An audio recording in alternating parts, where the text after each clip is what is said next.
Esports Smash Qualifier. This is the last chance for any of those guys that did not qualify for Smash State Tournament. Today, they are showing up here at the Metro Technology Center in Oklahoma City, hosted by Epic Charter Schools. I'm excited. Here's my guy. Hi, I'm Savion Shepard from Lawton High. I'll be playing in the high school division myself as well, but while I just wait for my match, I'm going to be here helping out with shoutcasting. Man, we really appreciate that. You know, a lot of times, there's a lot of kids out here, they're really scared to get on the mic and just talk about what we like to do, and that's play video games. Have you ever noticed that? You guys out in Lawton Public Schools gaming, I mean, oh my God, I watch them on social media. I see them promoting you guys. I see them highlighting you guys. I see the production's great, man. I'm really impressed by what's going on down there, and I hope we can steal some of you guys to come up here and sometime help us out too. I mean, we'd definitely love to. We usually have practices for stuff like this every Thursday down there at MAC. So. Oh, wow. So y'all actually have practices for this stuff. Mm-hmm. Well, let me tell you something, man. Right now on the ones and twos, we have Astro Pancakes. He's from Panda Global. He has done some of the biggest tournaments in America. This is the best streamer in America right now. I hope you didn't know that. Did you know that? No. Oh, wow. You just meet him today. So I'm going to let you take over. I'm going to go be a TO, man. Hey, guys, I appreciate everybody checking out this channel today. Support HXE Gaming however you can. You know, now that I'm an actual coach, I host tournaments, but I'm actual coach at Star Spencer High School, and this is a new world where I'm excited for the future for you guys. So have fun today, and see if you can get somebody else to come up here and help you commentate today, all right? Definitely. All right, I'm about to send the first matchup tonight for today, and any guys got questions in the chat, let us know.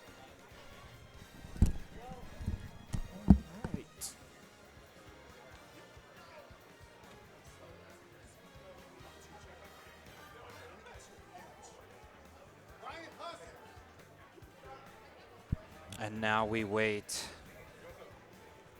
It's going to be a long one, definitely. Going to be a long wait. We should have a matchup pretty soon, though. All right. Ricky is officially in TO mode.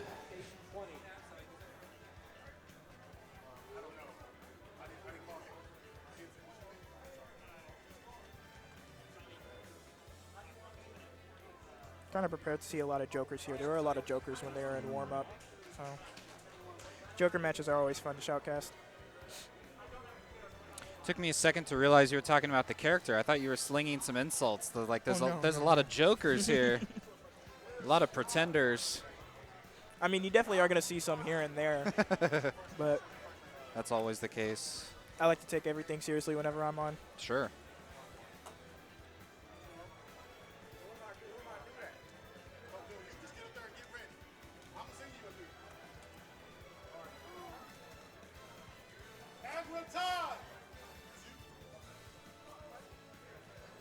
All right, so it looks like we're about to have our first matchup here.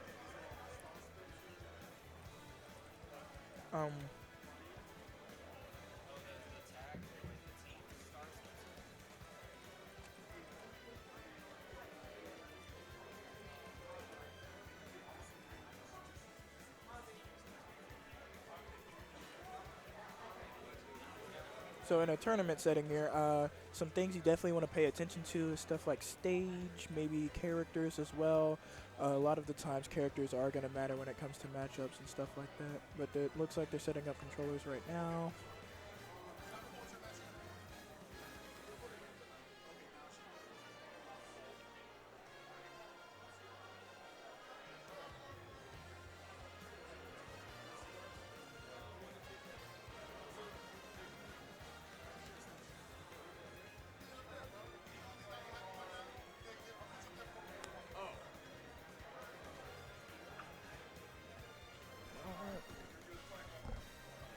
Okay, so we can see both of our players here setting up controls.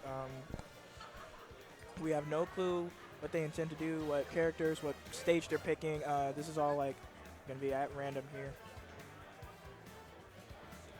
It looks like we're still trying to get controllers set out. I'm just pairing for now.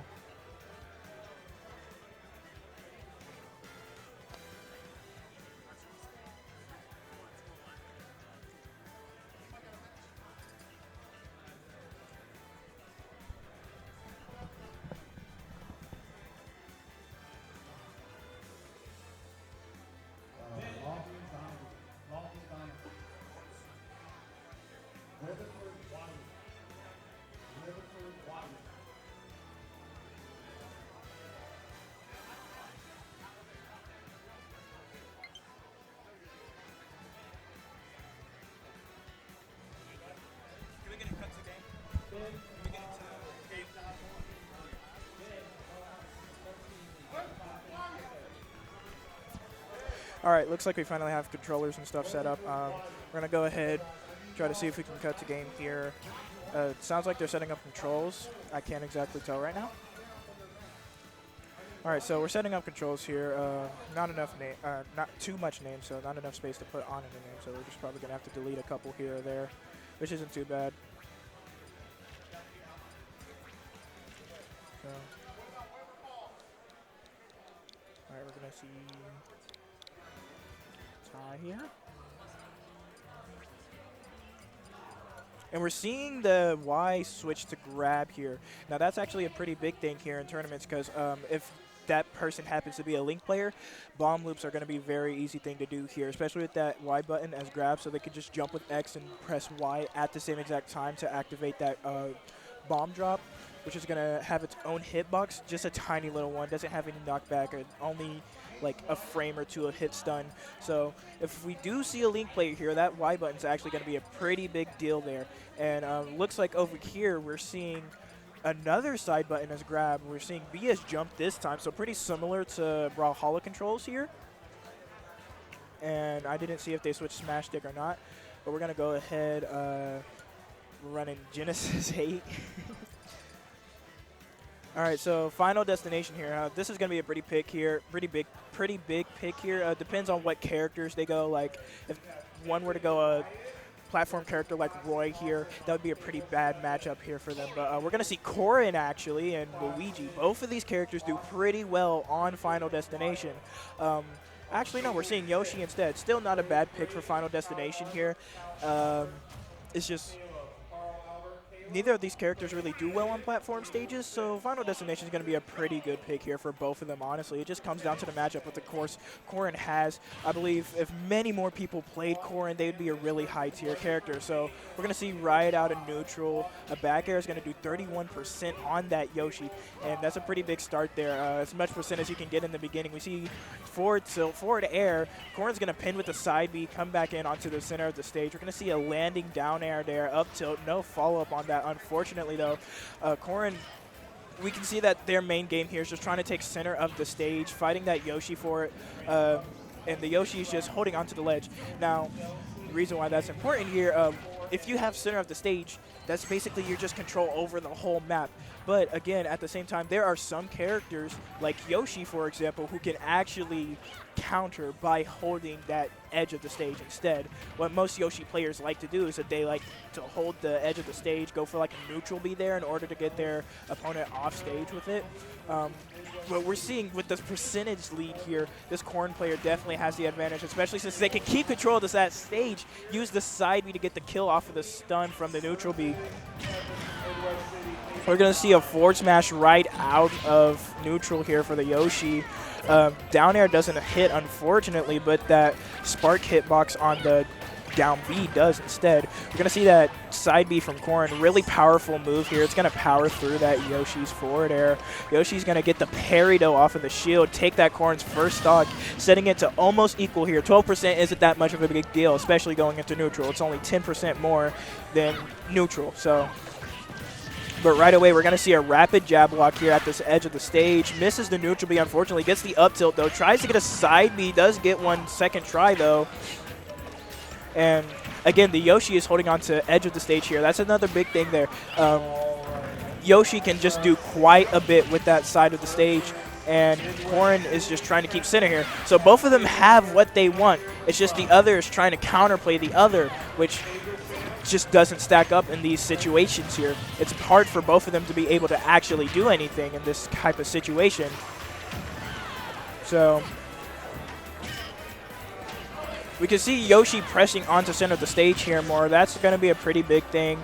With that center of the stage, Yoshi can do quite a bit. They're going to shield the forward smash, though. Get hit by the landing down air. Does another forward smash at ledge, but doesn't hit it this time. And Yoshi's going to take that with the forward smash from center of the stage.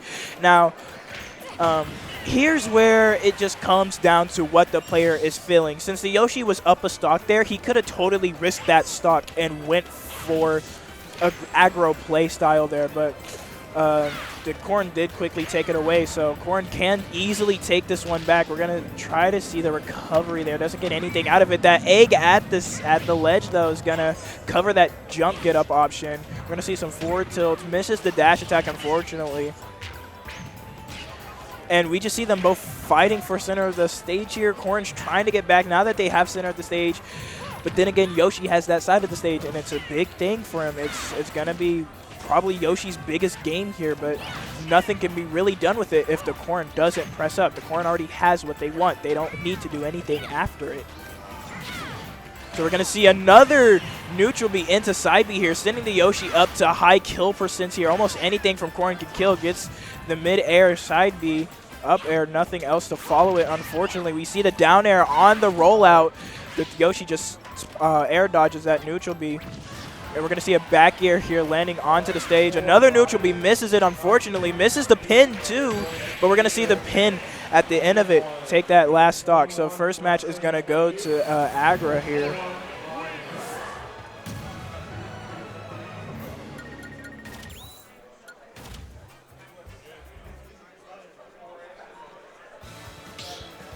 So looks like we got another stage pick here. Couldn't exactly tell what it was here. But we're seeing the Luigi come out this time. Now if they go maybe not. So we see Corn here. We see Captain Falcon. No, Luigi. All right, Luigi instead. Okay. Now if they go Final Destination here, this one's actually definitely going to be Luigi's matchup. It's Luigi's best map, and we see Final Destination here. Luigi just really does well on Final Destination, unlike his brother Mario. The reason why is his grab, that 0 to death that he can do with it. It's like absolutely terrifying. We see a couple counters here, and he's going to get punished for that. Definitely a big part on discipline there. He doesn't want to just sit there and spam counter. It's going to do bad things for him, and we just see it even more. But Luigi still doesn't punish it, unfortunately. No discipline here from the Luigi. Going to see a side B here. And we see them trading some tilts, some jabs here at ledge. Corn's going to get an up tilt into up air. Misses the up B, unfortunately. Luigi tries to get the misfire, doesn't exactly get it. We're going to see another pin here, though, for the right in the center, too. Okay, we're going to see a forward tilt here at ledge. Luigi's going to miss the neutral B because they're facing the wrong way. That discipline from the Corn here is going to be a big thing on this stage, too. Luigi is unfortunately not going to make it all the way. They could have waited it out. Luigi's like, hey, I have these iframes. I'm just going to go ahead and play aggro here. Corn's going to play around that, get the neutral B off that ledge. Middle of ledge, middle of center. So we just really see Corn mostly playing in air here, that edge guarding that they have. But they do save the Luigi. Luigi goes for another up B instead this time. Not looking too good for him here. And we already see Corn's up a whole game here. This Luigi has to play this carefully. They're on the last stock. Only thing that can save them here is a reverse 3. We're going to see a down air. Misses the grab, unfortunately. Dash attack for discipline. Tries to punish that up smash, but misses the forward smash himself. Gets clash when he actually tries to run in. He's going to go for the dash attack at ledge. Doesn't exactly kill. Neutral B the wrong way. We're going to see a cyclone spin here at ledge. Counter that neutral get up, but it's not able to do anything. Another dash attack at ledge. Actually faces the right direction with the neutral B this time. Another cyclone. Barely just makes it back with that Luigi recovery. And we're going to see a couple tilts thrown out again here. We're going to see a neutral B into side B, taking that last stock for the set. 2-0 here to the Corn player. That was a good one to watch.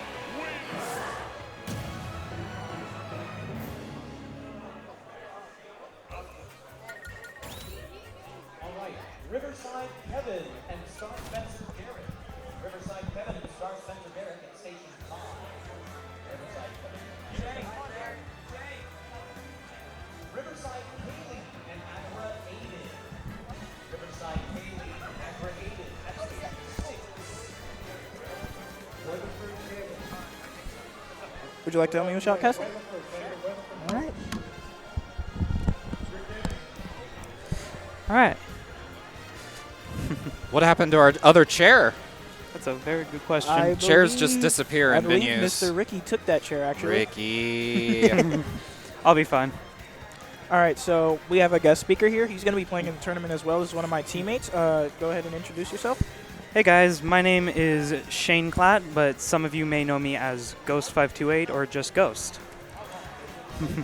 I have been playing for a little bit now, but I really couldn't have done very much without people like Savion and some of our other teammates around to help me. And I thank you for that, by the way. I mean, esports, we just genuinely just like to have fun with each other. It's not just about Yeah. being good, you know? We If really it was do just like about having being good, fun. then I probably wouldn't be here. No, definitely not. So we're waiting for another match. Now, did you happen to see that first match that just happened here on stream? No, I was actually playing my first match. How did that go, During that. actually? I won 2-0. 2-0. What was stage matchups? We played 2 rounds on. No, we played 1 round on PS2 and 1 round on Small Battlefield. I ended up playing my good old first pick Joker, and he played Samus both rounds. Second round, I ended up switching to Hero, mostly for the added fun benefit.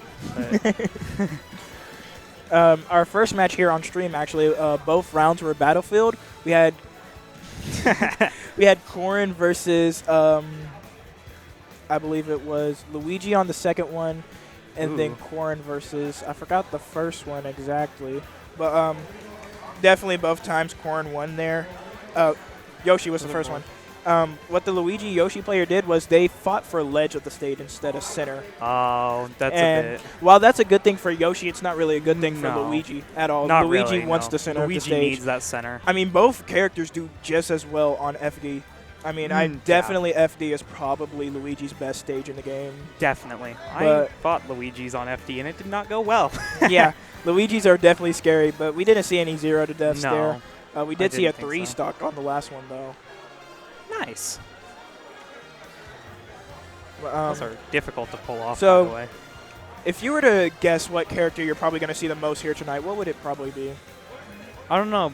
I've actually seen a pretty diverse array of characters around here. Things from Ridley to the Samus, and I've seen a few other random picks. I saw Sonic Ditto over yonder. I've definitely seen a lot of Jokers during warm-up.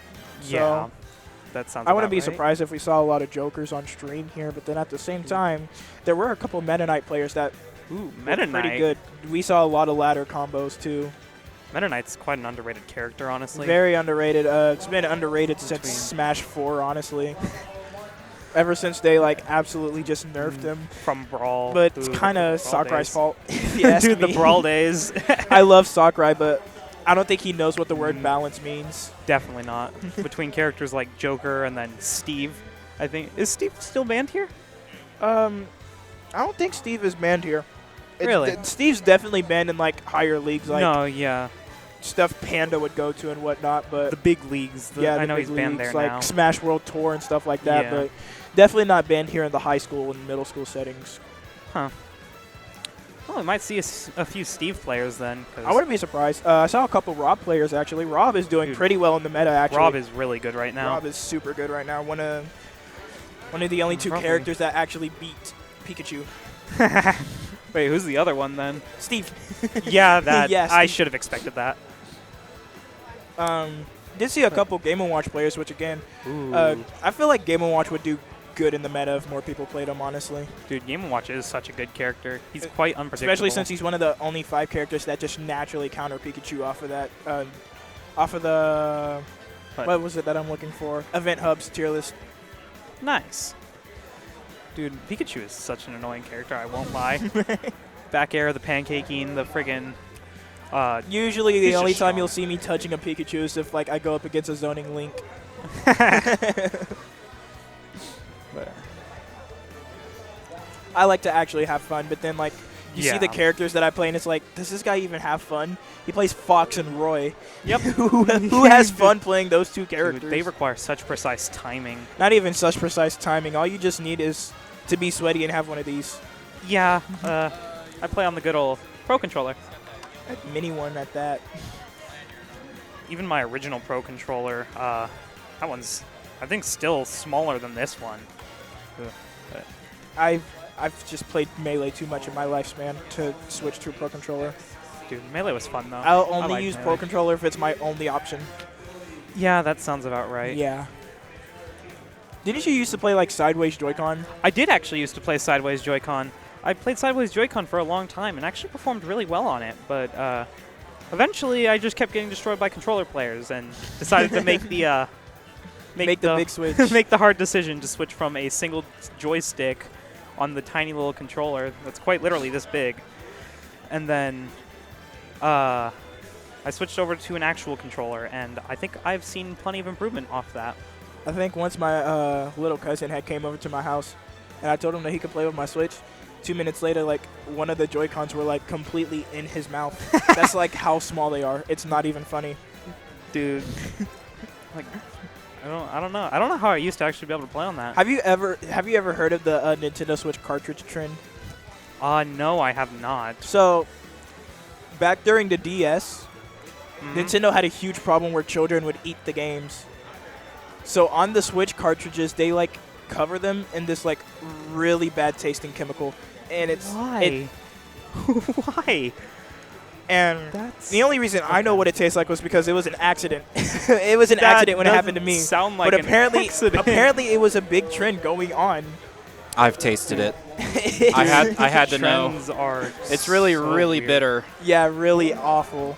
Dude, trends are so weird nowadays. I won't That's lie. how Nintendo solved their lawsuits, though.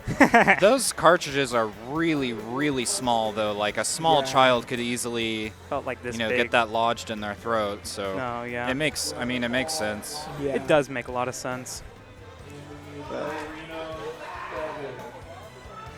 What did they call? Not exactly sure. I feel like these two right here.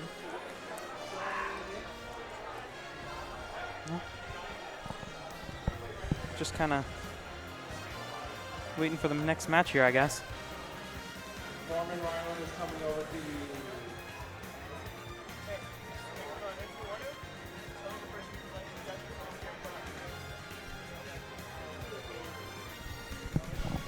All right, so it looks like we're about to get a match here on stream soon. Excellent. Honestly, I'm just gonna start inviting people up here because not It's always much to interesting. do besides just sit here and talk about some factors of the game when nobody's playing Yeah. the game. Theory crafting. Theory There is crafting. theory crafting. I mean, usually like, remember that one SWASU tournament? We just started talking about other games because we were waiting too long Dude, for I another game to get remember on that. stream. I actually remember that really well. We were just sitting there in silence for like a solid 5 minutes, and then out of nowhere, I'm like, so the Splatoon meta. Dude, I remember that. I don't remember what exactly you guys ended up talking about, but no, I remember that. So what was the what is it? The link for the stream? So if you want to invite anybody to the stream, you want to look at HXC Gaming on Twitch. Okay. Since they're live right now, it's obviously going to be the first thing you see when you look them up. Yeah.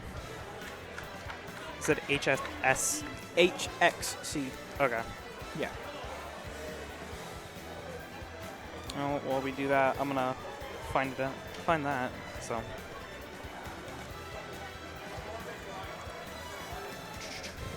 So it looks like we're still waiting for a match here. HXC? Yeah. XC. There we go. Yeah. Yeah, that's it. Hey. Okie dokie. All right, so it looks like we're about to get a match here on the stage. Excellent. Both seem to have their own controllers. We see one Pro. What's this here? GameCube That's a controller. GameCube controller. Wireless Ooh. one.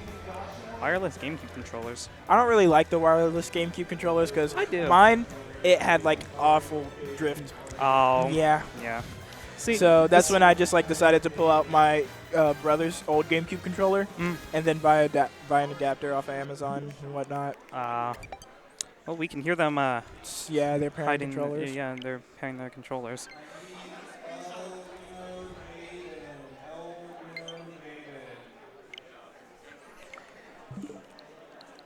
All right. Okie dokie. Here we go.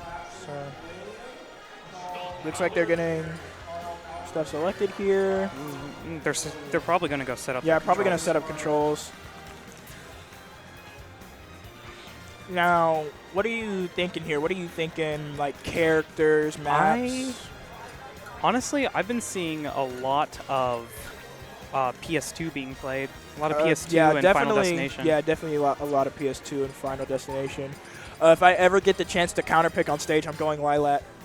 Oh my gosh, dude, I won't lie. I despise Lilat. Dude, Lilat's my favorite map. It's such a good one. Lilat's underrated. I don't care what I you won't tell me. lie. Lilat is a bit underrated, but You're it's just still, mad because actually, you're just mad because you didn't know how to tech at the time and you got stage by. No, Lilat actually used to be my favorite stage for a long time, but eventually I just kind of grew to liking PS2 Yeah, and PS2 Kalos. is definitely a good stage. I actually like Kalos quite a bit. Kalos is good. If you had to tell me to pick a top 3, my personal favorite is Lilat, but it's definitely not number 1. Lilat would probably be number 2 for me. Before Lilat would be Town City, and then PS2. Dude. Okay, for me, it goes PS2, Kalos Pokemon League, and Town and City, actually. Town and City is also a really fun map. Town and City's a pretty good map. So we're gonna see an FD pick Final here. Destination. We're gonna hope to see like some characters that actually benefit off of this kind of map pick here. We most likely are. We're gonna see a King King K. Rool actually. Those are quite rare nowadays. Yeah, And pretty Kazuya. rare. Kazuya. So Kazuya, I feel like Kazuya does better with platforms, if you ask me. Kazuya does do a little bit better, but still, it is K. Rool. A single Electric Wind God Fist could be the end of the stock. True. So Starting out, they are testing controls. yeah. That's what it's looking like. Okay, so The we're gonna first see hit goes to Kazuya. Nair into up tilt here. We're gonna see a down throw, wave dash, doesn't follow up with anything. Oh, up he air, tried off up air off stage, gonna stage. kill him unfortunately. That up air has a lot of N lag on it. We're gonna see a homie stock here. No, they probably messed up controls Yeah, or they something. probably messed up something. I honestly wouldn't be surprised. So it looks like they That messed up on happens. controls or something here. So the first round is a bit void. Oh, it is void. Now, if we do see like maybe a Kazuya player like Kamikaze Kid, for example, Exactly. I'm ready to see some Oh. riddles type stuff. Yeah. Back to the Kazuya K roll, but it seems that the K roll just plays with default controls. Ah. That's interesting. And here All we right, go. so right Oh. away we're gonna see the reflection on the crown. Gonna spot dodge Down that throw. forward tilt, down throw into up tilt here. Misses the down forward air, tilt. unfortunately. Ooh, the back air not quite connecting. K roll not recovering for this one. Yeah, Kairo's not gonna be able to recover from that one. Gonna see a down air into jab here. The Crown. Tries Ooh. to get the armor with that nair, but we're seeing a Kazuya Dude, combo go Kazuya on here. combos. Nice That's chain. gonna be a That's gonna be a Oh, I thought he 0 to lived. death That's there. a 0 to death. A really nice one you'd like to see. Definitely. Are we going to see it again? We're gonna see it again, right Oh, again. Maybe. Follows up with another electric wind. Does- Barely misses Shields that it, stun. unfortunately. Oh, Tries that to get could the have down been the smash. end. That could have really been it right there. Up smash hitting sour spot. The crown coming out. Projectiles galore. Now, something that I'm seeing here like reoccur with especially a lot of Star Spencer, they've been lacking with discipline a little bit in game. So like, Ooh, we're the gonna see forward a smash. 3-stock right away, first Three-stock. match. The forward smash ending that game. And that's the kind of stuff you always like to see here. Dude, always. I got shivers from that one. That was People, so well performed. people who can play Kazuya like that honestly scare me. They dude. really do. They Like he spend might be a low tier, but the people who actually take time to learn them. Kazuya is not a low tier. Have you not seen these games where the Kazuyas just annihilate? I'm talking about like when you're looking at like event hubs and stuff like that. Kazuya is actually pretty low. Is he? Yeah. So we're gonna see a switch to Piranha Plant here. Gets the down throw up. Oh, misses the Nair follow up. Doesn't get the chain unfortunately, but we see that's a big thing this Kazuya player is gonna go here for. We're gonna see a triple Flash punch triple combo. jab. Oh, the tough armors guy. it. Kazuya does actually have a weaker version of Bowser's tough guy, which allows him to armor through those rapid jabs. Yeah, Kazuya is He is quite stacked with a lot of things. Yeah, it has a lot of things that just help him armor through almost anything in the game. He has armor. He has intangibility on a lot of his moves. True. And then, like you just said, just a weaker version of Bowser's tough guy makes it even more scary. Well, he's getting jabbed out. Ooh, the forward smash from Piranha Plant connecting. Patui? Dude, only gets shield pressure, though. Not a lot. Not a lot. Oh, the stun, and that's we're going to be the end of see the stock. End of the stock there. So, now, I think Piranha Plant is another character where you'd rather have, like, platforms. Yeah, definitely. We could definitely see that going on here. We see Rage here from Rage Kazuya. drive. Gonna get that down B. Takes Rage the stock. drive. The powered up version of Rage Drive, actually. That's a command Yeah. input. Uh-oh. We're seeing another Kazuya combo here. Unfortunately, does get Does canceled. We're going to drop see a it. neutral B here off stage. Now, that thing with neutral B is going to give you some air time to work with. gonna give It you keeps some you in the time. air, gives you some more time to think. That's a big thing Ugh. for Kazuya there. That forward Um, smash does end the stock, Kazuya though. isn't just like a rush character is like not a Donkey rush Kong is, for example. You actually have to think about what you want to do, and then you got to actually put in an input if that's what you want to do. Those command inputs are probably why Kazuya struggles so much Yeah, with definitely. casuals. But then when you look at people like Riddles who take time to learn the character, the They stuff can they do with perform them is really scary. insane- No. And Insane did you combos. just see there how that Kazuya used the side B from the Piranha Plant to mask his forward smash? Sorry. That side B from Piranha Plant, the Poison Mist or whatever. Oh, the back Oh, air. the back air gonna take that stock. We see another 2-0 here. Shotos do not usually hit back airs. Yeah, it's definitely a scary thing to see.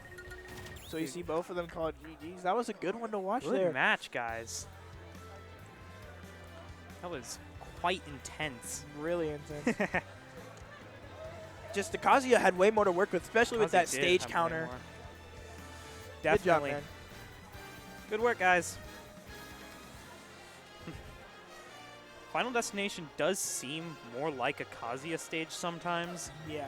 especially against characters like K. Rool and Piranha Plant, both of which are heavy combo fodder, by the way. Yeah.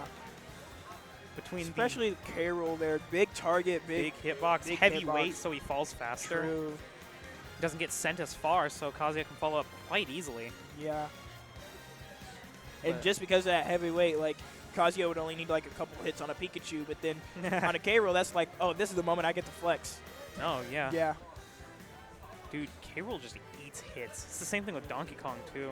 Like, That's probably why Donkey Kong is so low on the tier He list, is. just because of his side. Same thing with Ganon.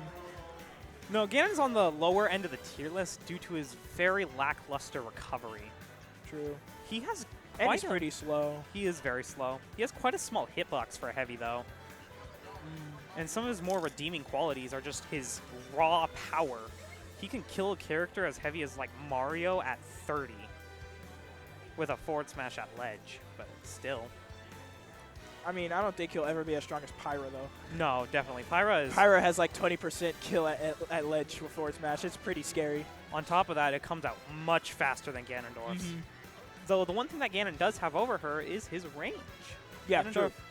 Ganondorf swings, like, in an arc, whereas Pyra just kind of swings in front.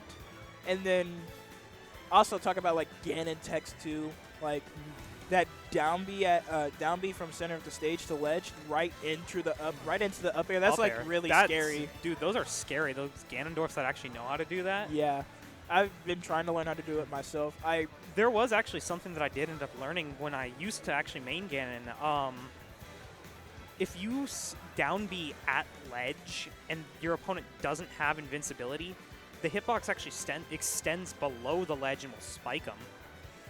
It's quite scary, and honestly, I don't think anybody really expects it, because I've caught several people off guard with that. There's just so many things that so many characters in this game have that makes them 10 times scarier. That you just personally This is have what to know makes about. this is what makes Smash so fun and interesting. Is these tiny little details that very few people can find. And there's still a lot of things still There to be is found. still Like, a lot I of just things. found out the other day that Ike's neutral B goes through ledge. Does it really? Yeah. It's like, it's actually scary. Oh, it hits under ledge. Yeah. Yeah, it's right under ledge.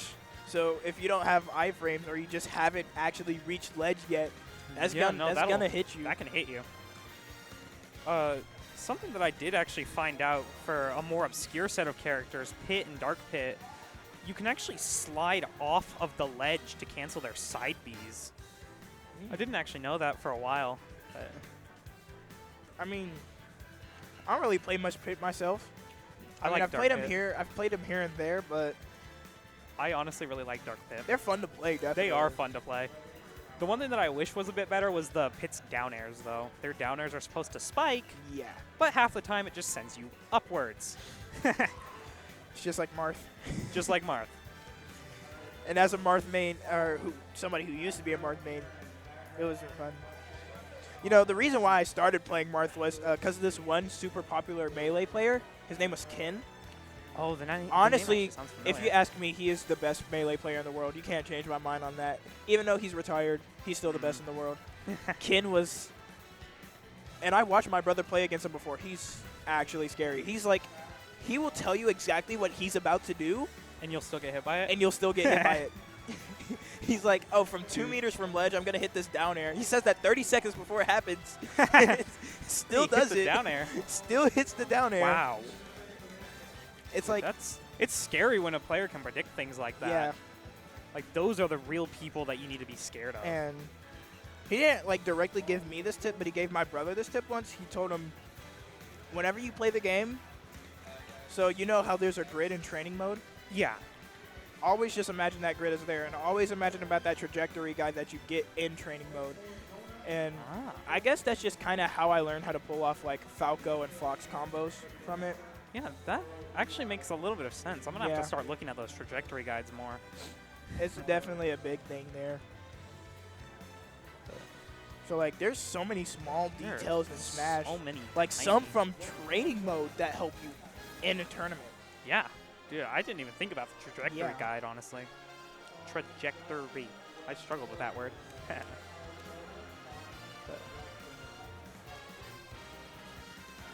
They're still waiting for a match here.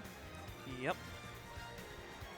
I'm going to check the bracket here in a sec, because I do not know if I'm up yet. I don't think I'm up. Somebody probably would have grabbed me.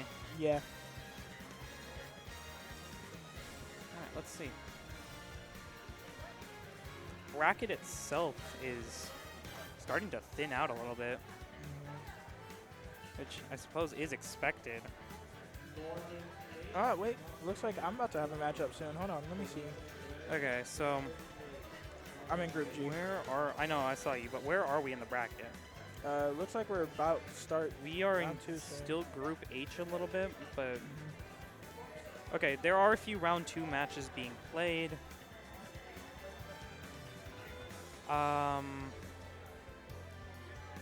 Angel is actually playing right now, so Oh, hey, that's looks like me. you're about to go. Yep. Good luck, man. All right, well, it's good talking to you guys. All right. You can come back when you're done, too. Okay. All right, so it looks like we're about to get another match here going on stream.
All right, so it looks like we just picked map here.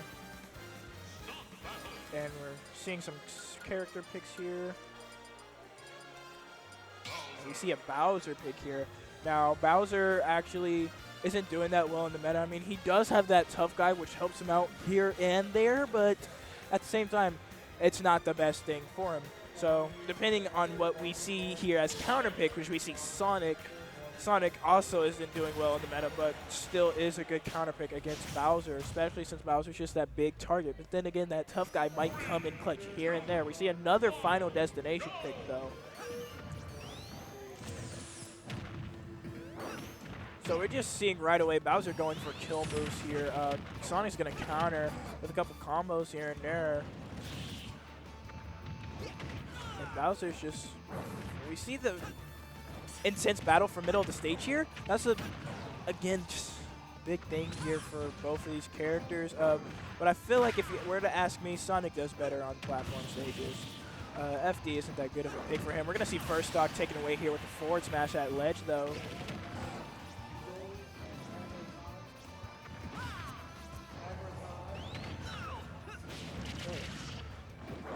So Bowser definitely does have that center of the stage control. Big character. Really hard to get off stage if you ask me oftentimes. But you see the Sonic player here isn't having that hard of a time, though. We're going to see another forward smash at ledge here. Take the stock off the Bowser this time instead.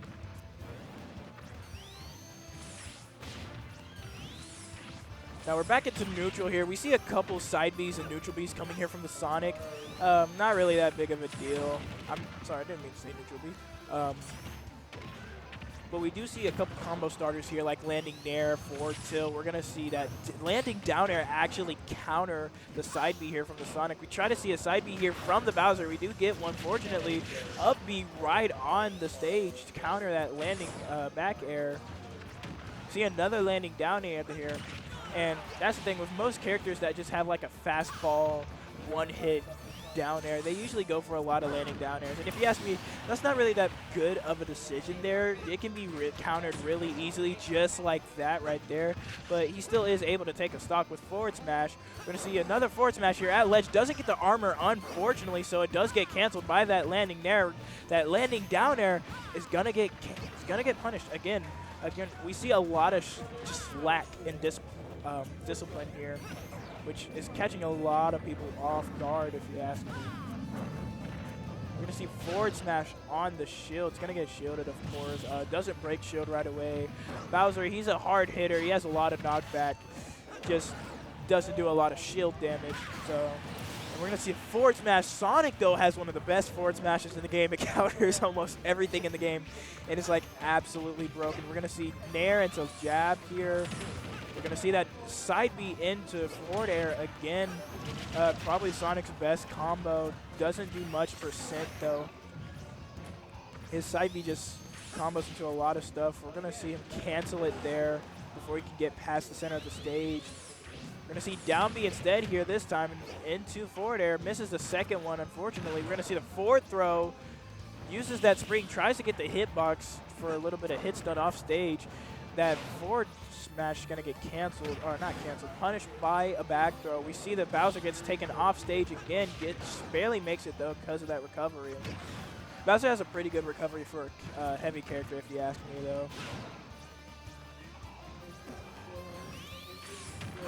All right, so we're going to see a nair here at the center of the stage. Tries to get the up smash, doesn't get much off of it. Unfortunately, Bowser keeping him off stage here, though. We're going to see another up B on stage here from the Bowser. Another back throw off to the stage. Spring actually does hit this time. Makes it past the second time. He's going to get the back air when he lands back, though. We're going to see the up smash take that first game of the set. So,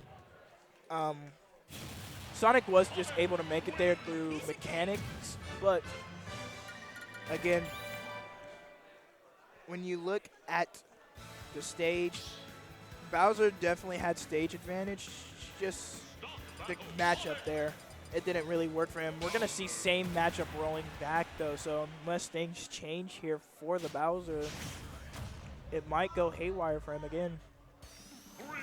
So we're not seeing a stage pick here again, which might have been a bad play here by the Bowser, but again, they could pull through. It was pretty close last match. We see a side B into nair here. Forward air landing back onto the stage instead of a get up off of ledge. We see him fake out for that forward smash. Nice, smart play here by the Sonic. Another forward smash. Gonna get punished again.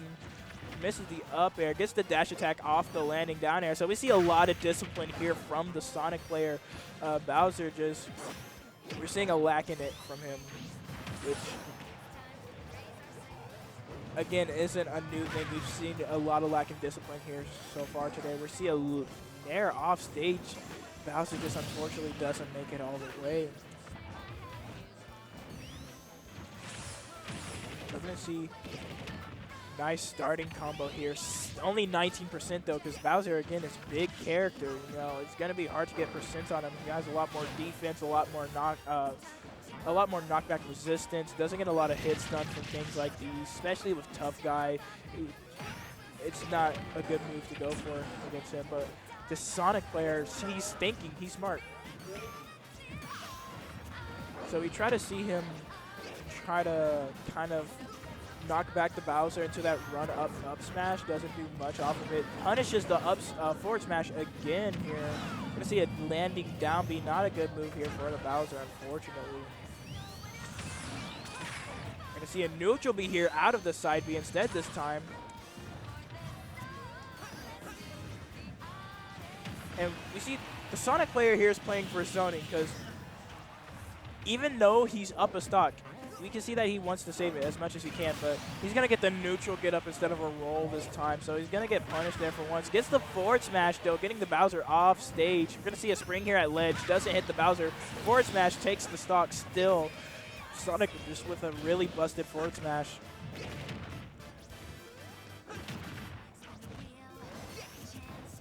So we're going to see jab here at ledge. Tries to get him with the back air for the jump get up. Doesn't exactly hit it, though, just because of that gravity Bowser has over Sonic. That's a big thing about heavy characters. And Fox, too, actually, despite not being heavy, they have a lot more gravity than other characters, meaning they fall way faster than you expect them to. They're not really floaty at all like characters like Sora or Jigglypuff. They just immediately plummet to the ground. So we're going to see that landing down air punished again, taking the last stock on the last set there.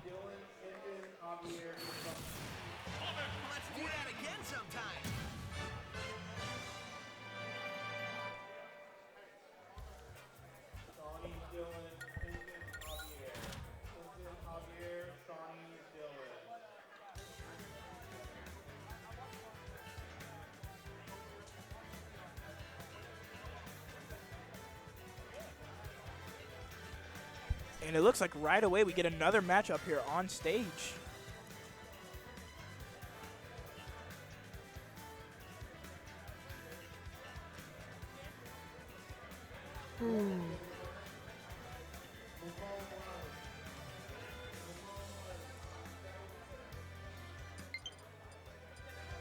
See a Joy-Con play here, pretty interesting.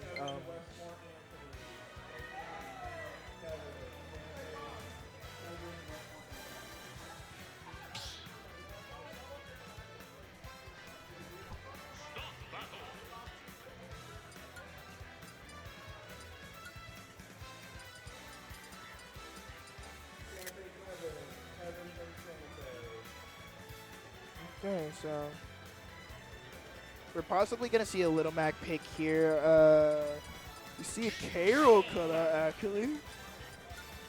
Change to default controls here.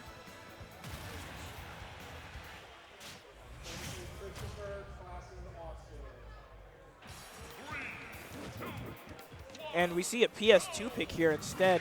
Now, K-Roll is definitely going to benefit off of this way more than Little Mac, especially if he can get him off stage. Right away, Crown into Gun there. Going to get the up smash while the Little Mac still has that landing. Oh, counters the up smash right away for that extra 30% plus double knockback too. So we're going to see another Crown into Gun here. We're going to see a down air from top of the ledge. Another Crown here at ledge this time. Little Mac does make it back, fortunately.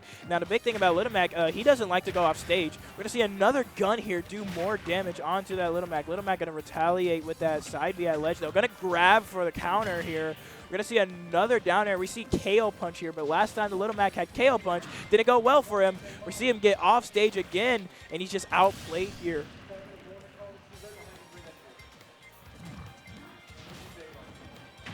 We're going to see a forward throw.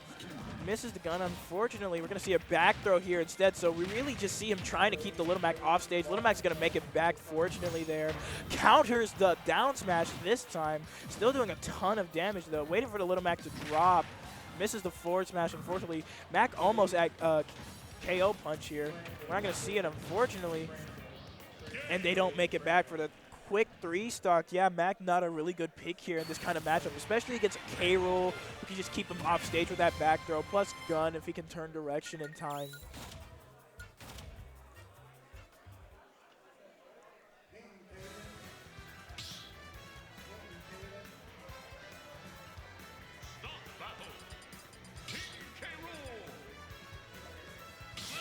So it looks like we're getting a run back here.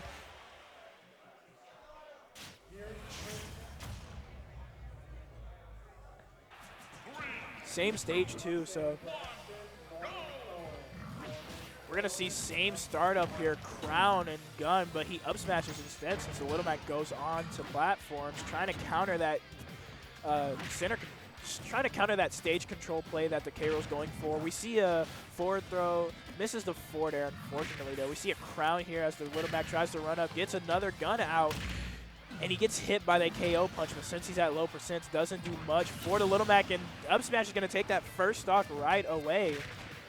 He's going to miss the grab because of those iframes that the Little Mac has there. Little Mac's going to slide a little bit with that neutral, not neutral, down B counter. And we see a couple little dashes here.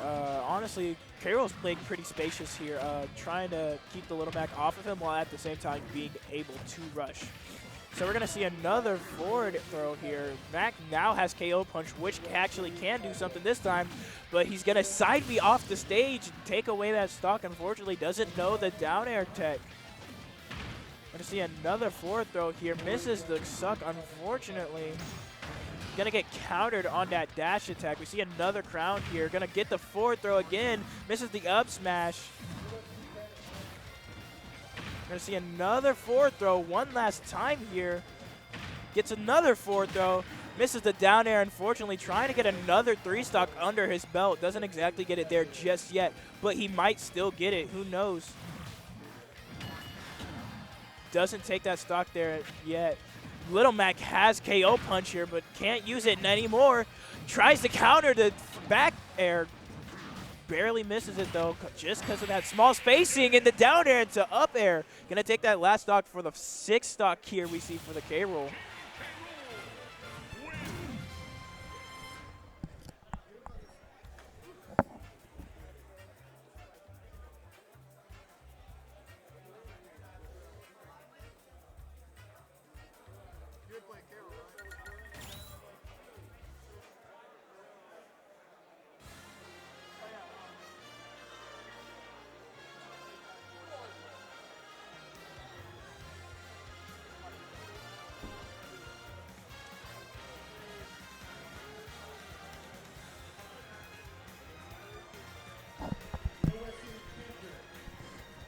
All right, so while we wait for another match here, I'm actually going to go grab myself something to drink. I'm starting to get a little thirsty here, so I'll be right back on.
All right.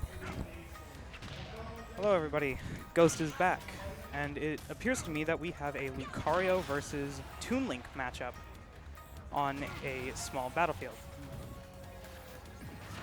Ooh.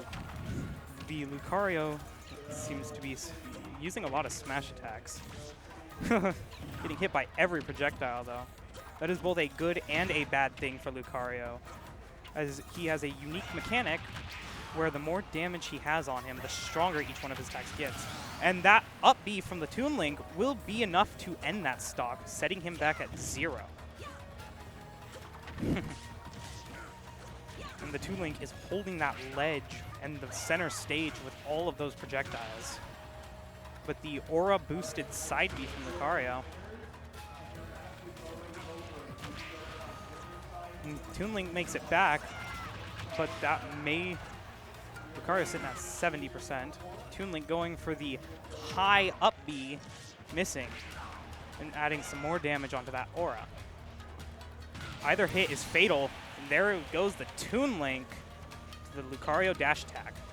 Whiffs the counter twice, but gets it the third time, putting a solid 19% on that Toon Link. Lucario sitting at a dangerously high percent. Toon Link barely missing that up B to finish off that stock. Any hit from the Lucario and the Toon Link will be fatal. And there goes the F smash, ending that Lucario stock. Back to the ledge with projectiles. Toon Link goes. In the bomb into up smash. The parry into forward smash, clinking with the intangible sword hitbox. Bomb drop. Packing some damage on. Both of them are just trying to play incredibly cautious, especially that Lucario. He's on his last stock. Going in for the grab, but getting hit with a bomb along the way. This Lucario is really struggling against all those projectiles. The down air actually connecting.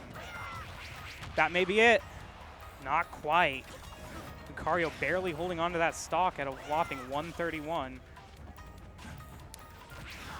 A lot of hits from that Lucario will be fatal to Toon Link. But the same can be said. The punish with the aura-filled side B, catching him with the footstool. Oh, that was so close to death. That was really, catching that up B with the down air. And that will be the end of this round. It is currently 1-0 in Evan's favor. I think that was what his name was.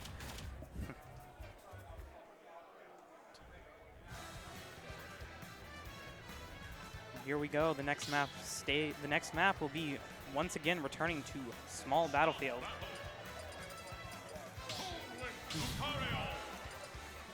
Toon Link and Lucario. Once again, they are running it back.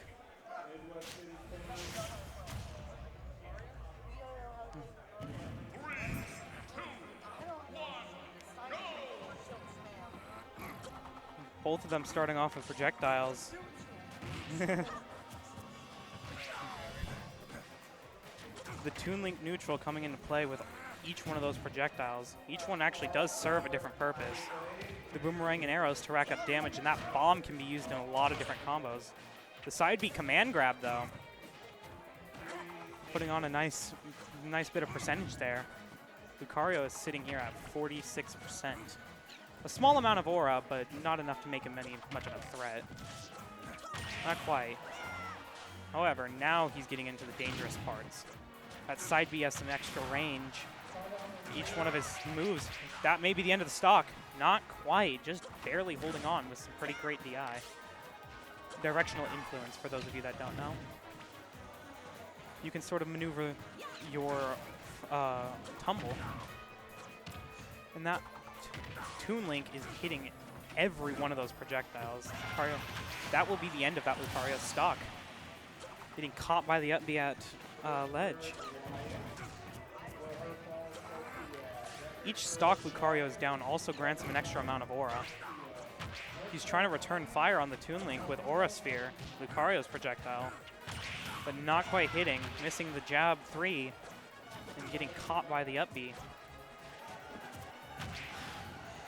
Lucario gets hit with another forward smash. Each hit from that Toon Link, though, is giving Lucario far more energy to work with. However, the footstool coming out, forward tilt to punish. Up B nearly killing off the top. But up B to get back to stage. Misses the punish because he decided to counter. Once again, any hit from either side will possibly be fatal. That jab 3 doing a nice 12%. The Aura Sphere actually strong enough to go through a lot of Toon Link's projectiles now.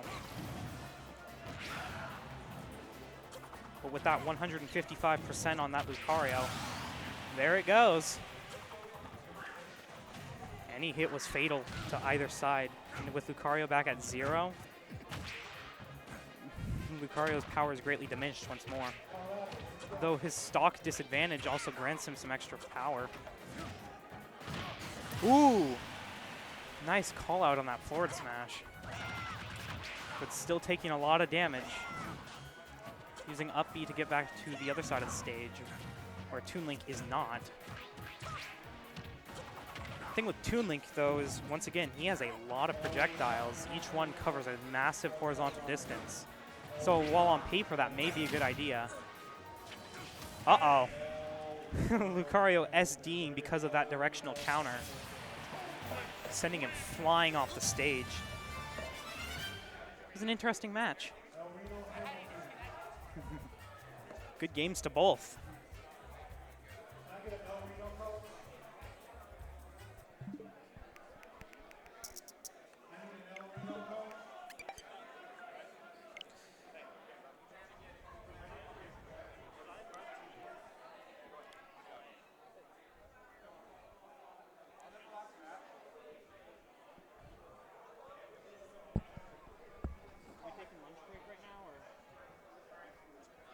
High school, if you're not currently playing a match, you're good to go to lunch. You're good to go to lunch? You can. Well, we are taking a lunch break right now, so.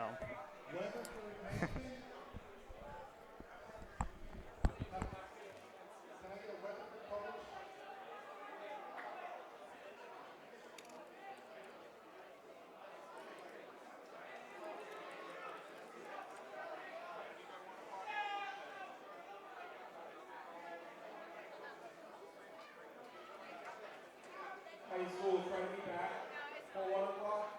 At the latest 1:10. If you have to be to 1:10, we will be trying to call people who are early at 1 o'clock, so we can get back in time. 1:10 is our starting point.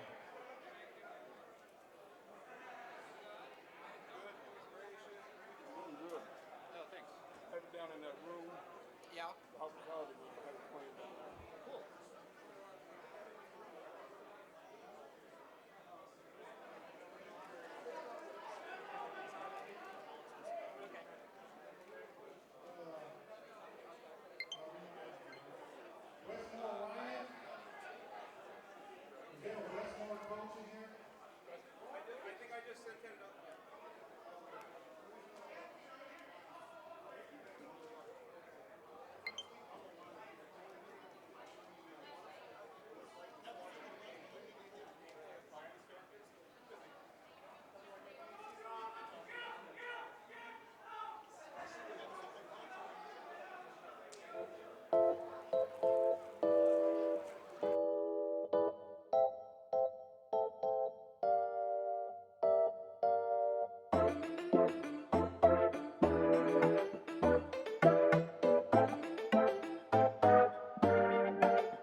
All right, guys, welcome back to the stream. So we just finished our lunch break. We're getting brackets started back up here, and we have another guest speaker here with us from Lawton High as well. Go ahead and introduce yourself. Hello, I'm Ace Paris. I'm also Barley Paris from Lawton High. I am the president for Lawton High. I'm also the captain for the Overwatch team. I'm here today just to join in shoutcasting after our previous broadcaster has other activities to do. Yeah. So it looks like we're trying to get a match started here on the main stage. But before we go on to matches, so have you seen anything interesting so far in the tournament, whether it be like through Halo, Rocket League, or Smash? I haven't watched too much Smash lately, but I did see a lot of Halo play and Rocket League play. Rocket League, there was only 3 teams. However, I will say, I mean, Lawton's, like, I guess teamwork is just something else to, like, look at. I mean, Yeah, it takes a lot, especially to go 3-0 and 2-0 against both of your competitions. I mean, not a single loss is Yeah. insane to me. And then also in Halo, I mean, I just have to congratulate Epic with, I mean, their team play. I mean, I don't understand much about Halo, but just seeing the way they work together is, I mean, they all play together. I mean, even on those control points where you have to control 3 different points at once Definitely. is insane because they're splitting up and then getting back together at the same time. So just watching that gameplay was so, like, interesting to me. Yeah, that's the thing about Halo and Rocket League. It definitely requires a lot more communication, a lot more teamwork. And then you go to Smash, which in this setting, we're not doing 2v2, so it's like just every man for themselves right Yeah. now. It's definitely a switch in settings. But then at the same time, me personally, I love playing Smash, but I love watching it more. It's I think I have to agree with you on that. I love watching Smash, and especially like the hype that people get from it, and especially Yeah. seeing those just those end games where it's like 1 stock left, both are like above 100%, and like final hit gets it. That was actually my first. That was actually my first set too. So game 1, we had went PS2. He picked Kazuya, and that was already bad for me. The only character that I play that I can do anything against Kazuya with is Roy, but then at the same time, Roy is not a good matchup for Kazuya. So it's like I just went Falco instead. I just went the old main. Didn't go well at all. So next time we picked Kalos instead, and I picked Roy that time. That one I actually took. So I'm like, okay, this is cool. If I can get another platform stage, I'll just go Roy again. And then we go Final Destination. Now, the only problem with that, Roy is not a Final Destination character. Yeah. He needs platforms. So I had to go Fox instead because, honestly, my Fox is way better on FD than Falco. So I went Fox. And it was last stock, last hit. Both 130 plus. He just had Rage. And it, Yeah. Oh, that Kazuya rage. and then super armor as well through literally almost Pretty anything much you everything. have. It kills. I mean, Kazuya is such a crazy character. I mean, even at the time that I play Smash, it was an insane character just to go against. For someone like me, who is a more like casual competitor, it was like watching death like come towards you. And if you ask me, I personally wouldn't have been upset if Kazuya was the last fighter. Sora, he's a good character outside of Smash. In Smash, it was kind of disappointing. I don't know who I necessarily wanted for my last character. Like Agena was always in there, but like probably not the last one. Probably like start of Pack 2 or Pack 3, whatever it was. Yeah. But like I don't know who would like really be a good ending character. Like I feel like Steve would have been a very good ending character. Yeah, Steve would have really been a very good ending. I mean, we saw how hyped everybody was when Steve was originally dropped into the game. Unthinkable. But there's always one opinion I'll stand by. I don't know if anybody else knows about this. I will always beg Sakurai. I've been like spamming him on Twitter and everything.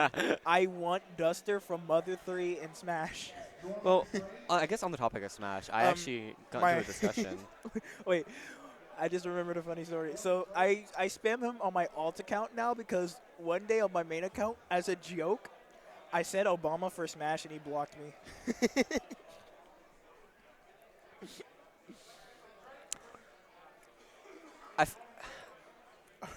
So that means he saw your. He saw it. Like he blocked me like a couple weeks later. So if you're seeing this, Sakurai does read your Twitter replies and messages. I didn't. Just be aware of what you say. That's shocking to me, at least. But I mean, so sounds like we're about to get a match here started. They're setting controls right now. So I want to actually pay attention to these controls here, because earlier, some of the control schemes that some people had were actually interesting, because like, there was somebody who's going with like raw hollow style controls and stuff like that. Yeah. So we see one of the triggers switch to jump here. We see tilt attack on stick, and pretty good control setting there, but the jump button. Jump button on like pretty much shield is a little bit weird, or grab.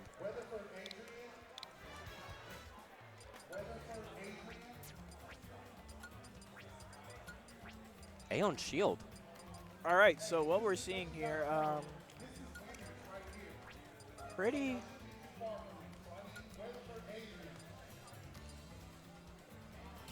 that's a pretty unique control scheme. We see B on jump. I've never seen A on shield. Yeah, ever. That's pretty interesting. It looks more like maybe like an older Street Fighter style, maybe. I'm sure you know a lot more about kind of like these controls more than I do. Oh, my match is actually being caught up right now. I gotta Okay. go. Well, I guess it's just have me fun right with now. this one. I'll be right back. All right, we are into character selection here. It looks like Funk versus Maifu with a Roy versus Jigglypuff matchup.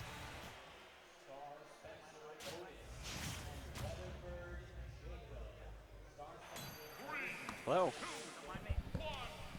Welcoming back into our previous host was Shane. Hey guys. We are on Pokemon Stadium, Roy versus Jigglypuff. This can go either way. Seeing Jab, a few forward good tilt. seeing a few good hits from Roy here. The forward smash from Jigglypuff shutting down that dash stance though. Now, can you talk about a little bit the playstyle of like both sides? Well, Jigglypuff is a far more defensive character with that slower approaching option of Pound that she keeps throwing out. And Roy is far more aggressive with that hilt hitbox, dealing extra damage if he's incredibly close, like that. Oh, and the launching power. I forgot, like, you know, how Jigglypuff is so light and just like that, immediately taken out. Jigglypuff is actually the second lightest character in the game, only beat out by Pichu. So any hit from Roy could be very, very fatal. We're getting a lot of good hits in here. Getting that first kill at 128. Comboing that nair from the jab. We're pretty much out poking the Jigglypuff here in between all of her attacks. Intangible hitboxes, charging up forward smash but missing. Nearly getting punished, but coming out with his own side B. Jigglypuff fair trying to get back onto the stage. Just Ooh, that opening here, but almost a shield break. Jigglypuff now in the dangerous areas against Roy at 105. Any hit could be the very last one for this stock. Barely missing that up air. Up B out of shield also missing. Jigglypuff does need to look for a finisher here anytime soon, now being in almost even percentages. Ooh, falling out of that multi-hit. But that does kill. The Roy side B, finishing that stock off. Jigglypuff is down by 2 stocks, but Roy could possibly lose his stock here. Very easily. Jigglypuff is another one of those glass cannon characters that's also capable of killing very early. However, it requires a little bit more setup than Roy, who just kind of swings his sword around like so. The sour racking up a lot of damage here. Ooh, and that the could Roy be the finisher. side B. And that is a finisher. Roy getting 3 stocks on the Jigglypuff. Roy side B finishing that game. Caden from Prague and Devin from Al Reno. Caden is up by 1. And now I believe these are best of 3s, right?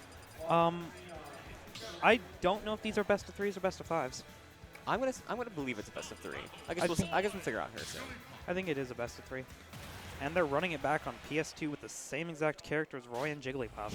Now, I mean, what can we see the Jigglypuff do here? I mean, she was down by a lot in that game. She has to pull out some scenario here. I mean, now we're actually on Battlefield. Oh, Battlefield. Do you think the Battlefield change of, like, the map will benefit Jigglypuff here? It's a double-edged sword for both of them. Both of these characters actually perform really well with platforms, and that third platform gives Jigglypuff an extra option to run away to. However, the same thing can be said to Roy, who relies a lot on those platforms to initiate those combos. And this Roy seems to be struggling. Oh, the missed rest. Nearly costing that stock. Yeah, Jigglypuff going for these risky plays here. Now racking up over 100%, and that could be the finisher. The sweet spot forward air, finishing that stock off. Jigglypuff is now once again down by 1 stock. Roy, although racking up some percentages. Honestly, one good rest combo could be the end for the Roy here. Roy juggling with the Jigglypuff right off the stage, but we know Jigglypuff will get back with that. And just Jigglypuff getting forced off the stage. The air dodge still getting caught out. Yeah, Jigglypuff is just getting juggled around. That forward air still Jigglypuff is now over 100% again. Dude, Roy's hitboxes are so powerful. I mean, Roy's speed as well is really helping him out here. I have a match? Okay. Well, Roy killing with that up B. And it looks like my host may be leaving once again. Uh-oh. But here we go with the missed rest, being punished by the Roy neutral B. I must head off to my own match now. All right, Good luck we'll to see you the rest later. of these, oh, it's Jigglypuff missing the rest. And it's going to be a charge forward smash. Jigglypuff trying to get back to the stage. Roy knows he can play it pretty much dangerously as he wants. The side B. Roy trying to go for a bit of an offstage guard. Roy getting some good hits in here. And Roy getting that finisher. Oh, yeah, we went to forward air. And that is 2-0 for Caden from Prague. A clean, pretty much 6-0 there. I mean, he did not lose a single stock there, which is a little bit crazy to see. It's not often that happens. You know, there's usually at least 1 stock taken from each side. And especially with a character like Jigglypuff, you know, that rest and the lullaby is kind of very dangerous. Especially with how, like, long Jigglypuff can stay in the air is quite insane to me, at least. And it looks like we are going to be preparing for our second match after the break here. Now, one thing I have to, you know, kind of say about myself is that I was a competitor for last season for the fall tournament. I played Zelda, and I kind of played a more zoning range style in which I kind of keep people back. And so going into the match here, I'm not sure what all has been played today, but I do hope to see some like very unique playstyles. I mean, the times I have shoutcasted for Smash, I have seen what I believe to see the best Ganondorf from the middle school era, and then also I believe an insane Rob as well. And then going into high school, I only know much of Lawton High, Mac, and Ike. However, I've not seen too much Roy or Jigglypuff. So that was my first time actually seeing them. And so seeing how quick like Roy goes around the stage, getting hit after hit, and all those hits actually doing pretty well damage is actually kind of insane. It looks like they're calling up, it looks like the next contestants now.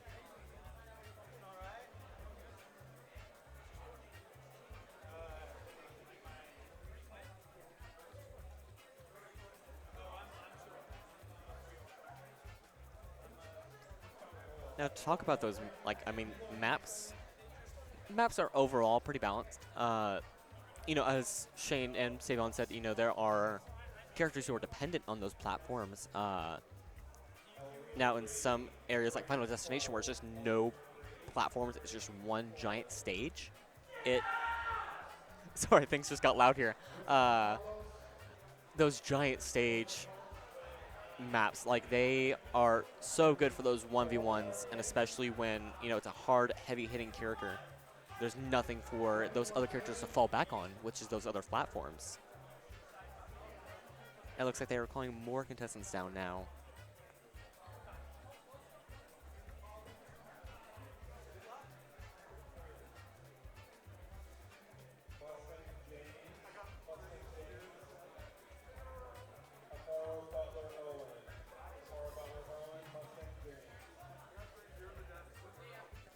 Looks like our 2 next contestants are getting ready on the stage right now.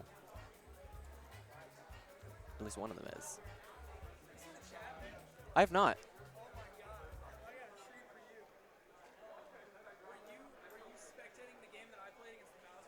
I was not, unfortunately. I just got here.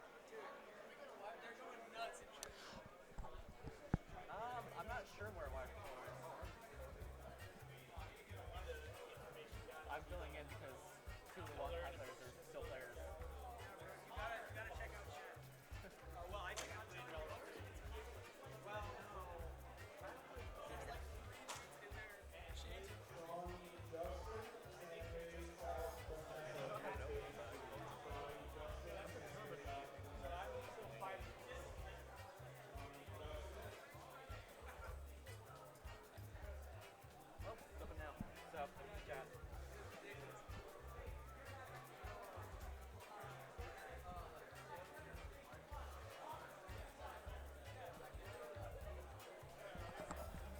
All right. After being told to open chat, I now have chat open. I can see Fat80085. Oh, welcome back. I returned from my set. So it actually went pretty well, 2-0. Congratulations. I think Definitely- it sounds like things just got loud once again. I definitely had the better counter picks there. They played Piranha Plant, and I keep on forgetting the first match. I went Roy, and they went... Can't remember, but I got pretty lucky there with the picks and stuff. Plus, just experience-wise as well.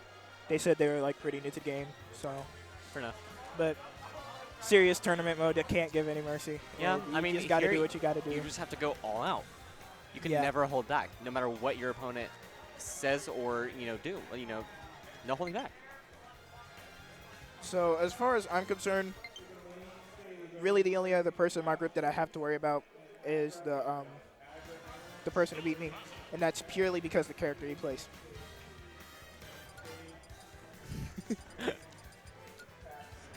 Really rare sighting. I actually used to be a Joy-Con player myself. Yes, we know. We know. Same thing with Shane. And then you both got whooped by controller players, so y'all switched to controller. I'll be honest, it wasn't even like getting whooped by controller players. It was more so just, it was more convenient because y'all had controllers. Yeah. And getting the Joy-Con out every single time was a bit tedious.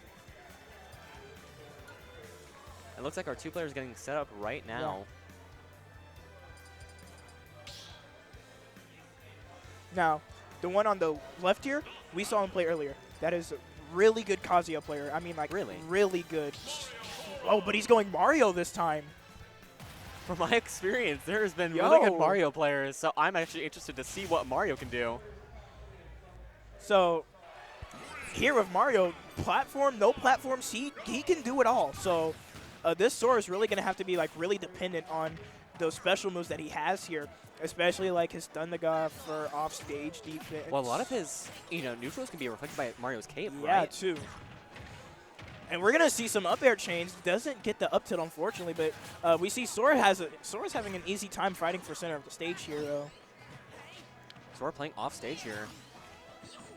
Now, this ledge pressure we get from Mario, though, it's like really actually good. It looks like Sora wants to stay off edge.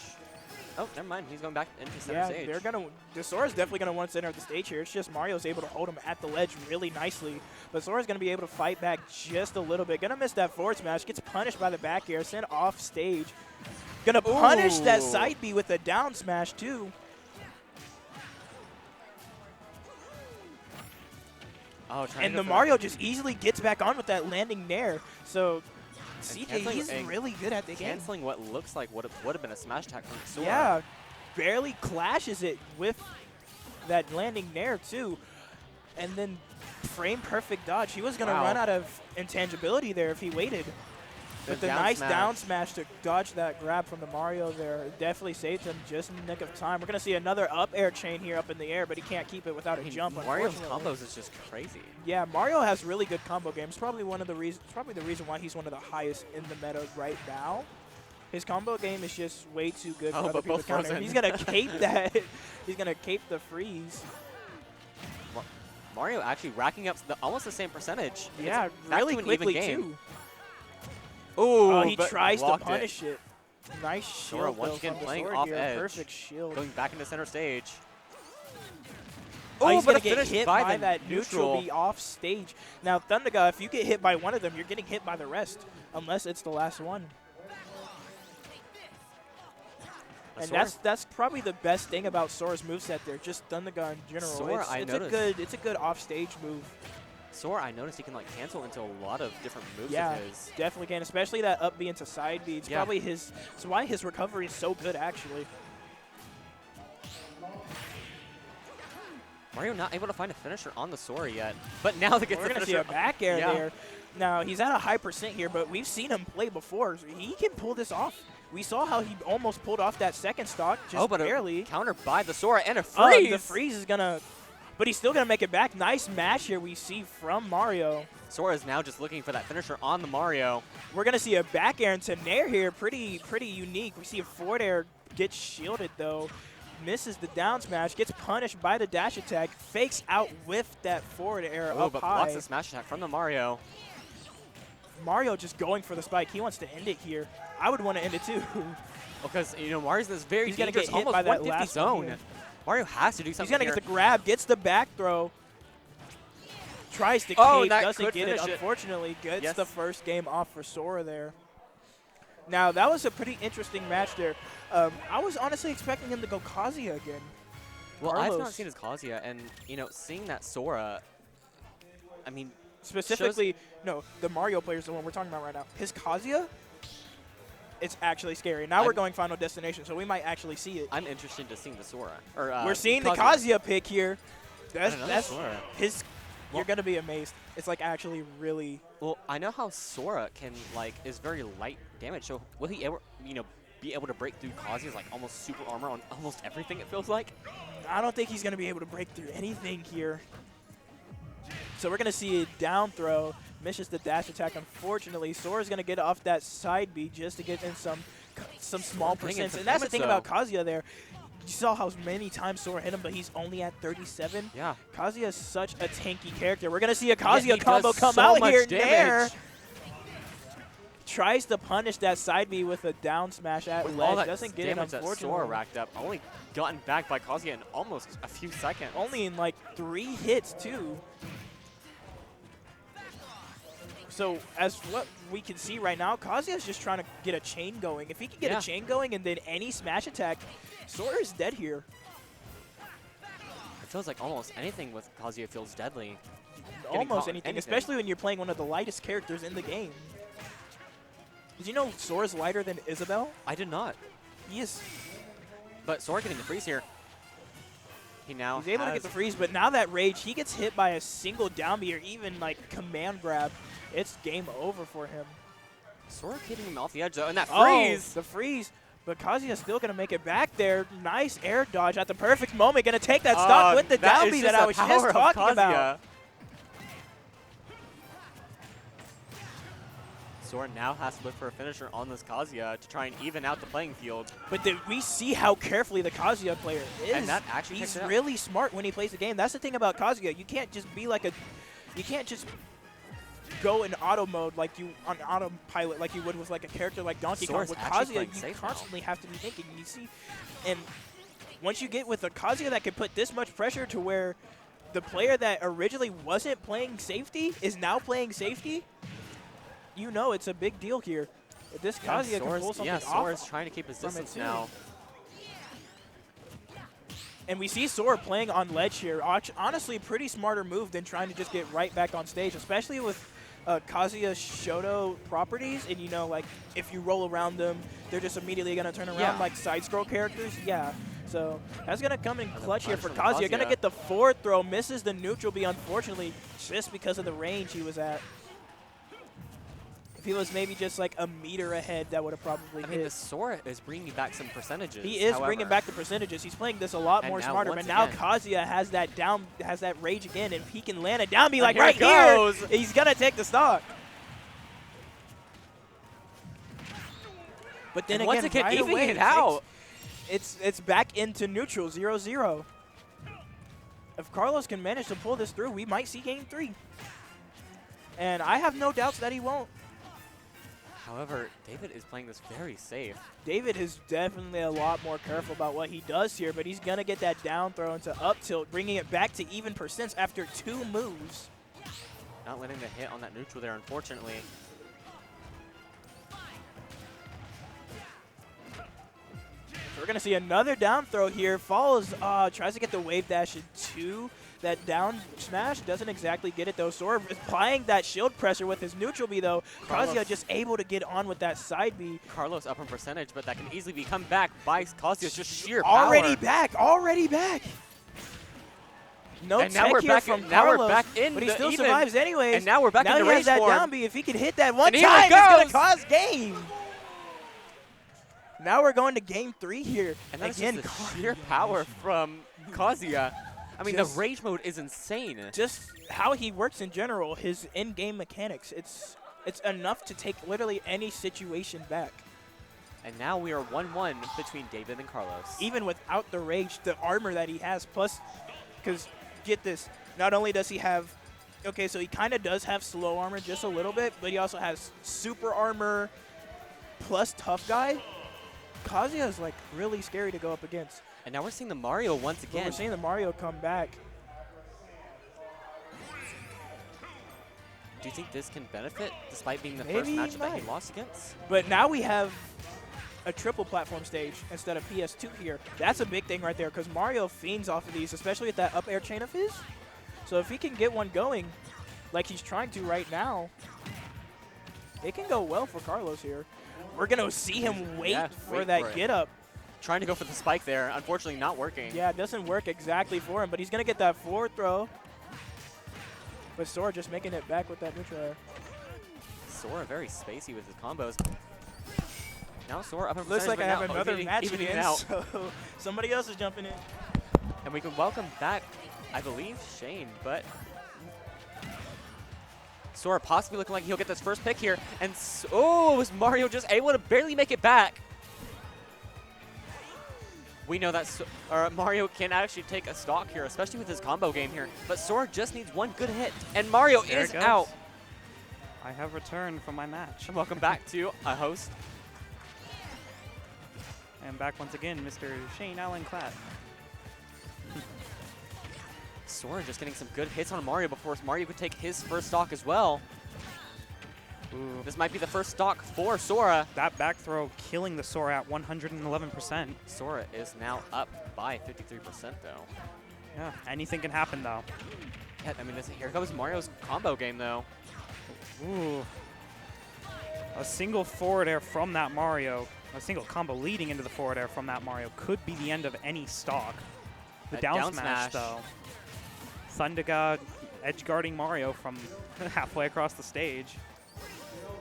The Blizzard and the projectiles trying to prevent him from staying back. Ooh, going for the counter off stage. Only barely missed. Same thing with that forward smash.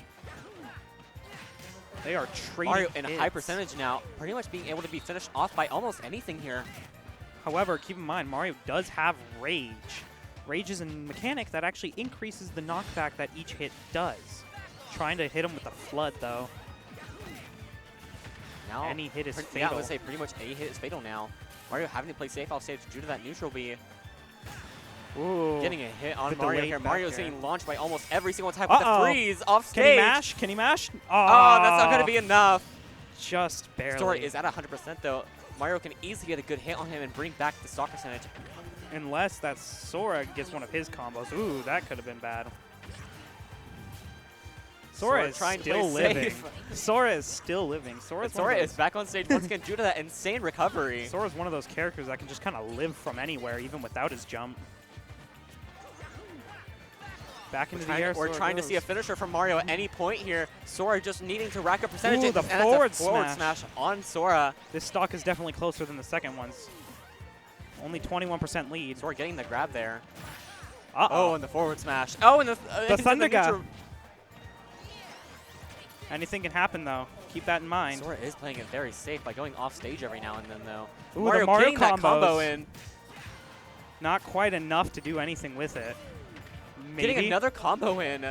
Looking at almost even percentages once again. Ooh, Oh, but the that down smash. Mario is now in sitting a at dangerous area here. Mario's sitting at a 102%, almost a 30% Oh, but Sora is disadvantage. in the air, though. Mario is now able to be killed by almost any move from Sora here. It's While the same Sora thing can be, with Sora. yeah, Sora can be pretty much comboed into any good Uh-oh. combo. And here's a freeze. Oh, the forward smash. Oh, and the down, down smash from Sora. And this, it looks like this set is going to David from Norman North. Well played by both sides. Very well played. I mean, it was close on both matches. That was close on every match. I saw that the score was also 1 before that final game. I mean, okay, let me just talk about, I mean, there was no change on Sora there at all. No. And despite, that loss in the second round, he did not let it change his playstyle at all. Now, I don't know what David, if he only plays Sora, but just seeing the way he plays, going into like super aggressive, into playing it very safe more off stage. passive, yeah. It worked out, and especially against his Mario in both rounds, despite it being close, it worked out in the very end. Because it was just those small little percentages that ended up giving him that edge to win. Sometimes all you need is a simple change in playstyle to turn a game completely around. And although Final Destination 2 with that Kazuya from Carlos was very, very brutal to watch, it just turns out that Kazuya would not work out on that third map. Probably not. I didn't see that part of the match, remember? Oh, yeah. But, seeing the Kazuya going into second round, I was warned of how, I guess insane it would look. And just seeing it happen, although watching the Kazuya, Sora, actually keep up with the Kazuya, though, was a little bit, at least, I guess one way I could put it is, mysterious to me. But then seeing the sheer power of Kazuya, I mean, just anytime he enters that rage mode, Kazuya is capable and just getting that down throw, finishing it off at almost any point. Okay, so the thing with Kazuya is if you spend the time to learn how to play him, even without that rage drive command input, he can be one of the most brutal close-range fighters that Smash has ever seen.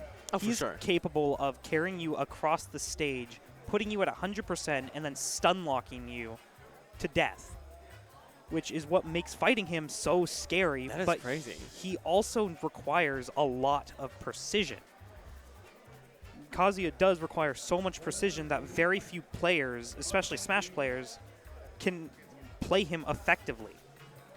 Which is why you don't see very many of them outside of a select few. Take Kamikaze Kid, JD, whoever played Kazuya last time. Carlos.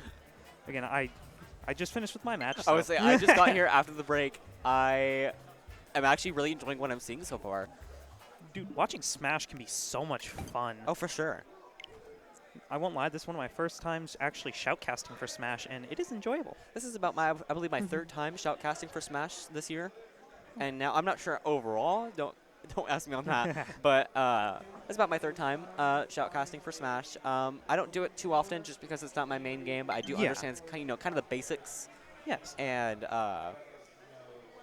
competing in it and then shoutcasting it. I think I prefer shoutcasting it for what happened during my season. I won't lie. Even as a main player for our team, and just this is one of my main games, I still do enjoy actually watching it a little bit more than I do playing it, because it's so much more intense watching these combos than it is actually performing them, and I don't know how it works. It's just a feeling that I can't describe watching a Kazuya player combo King K. Rool or friggin' Joker or whatever from zero, and watching them perform these very precise inputs. It just, I don't know. I can't really describe it. Well, for me, I guess it's, as I told Savion, it's that close game, 100 to 80%, and that final hit is what matters. And especially in those, one-to-one matches where it matters who's going to take it home. I actually completely understand that one a bit more. Even, again, playing the game, those last hits are always the most intense. You will be sitting at 150 and 170, and you are both just on the edges of your seats, trying not to get hit while trying to deal that last Not just hit. the players, believe it or not. I mean, there are so many people, for watching in the crowd several times, there are so many people sitting on the edge of their seats. I mean, just everything is silent. And they're waiting for that final hit. And for every final hit, even if it doesn't finish, you see that one scene where it does that loud sound. It does the red screen. The red screen of death.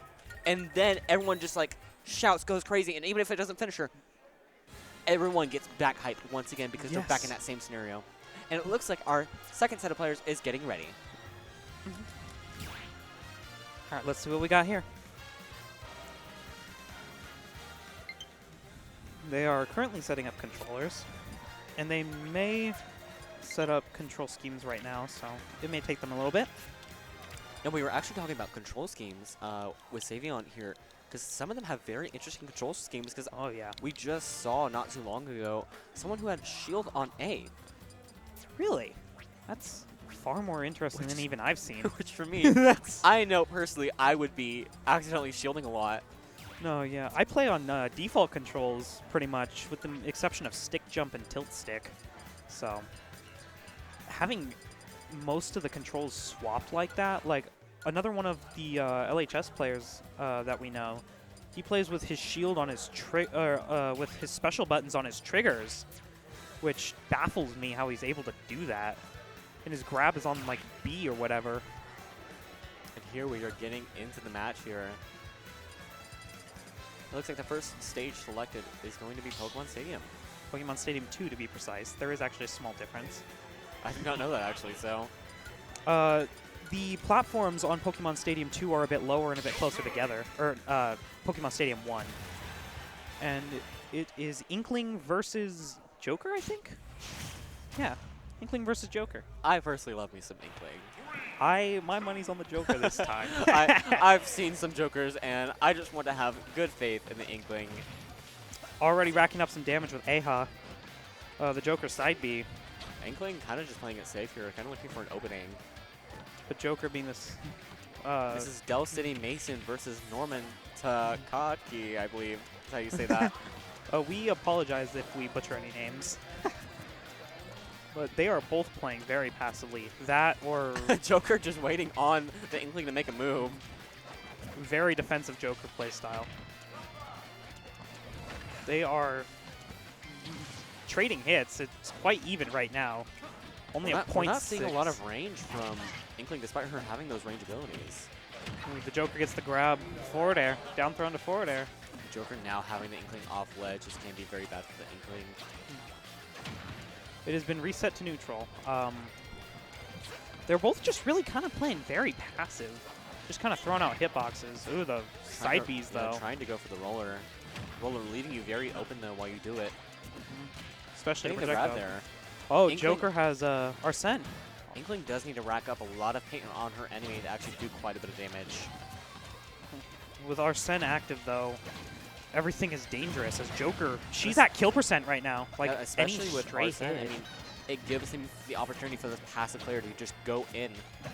Any stray hit from Joker could be the last. We see Arsene the gun coming almost out. running out here. Arsene is now gone. However, Inkling is now in kill percentages. Even without Arsene, Joker can kill quite easily. He has several confirms. Both players still playing very passively. Shields, dash attacks, and any safe option that they have. Any good hit can finish the Inkling here at 150. The down smash from Joker. Inkling does need to get a few hits in here to bring back this game. Back throw? Back throw does kill here. Will kill.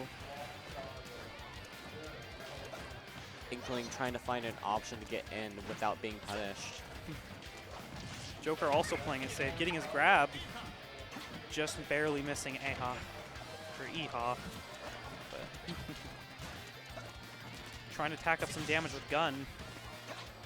A very useful tool actually in Joker's arsenal. Joker now hitting those pretty dangerous percentages. Inkling also trying to get some chip damage in with that splatter shot. I think that's what it's called. Yeah, splatter shot does not do much, however, leaving the Inkling standing completely still. Yes. Joker is going for that down gun off stage from time to Inkling time. is now back in the same percentage range as the Joker, now being in kill percent as well. Ooh, Inkling going landing high back on on the that. stage with the up The air. landing hitbox on that up B. With the back throw, back off stage.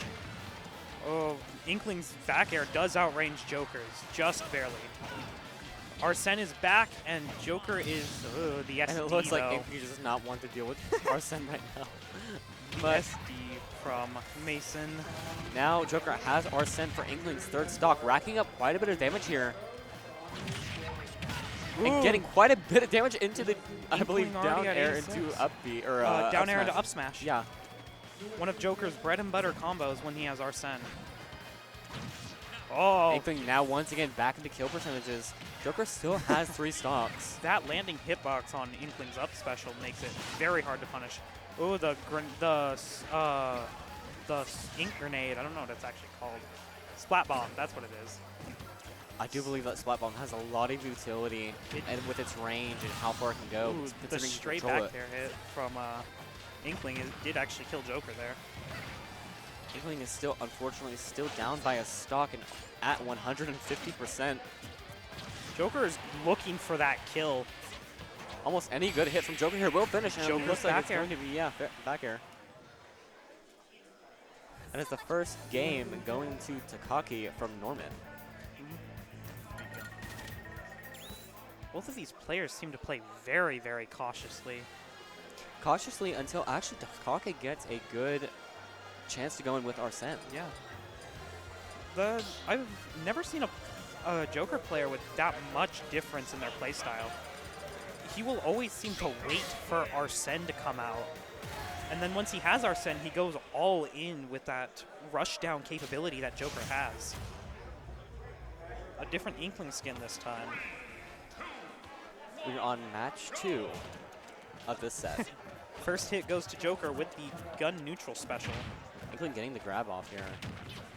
Joker Joker's getting the dash attack. hit. Once again, both of them are playing cautiously, waiting for the other to make a mistake. However, we are seeing Inkling going a little bit more in here. Inkling is up by only 20%. However, Joker can quickly make that back with the splatter. The splat bomb putting it up at a nice 40% lead. And now Joker is covered with a lot of ink here. And, you know, ink does do more damage. That damage, yeah.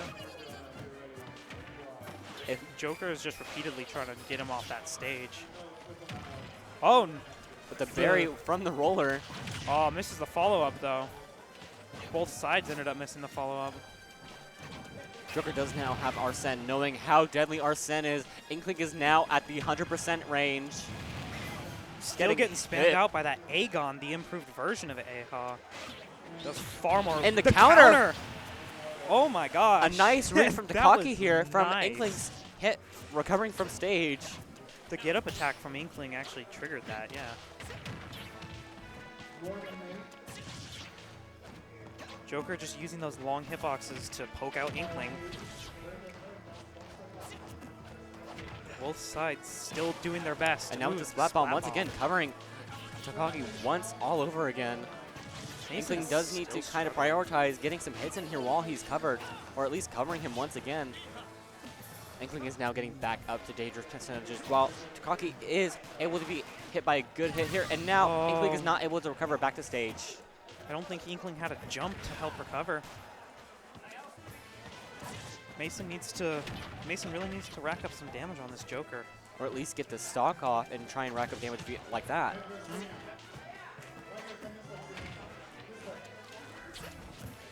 Trying to get the roller. Is coming out again. Arsene is about to be out in a few seconds after this next hit. There and he Arsene is now out. This can be very bad for the Inkling here.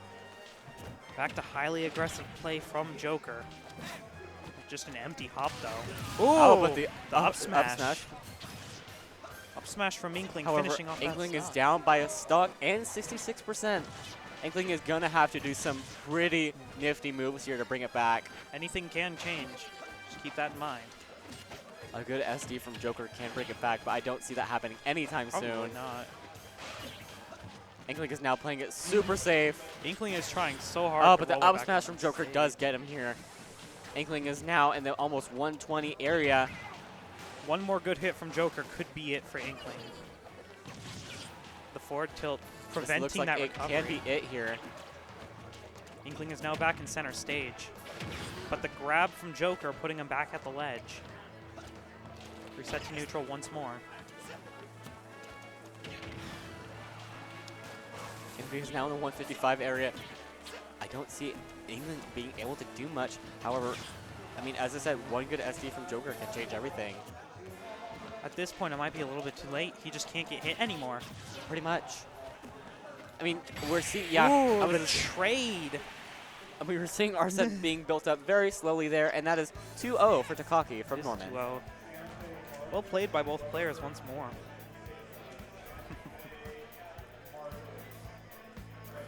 Now, I will say that I do believe that the Inkling coming from a once Inkling name could have played that way more aggressively. Probably. And actually could have probably covered themselves with using that Splatter Bomb.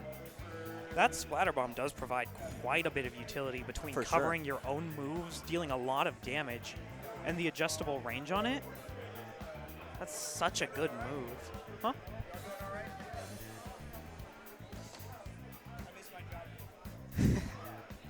But, I mean, just the Splatter Bomb in general, you know, even when I used it, I could use it to protect myself while recharging ink, and then also, Yeah. you know, being able to use it on the offensive, kind of giving myself a way to move in. But, I mean, just the utility move- and versatility is very unmatched, even by, like, some of the most versatile attacks. because you can almost, I mean, choose it to shoot anywhere. I mean, starting at the highest point up, going into straight forward. Yeah. And then also, you know, seeing the splatter shot there was a little bit new. I never really see any Inklings use it just because of how pretty much, you know, pretty much just bad of a move it is. Honestly, I have to agree with that one. Like, it's an okay move if you can Rack up some ink if they're like recovering the stage or something like that, but like, Mm, you know, why would you use that when you could just use Splatter Bomb on the edge? I won't lie, I think that the one thing that the splatter shot does have going for it is that it does lock your opponents into shield. So if you do want a little bit of time to like readjust your position and think of your next move, you can just continuously hit that shield for as much ink as you have while you're thinking. And it also pushes them back a little bit, so that is the one thing that it does have going for it. Now, I will say, just the Joker gameplay there, although playing it safe, you know, as you said, a new play style that even I haven't seen, and then going in when you have Arsene is actually quite new to me. I mean, especially when trying to rack up Arsene via the counters or new stuff like that. Going in when you have Arsene is a new type of playstyle, and especially even when he was trying to play a little bit of pretty much zoning Joker, which I've never seen before. Joker's projectiles aren't the worst in the game, but they are very far from the best. He is able to rack up damage from a pretty good distance away with Gun and Aha, but I have never seen a Joker play that passively. Because even without Arsene, Joker's rush down and combo potential For how fast he is, yeah.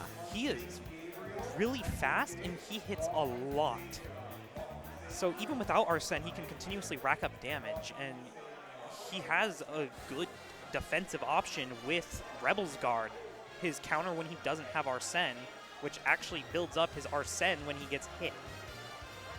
So most Jokers I play against will play somewhat aggressively without Arsene and then just pretty much forget about defense when they have Arsene because their hitboxes are bigger, they hit harder. You have Arsene, why not just go in? Yeah, you have the friggin' the big red dude behind you. Like, he's got your back. He's going to help you kill them at 80%. I would say even if you get launched off stage, I mean, that recovery becomes 10 times better. Yeah. Invincibility at the start, it goes really high. And it's just really fast. And I believe the counter then turns into a counter and reflector, right? Yes, actually. It also, you know, actually counters moves instead of just releasing the small wave of energy around you. With Tetrakarn and Makarakarn, which are the counter and reflector respectively, it becomes very, very powerful. On top of that, it actually has a pretty good modifier for reflected damage. I think it's 1.8 or something like that. It's quite strong. I do believe we saw Inkling in all 3 games there. Do you think, I mean, what could have, I guess, matched with Joker there? Well, in terms of actually playing Inkling, Inkling is not one of my fortes, but I do think a little bit more with, I do think a little bit more like the Splatter Bomb could have been utilized better, the Roller definitely could have been utilized better, but for the most part, Joker's just a really hard character to get in on. He's faster than most of the characters on the roster, has a lot of defensive tools, and has quite a few long hitboxes that are really hard to get in on, so Joker's a top tier for a reason. Yeah, I could see why. Especially, I've seen some high tier Joker play, and just seeing him, like, how fast he moves, even in his base form. Just watching the combo game was insane, and then also, you know, when they hit Arsene, it gets, I mean, 10 times better is all I could say. Yeah, like, Joker is strong even without Arsene, but with Arsene, he essentially gains the kill power of Ganondorf, who has some of the strongest attacks in the game. So, Very few characters can match him. I think some of the ones that do come to mind would be like Pikachu, but Pikachu also beats just about everybody, so. Fair enough. Though, in all honesty, I don't think Inkling was the right call there. Joker is a bit too fast for Inkling to actually lock down, and there just wasn't very much that he could do. That Joker played very defensively, and even without the rush down aspect of it, a defensive Joker is still very hard to get in on. Again, with those long, disjointed hitboxes, there is not very much that you can do. His smash attacks are fast, it kills. There isn't very much that Joker can't do. Yeah, just seeing Joker play defensive and offensive, it just makes me question like how some characters in this game can really be considered balanced, considering they have like one of everything. You know, but then again, there are always characters like that in every fighting game ever. You know, there's pretty much a jack of all trades. Keep in mind, though, Joker is also one of the DLC characters. Yeah, so DLC privilege. Nintendo had to do something to make him worth the $5. Had to throw in, you know, the marketing aspect. Yeah. Though, jokes aside, Joker is very, very strong. If you do learn him, he can beat just about everybody in the game, including Pikachu. What do you think? You know, I was talking to Savion about this matchup was, you know, Kazuya. Do you think he can beat Kazuya? Okay, so the thing with Kazuya is, once again, Kazuya requires precision. He requires timing, and if you have a very speedy thief running around you, it also just becomes really hard to hit him, because keep in mind, Kazuya isn't exactly the fastest character in the game, and he also relies on being on the ground a lot for a lot of his combos. Like a mixture of starting them on the ground and keeping them in the air. So when you have Joker jumping around you, also poking you from afar with damage, Kazuya can't do very much against that. Well, you know, I guess moving on from that, I guess let me have this question for you, because I was asked this when I first got on. What is some, like, players, I believe you were shoutcasting earlier, what were some players or, like, plays that you saw that was just, I guess, mind-blowing to you?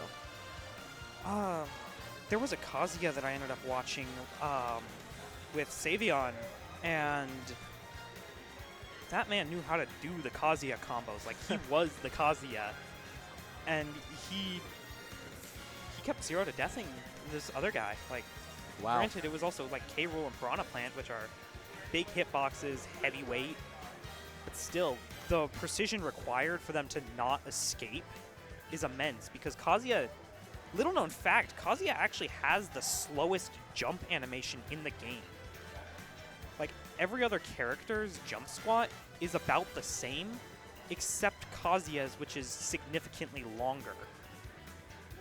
Like, I can't play Kazuya for that reason, because he takes so long to actually jump off the ground. I know it doesn't look all that, slow, but when you're used to playing faster characters like Chrom, Joker, and Mithra in the Pyro-Mithra duo, it becomes so weird not to be able to just immediately leave the ground.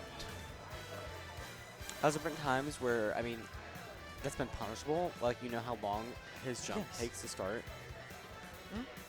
There are several ways that you can, like, there is quite literally so much startup on his jump that you can react to it. And keep in mind, that Joker was not playing at the highest level.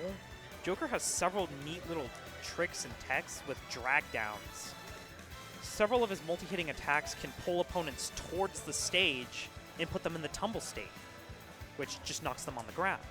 And he can use that to follow up with other attacks. And honestly, a Joker that knows how to do drag downs is another one of the scariest things that you can fight, because as soon as he gets that Arsene, his combos become scarier because he can still do the same things, but now he can kill you easier at like 50. Well, I guess let me ask you this. What do you think, or I guess, I don't know the Smash meta very well, but I just do know some powerful characters. What do you think are some, like, very underrated characters? Oh boy, underrated characters. Like, characters that you think perform very well despite their usage rate not being very high. Honestly, I have quite a few hot takes with this one. I think Olimar is a very underrated character. Olimar, I actually started picking him up recently. He hits very hard for a zoner character up close. Because that purple Pikmin, right? Not just the purple one. In general, the white one, you can just kind of throw it across the stage and it racks up damage. The yellow one increases the size of every hit you do. The blue one turns every single one of your throws into a kill throw. And then the purple and red ones just increase the amount of damage and knockback you do. Wow. On top of that, he can rack up damage really fast by just throwing Pikmin at you. I personally don't know much about Olimar other than the, throwing Pikmin at people. Each Pikmin does do an individual thing. As I said, the red one does more damage, the purple one hits harder. The blue one increases your throws. You can yeet the friggin' white one across the stage. I've accidentally thrown that one off the ledge so many times because of how far it goes. And the yellow one, which is arguably my favorite, makes everything Olimar has easier to hit. Well, that sounds like it's very good for combos here, but it looks like I believe our third set of players are getting ready here, getting set up, getting ready for the match. I'm excited to see what these guys have.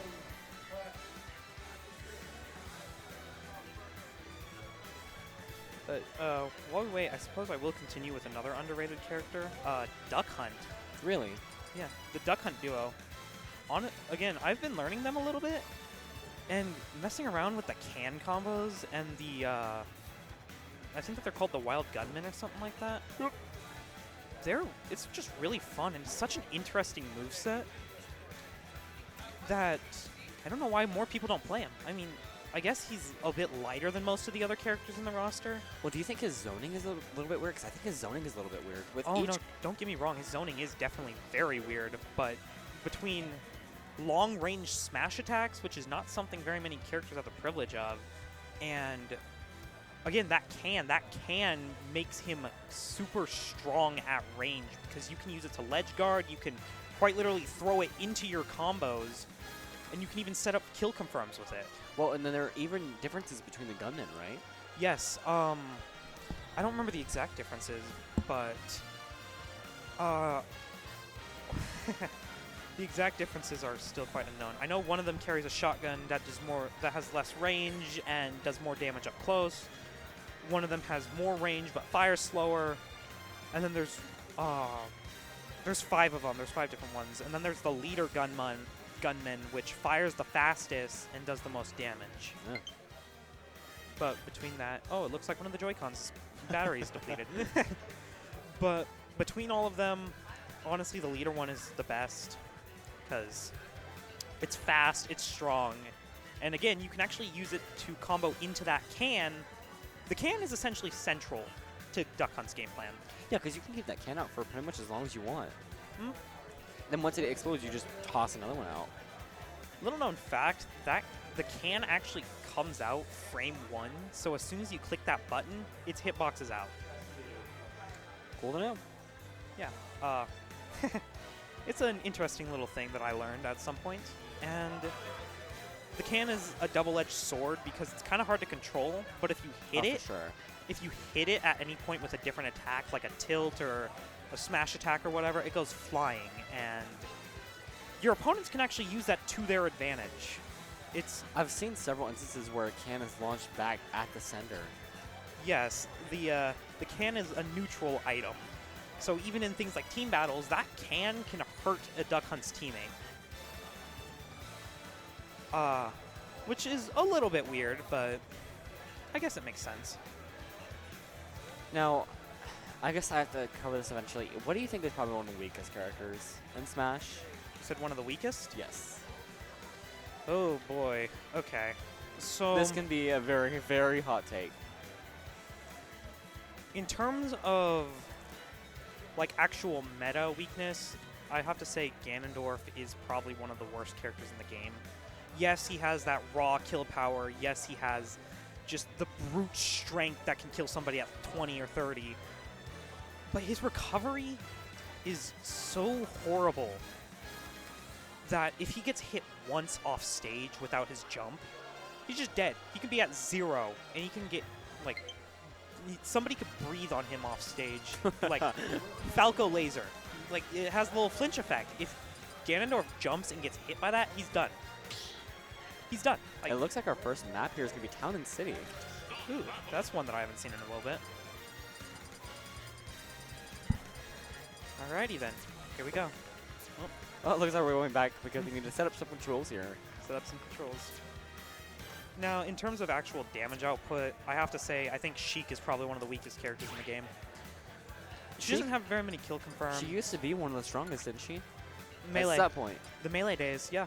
In Melee, she used to be like one of the best characters in the game. She was fast. She could kill very easily.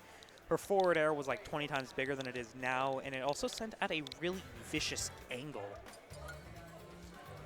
But nowadays, all of her combos don't do nearly as much damage. They're also pretty tight to perform. It's very easy to mess them up, and her kill confirms are not even all that great. Like, she doesn't have very much going for her. That's probably one of my hottest takes on the game, because I know a lot of people will argue with me and say Sheik is one of the best characters because she's fast. If you do manage to get those combos off, she is ridiculously strong. But that's the problem. You have to get those combos off, and again, you can say that with any character. Like even Ganondorf, who has a hard time comboing, like his combos kill far more reliably than hers do. Yeah. So, like I think it's just that matter of she can't really kill you, and she doesn't rack up damage fast enough. Which is another reason why people play Joker. There is an ongoing joke in the Smash community that Joker is quite literally better Sheik because he's fast. They actually have roughly the same move speed. But unlike Sheik, Joker gets that Arsene boost. He gets the capability to kill you at very low percents. And we're seeing a Mewtwo versus Link matchup here. On Town and City. Yeah, Town and City. This is an interesting match. Now, Town and City, I believe, has this moving platform across the top of the stage at some point. Yes, it does, actually. That is this map. Most people actually get Town and City confused with Smashville, but the easiest way to tell the difference is that Town and City has 3 platforms and Smashville has 1. Link is starting at a disadvantage. We see Weatherford Adrian here versus Prague. Oh, sorry if I mispronounced that school's name. I think it's Prague. Mewtwo is fishing for that Disable, by the way. Disable is a unique move from Mewtwo. It stuns enemies only if they're looking at you. Only if you're looking at them, though. In their eyes, specifically. Ooh, Link missing that up B. Link's up B is a very dangerous move to get hit by. It is a monstrous kill move. But the Link up smash, just as scary and comes out just as fast. I mean, Link is a strong character despite, you know, I would like say his move speed is a little bit lacking, but that's probably his only problem. But then again, I don't think we want a projectile character that can kind of run across the stage. Yeah, it is pretty even right now. The weird hitboxes of Link and Mewtwo, though, showing very nicely as the down air from Link hits. I think it was Mewtwo's tail hitbox again. Mewtwo is going for those Nair loops. The jab from Mewtwo actually doing 30%. Mewtwo now has that charge, I believe it's called Shadow Ball, I believe. Shadow Ball. Oh. However, I'm missing it pretty badly. Confusion, which is the reflector, the little purple orb. That's a command grab too. Ooh, the up air from Link, though, getting a nice ending that kill. stock. That Link is landing with down air a lot. Oh, almost the warp off stage. That was Mewtwo's air dodge, actually. Oh, was it really? Yeah, Mewtwo's air dodge is a bit weird looking, but Link Nair is probably one of the safest and most reliable things in this game. I won't lie. It's strong. Ooh, that Link went for that the down air. That down air has a strong spike to it, so if Mewtwo got hit by that, that was game. Mewtwo is struggling to get in on the Link's long sword hitboxes. But it looks like, I mean, Link is just keeping that range up from the Mew.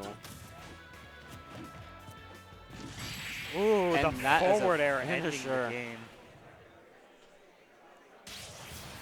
Both of those characters are quite unique. I have not seen those characters in a while. I've only seen Link from I've our only seen- lane team, yeah. but I've never seen a Mewtwo in all of my tournaments.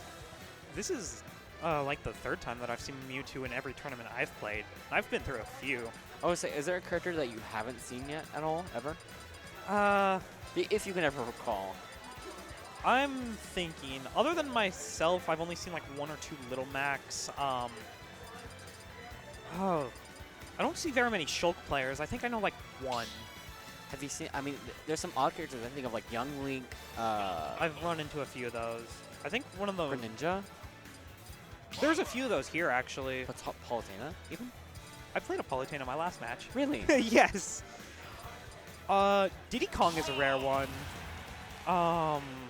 Robin. Robin is one that I haven't actually seen before. Robin. Like, I think I've only seen you play Robin once. I do enjoy Robin.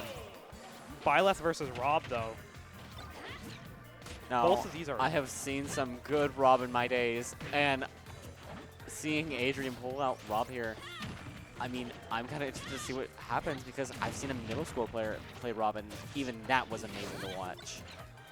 I've seen both a middle and high school Rob, and both of them that I knew were really good.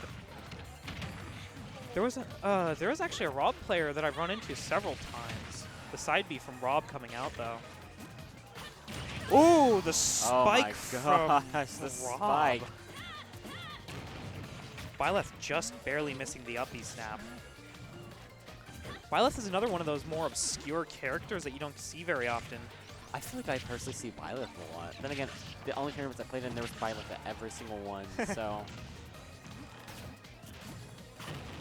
I rarely see Byleth outside of another one of our top players. This Byleth is struggling, though. I mean, the Rob just getting the range on Byleth here. Going for that down B. But it doesn't work out, punished by the Rob quite instantly, and getting that blue side air here. Getting hit by the stray laser beam. With that tether recovery. Yeah, trying to go for that spike once again.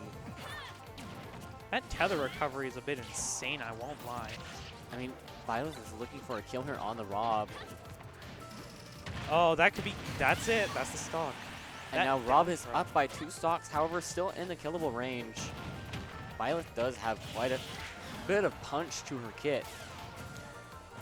Byleth is another one of those few characters that requires a good amount of precision to play, because that spear attack, that just, which actually took the stock from the Rob, that move does more damage at the tip of the spear than it does anywhere else on the spear. Yeah, because there's a lot of characters, you know, it's called the tipper, where you have to do a lot of more damage at the tip of, you know, the blade. I could go off and name a few characters that have them, but... I mean, Rob is getting a lot of good punches here on the Byleth, but Byleth getting returning that fire.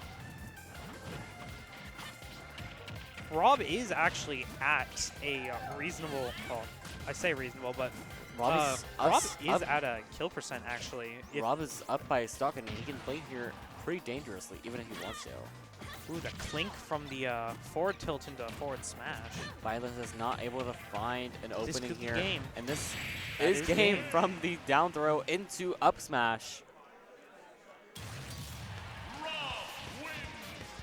Are we in This is going to be match 3. Oh, we're in best of 5s now? I believe it's still best of 3s, as far as I know. Best of 3 would be first to 2. Oh. Wait. Yeah, it's just 1-1 right now. Oh, it's 1-1? Yeah. Oh. Yeah, I was going to say that. Oh, yeah, it's best of 3s. Wait, I was like, where are you getting 2 from? That's my fault. I was like, none of them have 1 yet. It doesn't help that I have a hard time differentiating characters. You based confused off me there color. for a second. And now we are seeing a Link versus Rob matchup. The rematch. The Rob is throwing out those gyros, actually. Gyro is another one of those really versatile tools that it cannot be understated how good of a tool that gyro is. It is it's such a good zoning tool. It's quite literally just a trap on the stage. And it's really hard for enemies to pick up. Yeah. It has that active hitbox.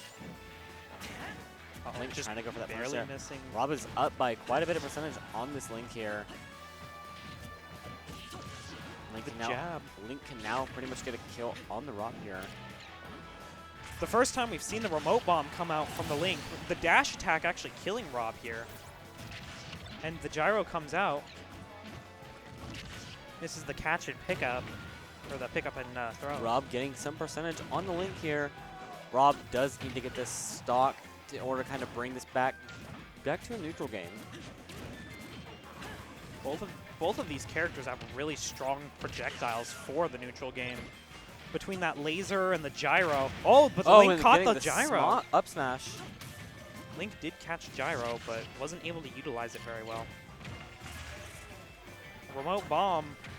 Remote bomb is another one of those. Into down throw, into up smash once again. Cole from Prague getting caught by that quite a bit.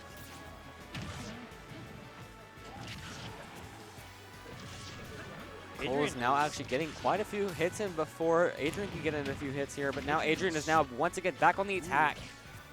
That shield pressure though. Down throw into up air. Racking up a lot of that percent. Ooh, but now Rob is into that danger zone as we talked about. Keep in mind though, Rob is a fairly heavy character. Uh-oh. But that forward smash will kill that heavy character. Not against the charged up forward smash, no. That remote bomb is still sitting on the right side of the stage. Gyro is blocking the ledge, but it despawned. Rob is looking for the kill on the Link here. Rob back air, one of the... Ooh, the laser snipe. Oh, he went for the down air, but the final hit on that up B. If Rob doesn't rack up too much percentage here before the Link can die, Rob may be getting a good percentage. This could be the comeback. Rob is up by a little bit of percentage, but can easily possibly bring back this percentage, and now is back into the Rob. Rob is only up by 10%. This can be a comeback here. Anything can change. Rob getting a lot of good hits here. Unfortunately, a few good jabs here. That second hit. Oh, but the forward smash. Nearly killing. The next one will kill. Link looking Rob for is that. now in a very dangerous area against the Link. Link going for that up air finish. Can be punished by the Rob. And here comes a giant laser now. Both of them are in a very dangerous area. And the down spike! And the spike! A very good spike from Rob here. The comeback. That was an amazing comeback by the Rob. I mean, just an insane comeback. I mean, just getting hit after hit, and especially both of them being at that final hit there, and that's what I love to see. I am once again shaking from that. Those moments are always so intense, and I really thought Rob had it. Once he got that kill and then racking up percentages, but then that Link got that forward smash, and I was like, okay, maybe Link has it once again.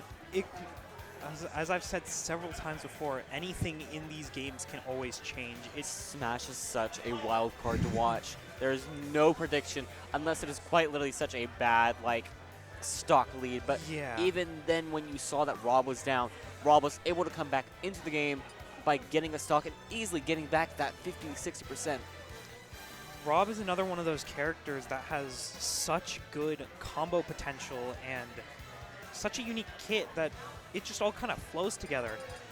A few of the Rob players I've seen have actually been able to get a single hit and combo off of that to death.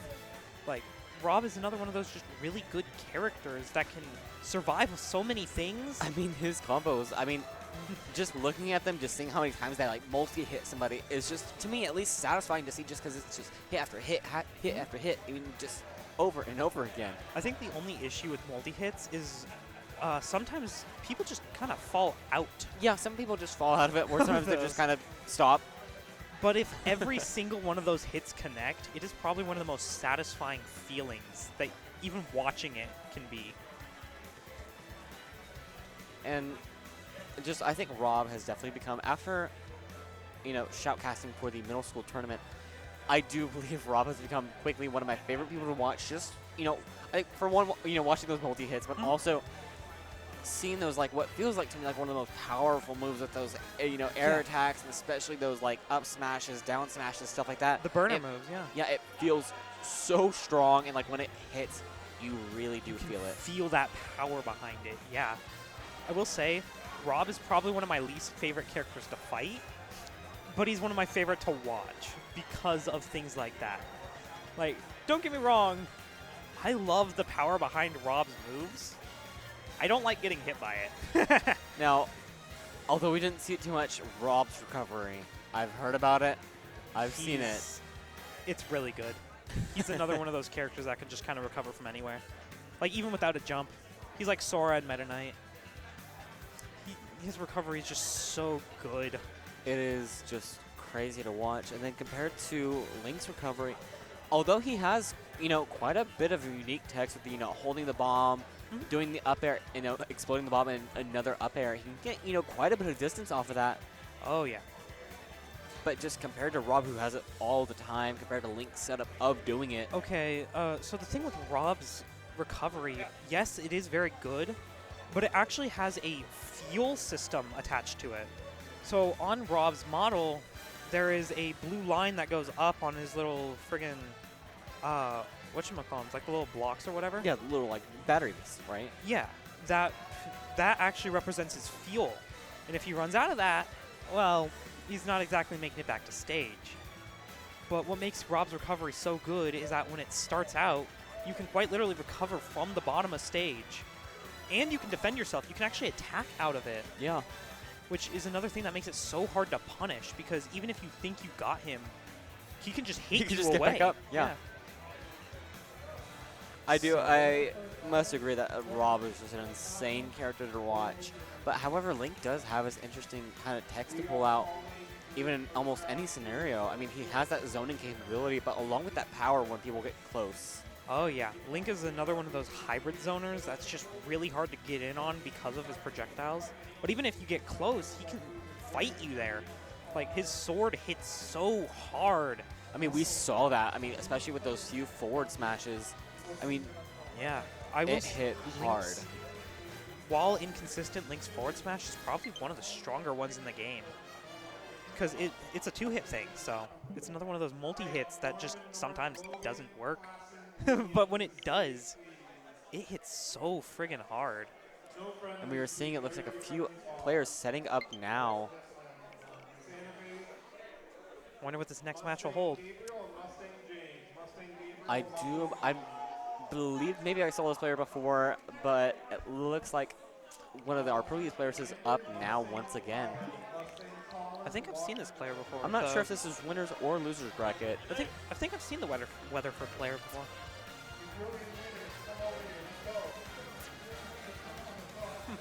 But either way, one of these players is up again.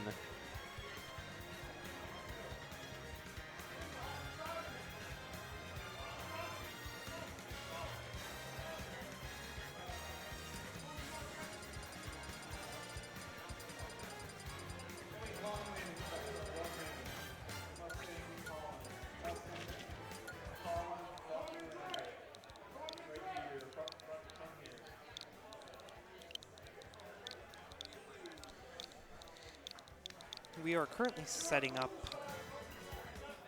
That name looks familiar. I think I've played this guy before. Mr. Twister? Huh. On a GameCube controller, too. Here we go. Back to Pokemon Stadium 2. Honestly, it's probably one of the most fan favorite maps for competitive and even for casual. It's got such a good layout. A Joker. Ooh. This was the, I believe, Joker player against the Inkling player from earlier. However, this Squirtle player I have not actually seen before. I think that may be the name from last game, but I could be wrong. I'm pretty sure I'm wrong. We may remember based on the character they pick. Mr. Twister. A Yeah, Shulk I have player. not. Speaking of Shulk, here's Shulk. Who would have guessed one of the characters that I said I had only seen one of would appear right before me? Activating Now, that speed. Shulk, for someone who's gone against a really good Shulk player, he is scared to play against because of that speed, that jump. All of his Monado arts are just simply crazy, especially when they get it right. Oh, definitely. Each Monado art does have its downside, though. That shield one reduces the damage that he does by a lot. Buster actually increases the damage that Shulk does. However, it prevents him from actually sending them anywhere. He can't kill as effectively because he's trading out his launching power for that extra damage. Joker does have Arsene, and he's covering every single option. Shulk's switching out his Monado arts a lot, but it's not getting the job done. It's racking up a lot of damage here. Joker needs to be careful when Buster's out, but it's also one of the best opportunities to go in because Shulk takes more damage. Oh, but the vision! counterattack there. Joker's living. Joker still has his jump. Not enough to kill the Joker here, unfortunately. Activating that jump art. Shulk is in his jump mode. However, Switching to he speed. is in a dangerous area at that 143%, but so is Joker at that almost 100% mark.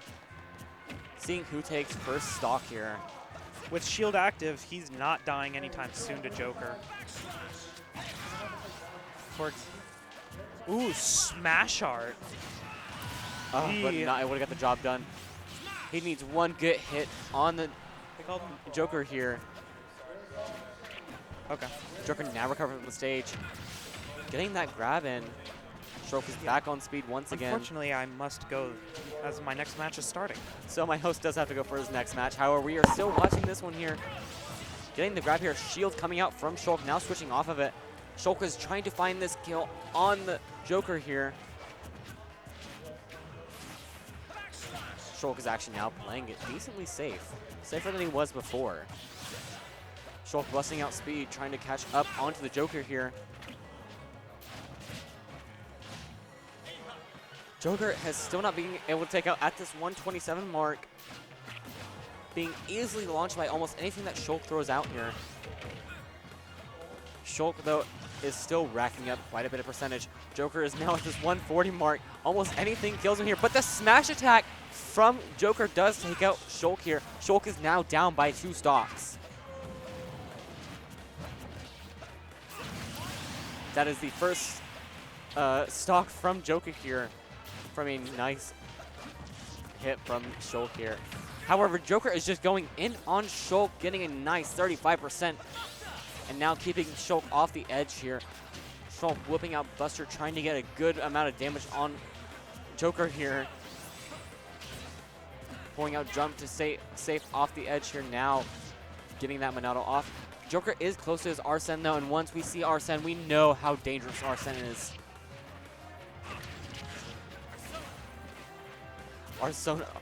His persona is now once out again. However, now we're seeing smash from Shulk. Both doing quite a heavy amount of damage. Trying to get that counterattack in. Oh, but getting the spike from the Joker. And that is going to be match 1 for Takaki.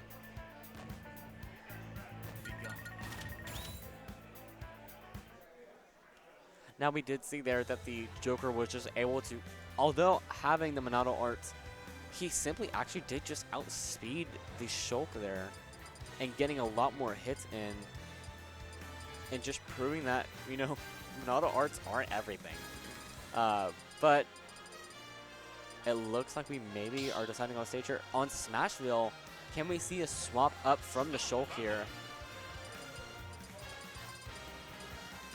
We are seeing Joker once again from Takaki.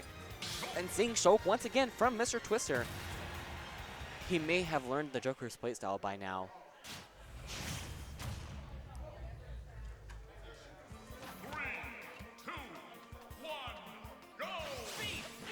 Shulk busting out with speed already.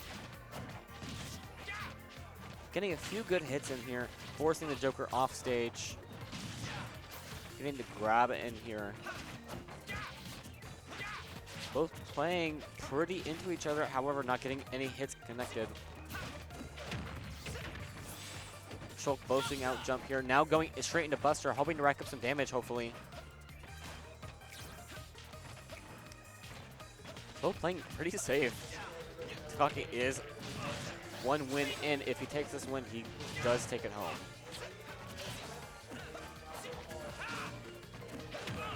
Although Joker up in damage, he is bringing it back here almost at a neutral game now. Shulk getting that hit in, but now Joker does have his Arsene. We could be seeing a lot of damage racked out. Now Shulker is bringing out his shield art, but does cancel it. Joker is unfortunately not able to connect many hits with Arsene, but now I could be taking that back with now a connection from both his hits on, especially with his range there, that does rack up damage over time.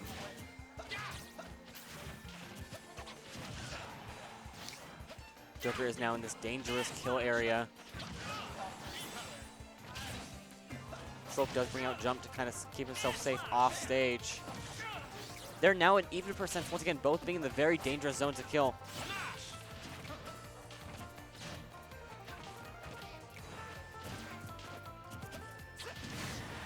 Oh, and that is a kill. The first stock going to Shulk. But we could see another stock going to Joker here. Shulk bringing out the speed, trying to kind of outspeed the Joker here. The more damage that Shulk can rack up here, the better for his second stock, getting up to almost 60%. Joker does now have his Arsene, which is actually pretty good considering he can get the stock easier now. Shulk is now back once again. However, he does come back to Joker's Arsene, which can possibly rack up a lot of damage here. However, Joker is at that 71% mark. Shulk does cancel his shield Monado. Joker is now back again at that dangerous percentage mark. And that does kill on Shulk's behalf. Joker is now down by one stock. It looks like Shulk is learning kind of this Joker's playstyle.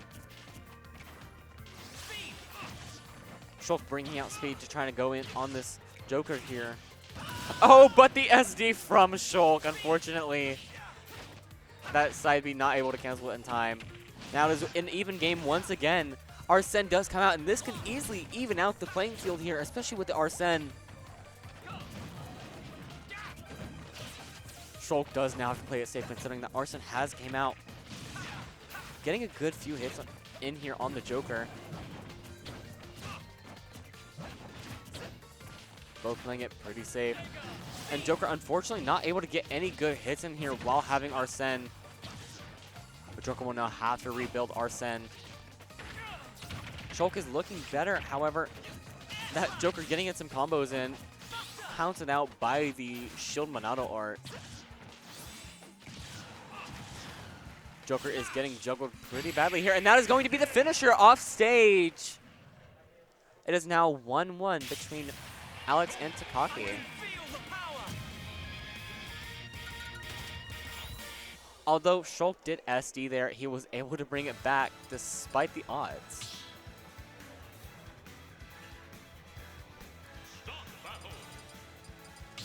We are seeing once again the same matchup as Shulk versus Joker. The Shulk does seem to be a lot more confident in his playstyle now against this Joker, able to keep up now. Starting out with speed once again. For getting a lot of good hits in here. However, the Joker countering with a lot of good hits himself. Shulk once again going for that grab and getting a few good hits in here.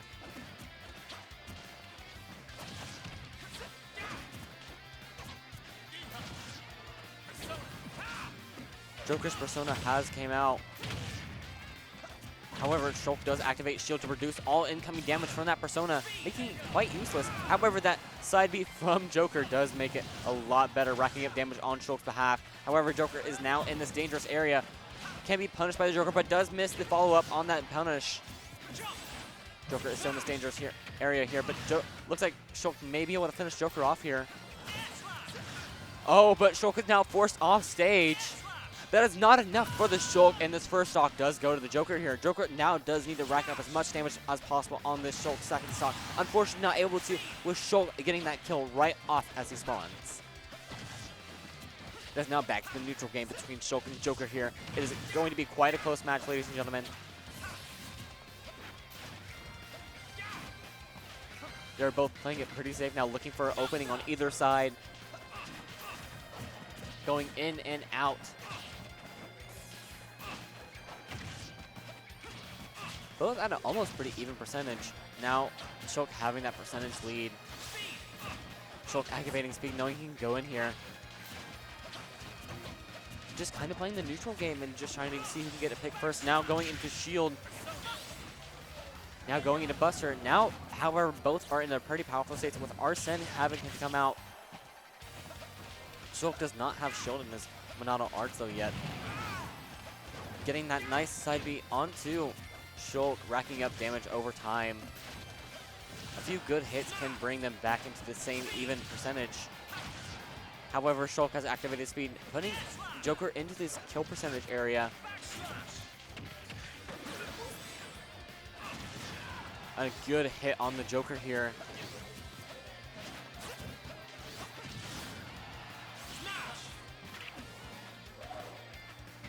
Joker is in a very dangerous area here, but quickly dragging the Shulk up to almost the same percentage. It is now almost anyone's stock. On the back throw off stage. Oh, and the side B off. That does kill the Joker. Joker does need to kind of quickly follow up and kill the Shulk here. Otherwise, too much percentage gain here can be very dangerous for Joker here. The up air, or the up special into shield does protect him quite a bit. Joker is looking for any kind of finisher here.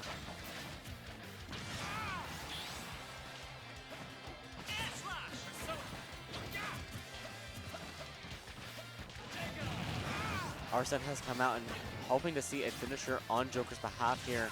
Taking too much damage on Joker's behalf can prove very dangerous at 65% on his last stock.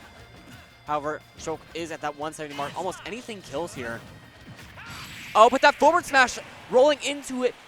Looks like match 3 will go to Weatherford Alex. This is a good result. Although it was a very rough first match for Shulk, he quickly adapted to the Joker's playstyle. And just showing how much of a kind of learner he is, and just showing that when, although he does lose that first round, he quickly adapted into the Joker's playstyle. And just showing, you know, he did start off pretty rough, you know, losing that first match, but then showing that second match was a lot closer than it should have been. And even in that second match when he did SD, he gave that Joker a chance to actually take it all there. However, he did prove that although he did SD and it was quite an embarrassment, he did show that it did not bother him at all and just quickly took it home after that. And going into the third match there, he was actually way more confident in picking his Shulk because the Joker did never switch there. Going into the third match, we did see him, you know, kind of confidently kind of rotate his Monado art, starting out with speed, going into jump, going into shield, and especially when Joker's Arsene came out, he quickly swapped into shield, knowing the deadliness of what can happen when Arsene is out. And then Joker, on the other hand, he did have a very good first game, you know, juggling that Shulk back and forth, catching him off guard with all of his Monado arts, you know, utilizing every single weakness. However, it didn't work out in these second two games when that Shulk kind of adapted and kind of rotated, you know, according to the Joker's plays, in which, you know, whenever Joker had Arsene, he would bust out shield. Whenever he was off the stage, he would pull out Buster or Smash. Whenever he was off stage, he would pull out either Jump or Speed. And so it just showed that, you know, after adapting to that Joker's playstyle, he was able to quickly adapt to that player's playstyle. And so that was just a very good adapt from the Shulk there. And it looks like we're quickly thinning out in players here.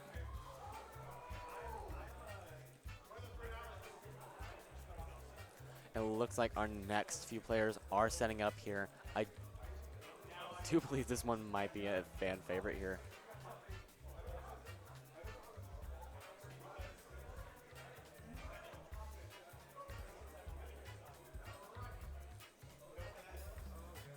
I will say I do believe my favorite match to see so far was probably I believe it was Mario versus, I forgot who it was, but it was a very good matchup to watch just for seeing the combo game on both sides. I mean, it was very, very unbelievable. And it looks like we're having the matchup of last game Shulk versus, I believe, what is a fan favorite? I believe this is the very hyped up McNugget, but you can prove me wrong, chat, when he does come on screen here. But I believe this is the fan favorite McNugget, or I believe that's what you guys were calling him, or McNut. And but here this can be quite a matchup here. The players are getting set up right now.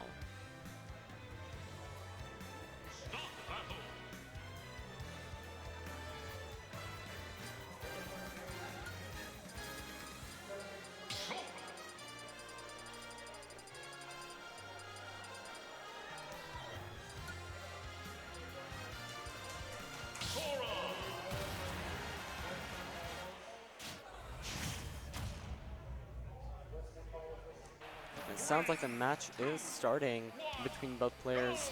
And it looks like it's going to be Shulk versus Sora. This is Norman North David versus Weatherford Alex. Now we know of Sora's kind of safe game here, especially with Shulk being more in here. Can we see a kind of counteractive play here? Sora taking this first kind of set of 80%, however, quickly kind of making it back. Now here is definitely in this time of day where we're going to get a lot more hype matches. Shulk does have that smash being very dangerous to approach, especially if a good hit does come in. Sora is now with this very dangerous 103 percentage, trying to go for that spike there, but does get that forward slash and does kill Sora. Shulk is at that 6% for that first stock.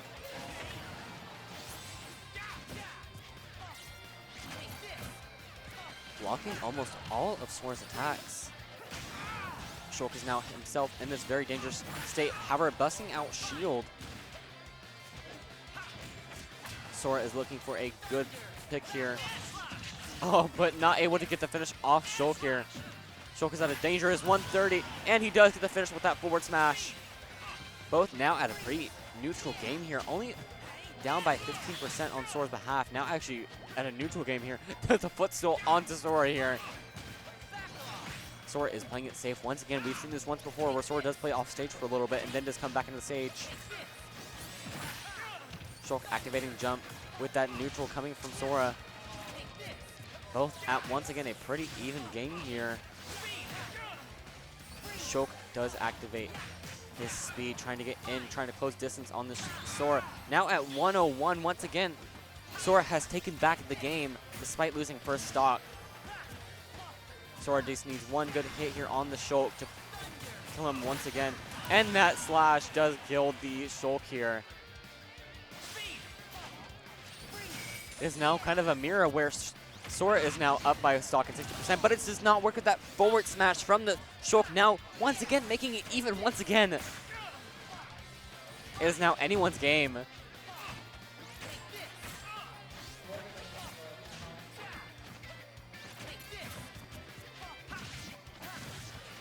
Seeing a few good hits from both sides here.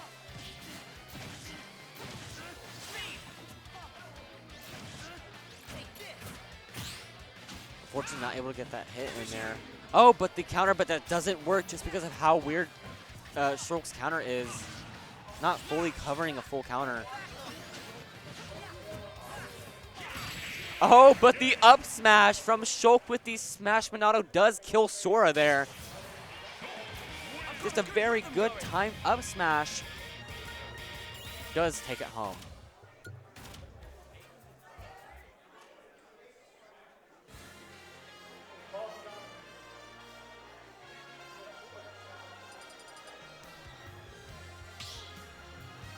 We're going into match 2 out of 3, I believe.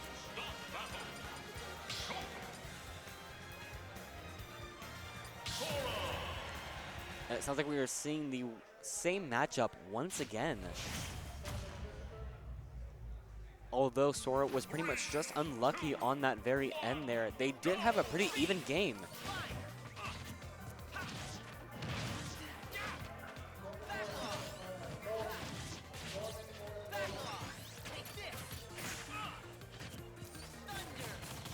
Both playing it pretty safe, waiting for one to approach the other.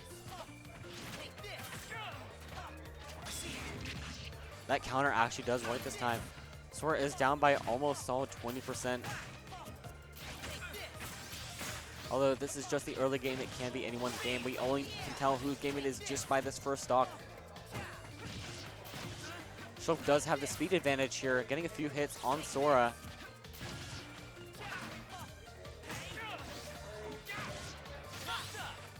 Shulk now pulling up Buster, looking for a high damage percentage kind of knockout here. Now seeing Smash, we're looking for a finisher from the Shulk here, and that does finish. Sora is now down by one stock, with Shulk being in the highly fair percentages. Shulk does need to be a little bit careful here with what he does. Now getting frozen. Fortunately, the freeze on Sora does not last too long.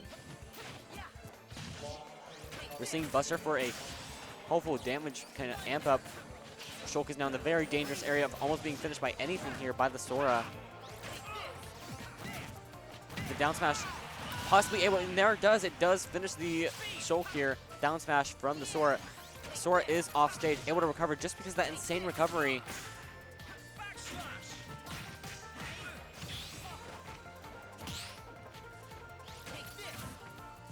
Sora is kind of looking for this neutral game here.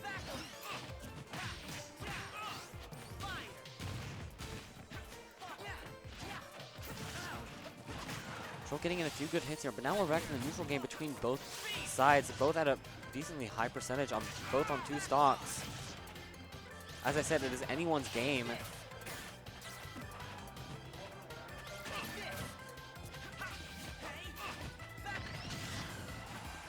That down air coming from Shulk. Both playing it pretty safe, although looking for picks on each other, considering they're both at fairly high percentages.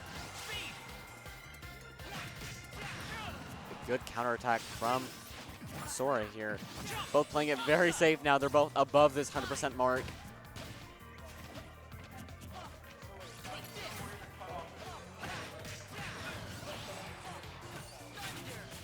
Trying to look for a finish on both sides. Smash coming from Shulk here. Is he able to get it? No, not at all. They're both at very high percentages, both above the 130 mark. It is almost anyone's stock now. Oh, but the forward smash was not able to finish there. Oh, and the second stock does go to Sora. However, Sora himself is at a very high percentage. Shulk looking for any kind of kill here. It looks like it is once again even from both sides. This has been a very close matchup between both sides. Sora is now at a % disadvantage. Sora has once again gone to resorting off stage. Thunderraga getting a pretty good hit in there. Shulk is now going for Smash, looking for a high damage move. Thunder connects.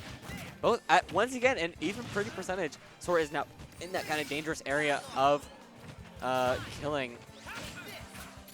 However, they are matched up once again. It can be anyone's game at this point.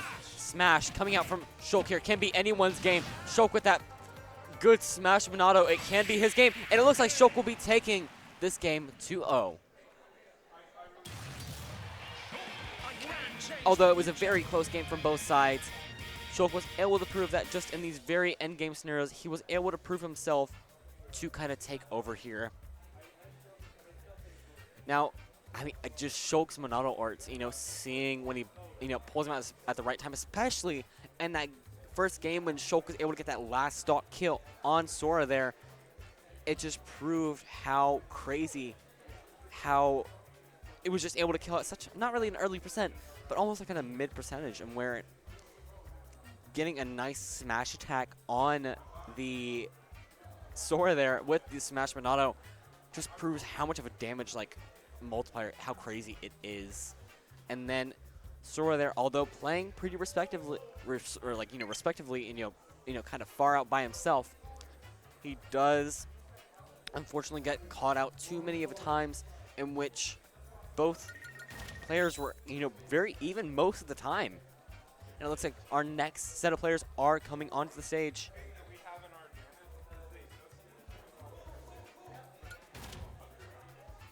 As both players are setting up for their next match.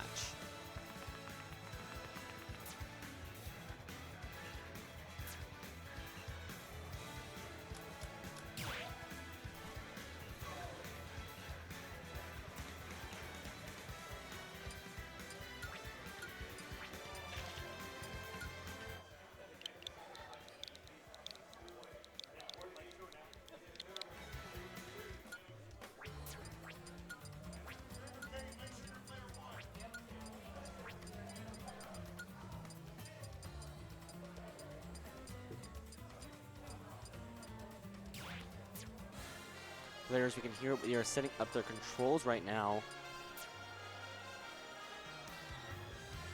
And it looks like we are going into the map pick.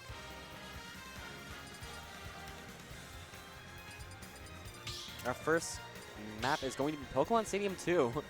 that could have been a bad map pick there for Foreside.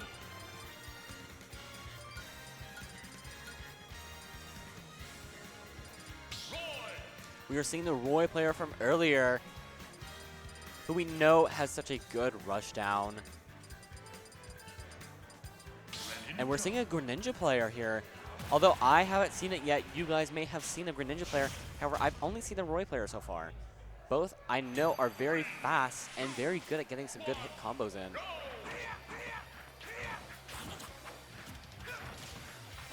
This is Prague Caden versus Westmore Anthony. Both waiting for a good opening here. Roy getting the first hit of the match. That up air, or the up B into, looks like nothing, unfortunately.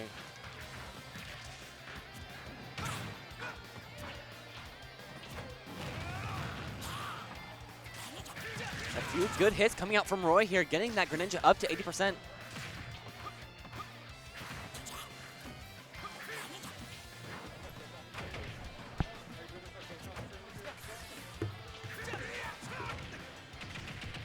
We have another commentator coming in to assist me here. What's going on, guys? What's the game situation like? Oh, it's fairly even. Yeah, it's fairly even. However, Greninja is up by a solid 20%. However, forcing Roy off the edge here. It's a very even game right now. Both, however, are in a decent kill percentage area. Yeah, we're going to start to see the kill confirms coming out. We see the down tilt from Greninja, and hopefully we see some jabs from Roy. There they are. Down tilt. Oh, I like that wait. Waiting for the tech situation. Roy is in a very dangerous area. This Greninja is playing very reaction-based. The up air or the up B does hit Greninja through the stage. That air dodge was the only thing he Oh, could but do, the kill off stage. Greninja shielding it out, waiting it out. That's so intimidating, just having a Roy sitting in front of your shield. Roy waiting for Greninja. Greninja just needs to get as much percentage as they can. For as long as Greninja can hold this third stock, they will hold the percentage lead in the next stock over. Yeah, we're racking up a nice 60% here on Greninja. But that may finish Greninja here, but it doesn't, unfortunately. We're seeing some decent extra credit from the Greninja. Greninja is at a solid 142%. Almost anything could kill from Roy's part, and that'll kill on Roy's behalf. Yeah. However, Roy is down by almost 60%, unfortunately. Leading back into that dangerous kill area. There. Getting the up B on Greninja, getting a nice 32%. Up B by itself does 20%, and it has armor on frame 5. For an out-of-field option, it's kind of insane, honestly. Oh, for sure. Ooh, down to but the up smash does kill the Roy here. Greninja is now up by his stock and 44% in, which is actually not too bad. Let's see if Roy can pull something together. Another 20% on the board just from that up B. Greninja, once again, just needs to go for percentage here, considering they may go in their And last it's stock, gonna and kill is at now almost a pretty even game despite only being up by 13%. You got changed going flying from the Anything, pop-ups. anything can go here. Roy going for the counter there, unfortunately did not work. Dash attack.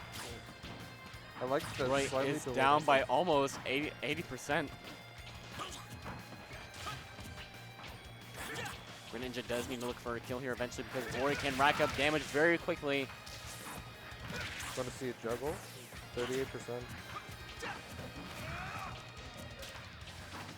You're going to the platform with that up B whip. Oh, but he's alive. That Roy is in a very dangerous area for the Greninja now. Oh, it looks like that code is going to kill the first round going to Westmore Anthony.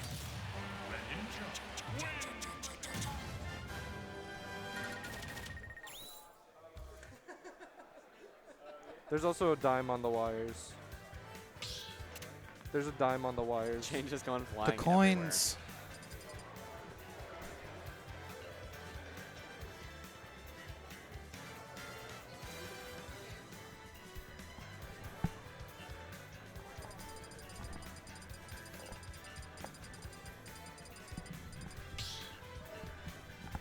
Going to see Town and City. Roy's best stage. Those shorter side blast zones are really going to net kills so much earlier. Oh, but we're going to see a switch to Ike. That's interesting. He had the character. Advantage with the stage. We are seeing the same character from both sides here. Oh yeah, sorry, my bad. I'm seeing Ike now. Sorry.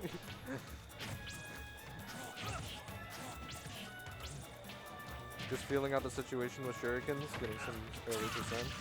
Ike, though, is more powerhouse. Is slower than Ike.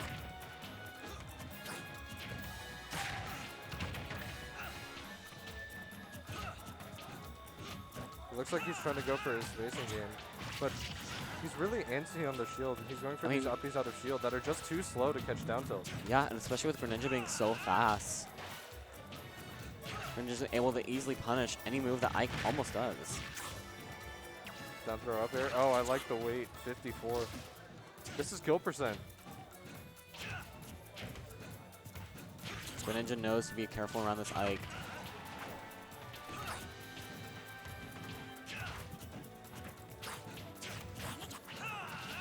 That's going to be stock? Yes, it is. The forward smash.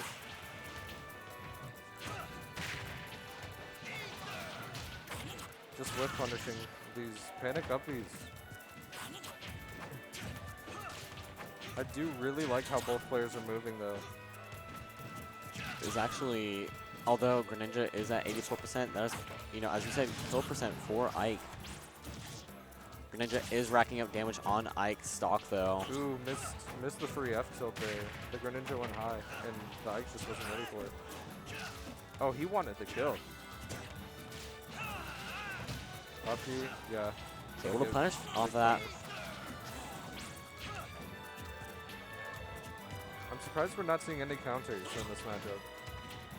Both of these players play very aggressive despite no counters, and even if the counters did come out, they both respected both counters. Finds an up B finally. Let's see. However, Ike is now in that killable range.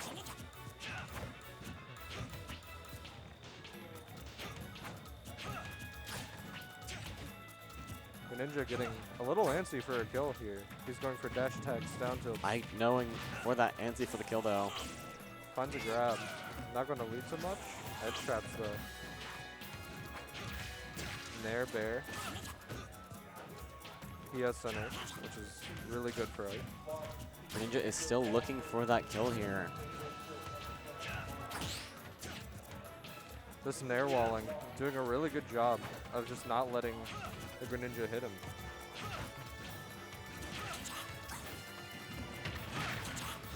Good weights. 65. I mean, We're Greninja seeing has not been bring able to the get the game kill back. here, and now Ike has been able to take the game back, and that is a kill for Ike. What a stock. And now Ike is now back in this game. He slowed down the tempo, stopped panicking, looks like he calmed down. But there's the up B again. And now it is once again neutral game for both sides. I feel feel like every time he's done that up B, he's been getting punished for it. 36%. Oh, what Yeah, a and wave. there it is. I mean, there's the counter, but both players respect it. What a C4 tilt? Yeah. Oh, he doesn't know the counter timing for Ike recovery. Good dash attack. Although Greninja is Different. up in percentages, but this does kill That on the kills. neutral B. A very good play from Ike there. What a stock. Seeing a little pop-off, too. I love when a player really just gets into... Especially such a play like that. That is something to celebrate about. Now let's see what Westmore's thinking here. Westmore Anthony.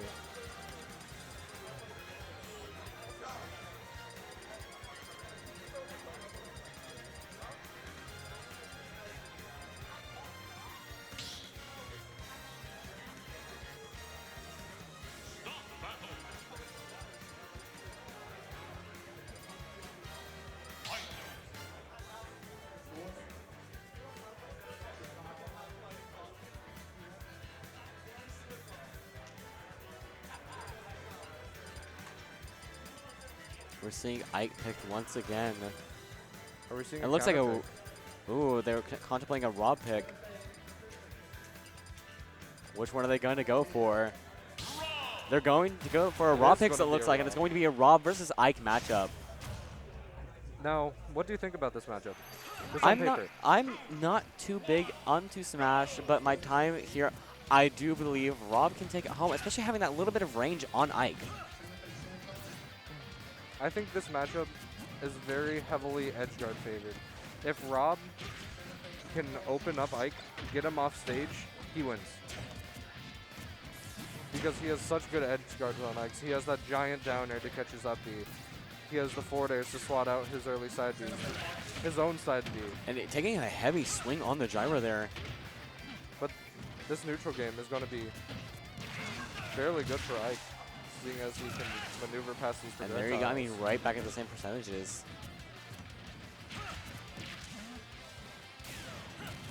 Fortunately, not able to get that laser hit off. Ooh, the two. Oh, frame. and here we go. Down tilt. A lot of hits. Can Rob do anything here? Looks like not.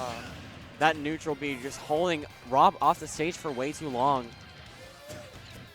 It looks like he had enough fuel to just go over it, but Looks like he chose not to because that large hitbox, despite it not showing how big it is, it actually is a lot larger vertically.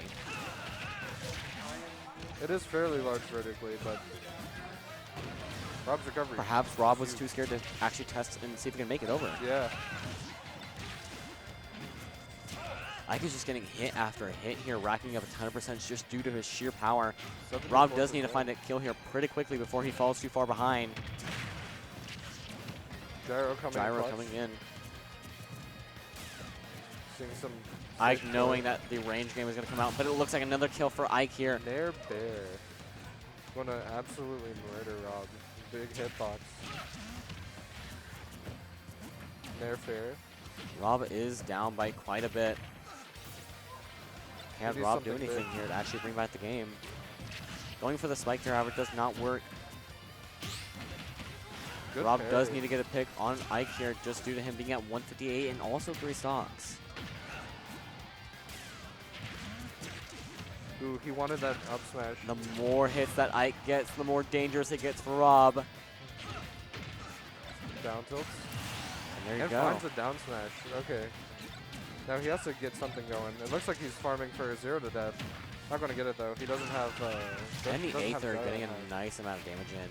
Now being at that same scenario once again. Ike is going to hold neutral B at the edge again. However, does not work this time. Oh, that looks like it's going to kill. The pop off coming out. A good close game on both sides. However, Ike showing that he can take it home on this third match. I'm going to get a drink and probably use the restroom, so I will be right back. Sounds good.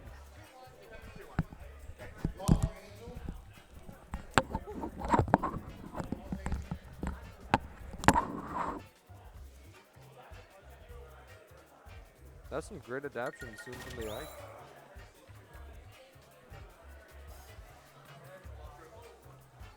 stopped panic up being, played it slower, and he found his options to kill. He played his lead really well.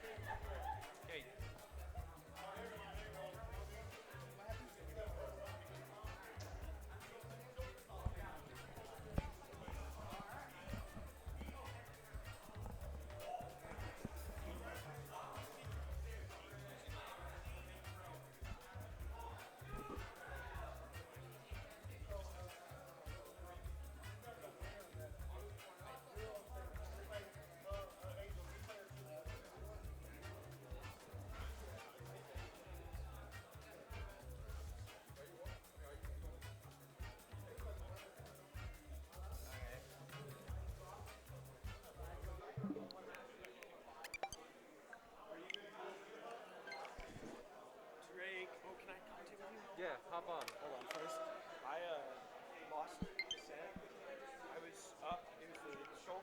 He won first game. I did so well against the Shulk. Third game, I was up so much. Second stock was like 130 to 30. So I was up to kill. We got him first. I was 50.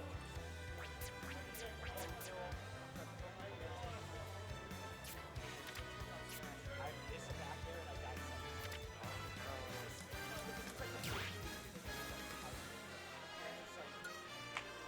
I brought it back.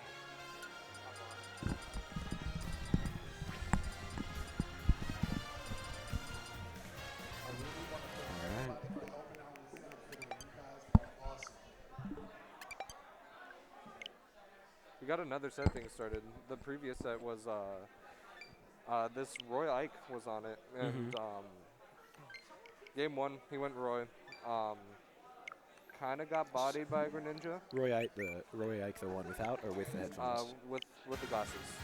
Well, they both have glasses. Oh, without no the headphones? Okay. Yeah, no headphones. Yeah, I've played him before. Go ahead. Game one he kind of got bodied. Game two he went Ike. So Ike versus Greninja. Right. And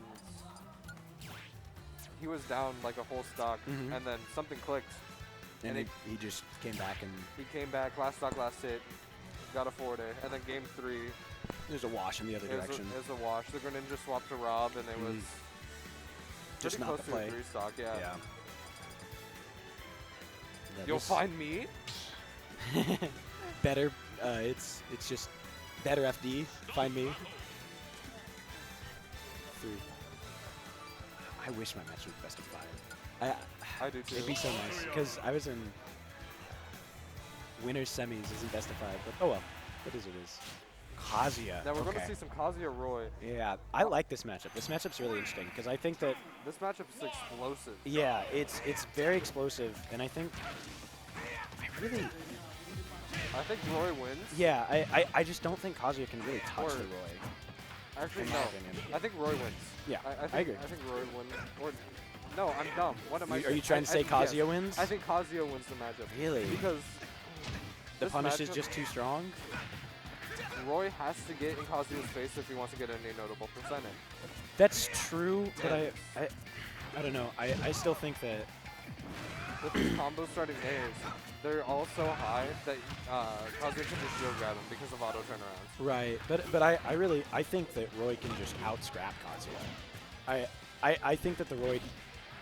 Yeah, I think they can out-scrap, but the punish of Kazuya and the fact that Roy has to approach to get anything meaningful... That's true. Yeah, I think that... I think that the Roy can really play safe and then do some scrap and fish for kills, basically. 86. That was not good DI, I think, but, you know. No, but what's interesting... Ooh, okay, that was a... no. That could be dangerous. No, don't say off-stage situation. Commentator. Don't say off-stage situation. Yes, that's the most new commentator thing of all time. Anyways, yeah. Okay. He baited him. Outplayed. Yeah, outplayed. I think Angel here is Kazuya is kind of falling apart just a little bit. He's approaching a lot more. not you'll getting the notice. kills he's looking for. I mean, he kind of just has to approach because he's down so much. That's true, but even in the second stock, like he was approaching so much when he just needed one kill. And with Kazuya, there's a lot of options. I don't think you need to rush it. Yeah, that's true. However, See, this can be huge. Yeah, this can be. Oh, He got the he turnaround. missed, Missed the electric though. Oh wow! Ooh, the What a swap. fair. Oh, but Good Kazuya's. play, finish it. That was a really good recovery. Laser stall. I think. Ooh, Yeah, that's so scary. it is. I don't think he's gonna fish for it. I really don't. I don't think he's gonna fish for that down B. Just the way he's been playing. Maybe not. I guess I'm wrong. Just a punish. Double side B. Yeah, that was good. Gonna take game 1. Solid 2 stock. It was, but it was weird. It felt like there's a very clear defined back and forth at the beginning and end of that game, and through the middle, Angel the Kazuya was just kind of out of, I don't know, Do you out think of he the gets game. stressed when he's down? I'm wondering. Well, he was very calm at that end, and most of the end, except for that last down B, was really very solid. He was being patient. He was. Or I heard a Terry. I guess the right word is antsy. Yeah, I get that feeling because he was approaching a lot more. He seemed comfortable when he was just kind of sitting, not quite in the corner, but pretty close near the beginning and end of that game. But he was playing, I think, too much in the middle for his liking. Now, what's interesting that I think we'll probably see a little more here, because Kazuya doesn't, or at least that Angel didn't really attack his shield very much as Kazuya. He just kind of let him do his thing in a place where he would put up a defensive option. I doubt we're going to see that from this Terry. And one of the things about Caden that's really interesting is his out of shield game. Is if you touch his shield, he will up B, and you will probably get hit by it. Yeah. We saw that a lot against the Greninja. He did a lot of up Bs that just weren't hitting because Greninja's Nair is so safe. Yeah, there's certain characters where it can really be to your detriment. But I think Angel seems very comfortable in the corner. I really don't think playing in the middle has gone to his advantage very much. Oh my gosh, that was a crazy mix-up. Oh. It looks like he's trying to hold some issues though, which is theoretically the right thing to do. Yeah. But it just may not suit his playstyle as well. That's kind of what I'm feeling. Although he's doing a good job of it right now. Yeah, down. He's doing a lot of really good whip punishes. Like he's. Yeah, that's what I was wondering, because it seems like when he's in the air, the Terry seems to like being just within Caden's burst range in the air, and then drifting back onto the ground to get Caden to. And Caden caught that with the side B, but I don't know if he's gonna keep catching it. I don't even know if the Terry's gonna keep doing it because he hasn't jumped in the last 15 seconds. Ooh, great parry. Good parry. 64%. This is kill percent. Yeah, this is. Yeah. One more of those. I think honestly, at this point, you're up 3 stocks. Fish for. Yeah, just do it. Yeah, just fish for the kill. Like, you're at 100%. And yep, there it is. Yeah. Wow. Okay, so Terry seemed to be the play there. He was. I think he really liked. Operating just outside that burst range, specifically in the air, and then almost operating within the burst range on the ground. But I don't know. He had a very good. Oh, let's see. I'm up. Yep. I'll see you later, man.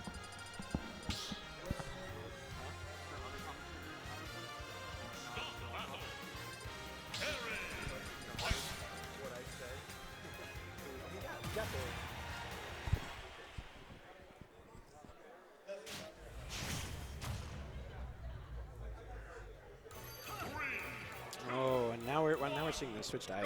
Now we're seeing the switch to Ike. This is more or less to be expected, because that last match really was rough. It seemed like he couldn't quite deal with Angel's ability to play just outside of his Nair range. I wonder if we'll see some more zoning. Yeah, that right there, where you see Caden just stay in place almost and be happy with zoning him out with fairs. Although at this point he does kind of need to approach. He can't just hang back. This is looking pretty rough. That's good. So what I think I'm gonna see here, I think we're gonna see Angel shift a little bit more towards the aggressive. Is what I think I'm seeing. I'm seeing a lot more.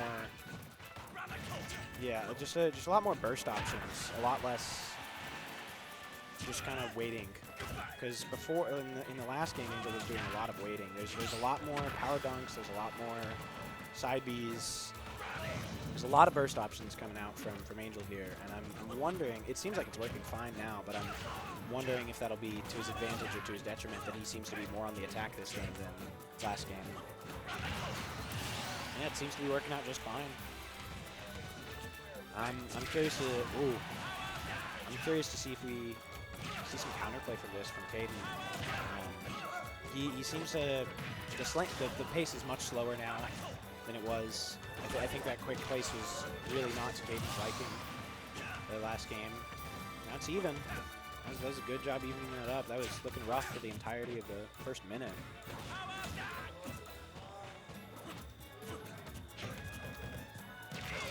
And there's exactly what I was talking about with Roy last game, where this Terry is going to be attacking Caden's shield a lot more than Kazuya would have been. And Caden just gets so much off of those shield punishes. He's been in disadvantage from that same opening. Now Caden's in the corner again. We've been seeing, yeah, a lot of very good center control, but he doesn't get the punish. Angel doesn't, that is. And now it's a little weird. Neither of them are quite fighting for the center. They're just kind of pendulum back and forth between their respective corners. Double spot dodge. And there's those burst options again, especially in the air. Before Angel was sitting in the air just outside of Caden's burst range, and then drifting back to get out of the way on the ground and punish. But now it seems like he's going for those burst options in the air in places where before he would have just kind of did a coverage option and fade back.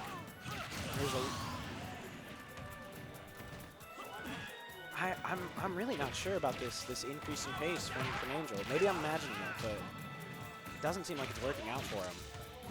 Oh, and now Caden's really moving. Angel's got to stop this momentum. He can't let Caden get any more extra credit. Okay, there it is. Last stock. Game 3. And there he goes back to his ledge. I'm wondering if Angel's looking to slow the pace back down. Oh, dash attack. He wasn't doing that really before. I mean, he did that a few times, I guess. Yep, there's the shield pressure again. Same shield pressure that we were seeing last game. That down tilt back beat. Oh, and he misses the ledge. That's game. Good job, Caden. Wow, that was a set. That was a really good set. Good job to both competitors. Caden did a very good job taking the momentum back in his favor, not letting himself get smothered anymore. I think that really did just come down to the change in pace from the second to the third game. Character switches from both sides were good picks, it seems.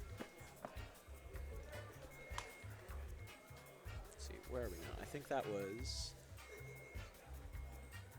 winner's semis, I want to say.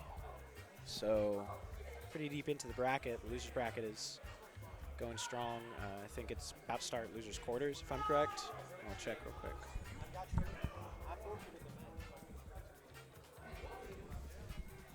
No, loser's quarters is the round after the round that's currently being played. So the next round of matches will be losers round 5 or whatever. I'm not sure. Maybe losers 4. It was an interesting set. There's a lot of adaptation. Most of it was character switches. I need the second commentator.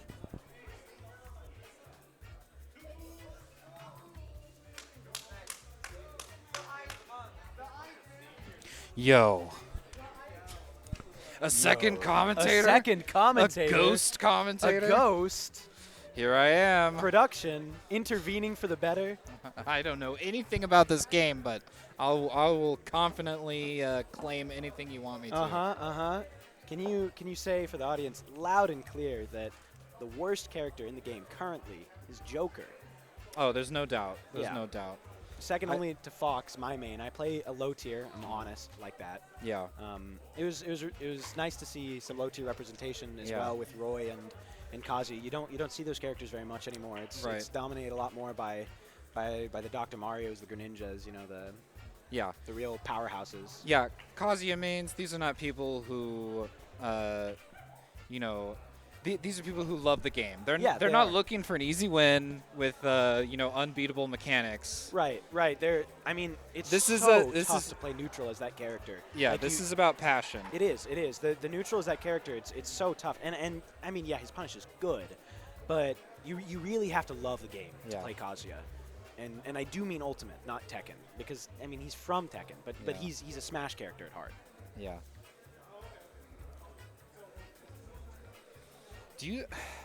Honestly, I have not even seen the bracket. So Ricky's been sending me screenshots of each match I don't know if this is part of his the way that he can control me. Oh. Well done. Well the seating got the seating for top 16 got flipped around some, so we didn't end up playing.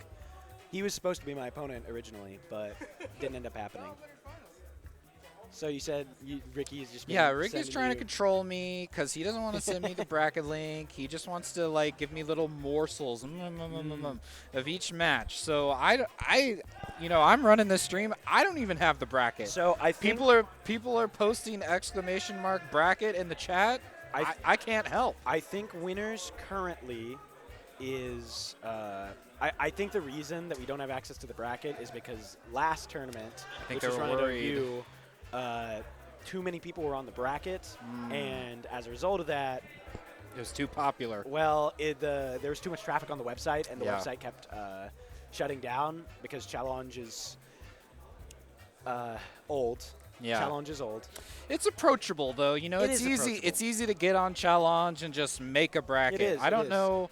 Not Smash.gg. Sorry. Yeah. Start.gg is a little more. It does a lot of great things, but I think the learning curve just make a bracket might be a little bit steeper. It also doesn't help that Start.gg has an absolute host of problems running on mobile, especially. Yeah. And challenge, as much as it's got its issues, most of which come from it being old, works perfectly fine on mobile for the most part. But for the 15, 20 or so coaches who need to look at the bracket on their phone, Start.gg is not the best place to do that. Yeah. We do have the bracket up on some really big monitors here in the venue. I think it's the bracket from Pools A. I don't think it's the bracket for top 16, which is what is currently being, or top 24, which is what is currently being played. So I think it's just on that laptop right there. I think if anyone had the there. link to that, we could just. I'm fairly certain that winners. I mean, I know Ricky's not going to give it to me. I'm fairly certain that winners finals is the last winners match, I want to say, unless winners finals was played on a side setup. I think that winners is all but over. Losers, I think, is currently being played in round 5, which is the last before quarters. Do I need to? You kicking me off? All right. How's it going? How's it going? We're airing grievances right now. You got any grievances you want to air? Smash Bros. Start GG this tournament. Not really. No, nothing. Come on, now's your chance. I just had to take Kazuya. Let it rip. Refresh. I don't like Cloud. Really? Wow. I mean, the person I was playing against is cool. His Cloud was just absolutely terrifying.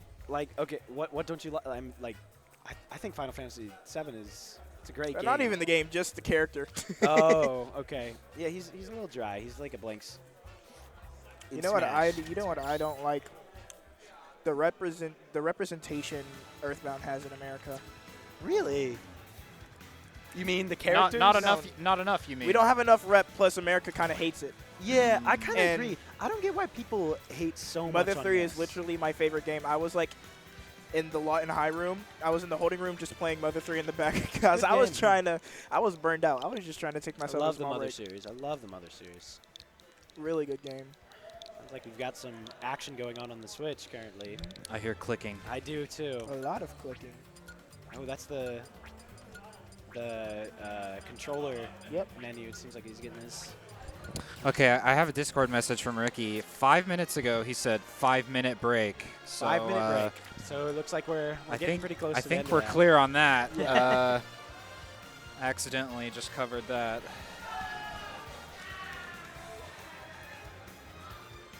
Also, can I air a grievance of myself? Go ahead. Here, look at this player cam. Why am I in the background of the player cam? It's the production. The ghost. Why did I set it up like this? Why? I could set it up like literally however I want. That's kind of You a did this weird to angle yourself. too. Yeah, I did. It's kind of a weird angle too. It's kind of shows about 40% of the screen is on one of the player and then about 10 on the other. Yeah, it's kind of a I mean, here, I'll just make some excuses. It's kind of a perspective thing just because one of them is like twice as close to the camera as the other one. Yeah, that makes sense. So I didn't want to put any stuff like in the walkway in front of the stage. And yeah, I kind of just put it up there. Makes sense. I think it gets the job done. What? I'm looking at what this what Viper match are thing. you playing? Do you know, is this winners or losers? Okay. So I think this should be losers round 5 then. Probably is. Unless this is already losers quarters, which it might be. I'm not sure how much of losers was played on the side setups.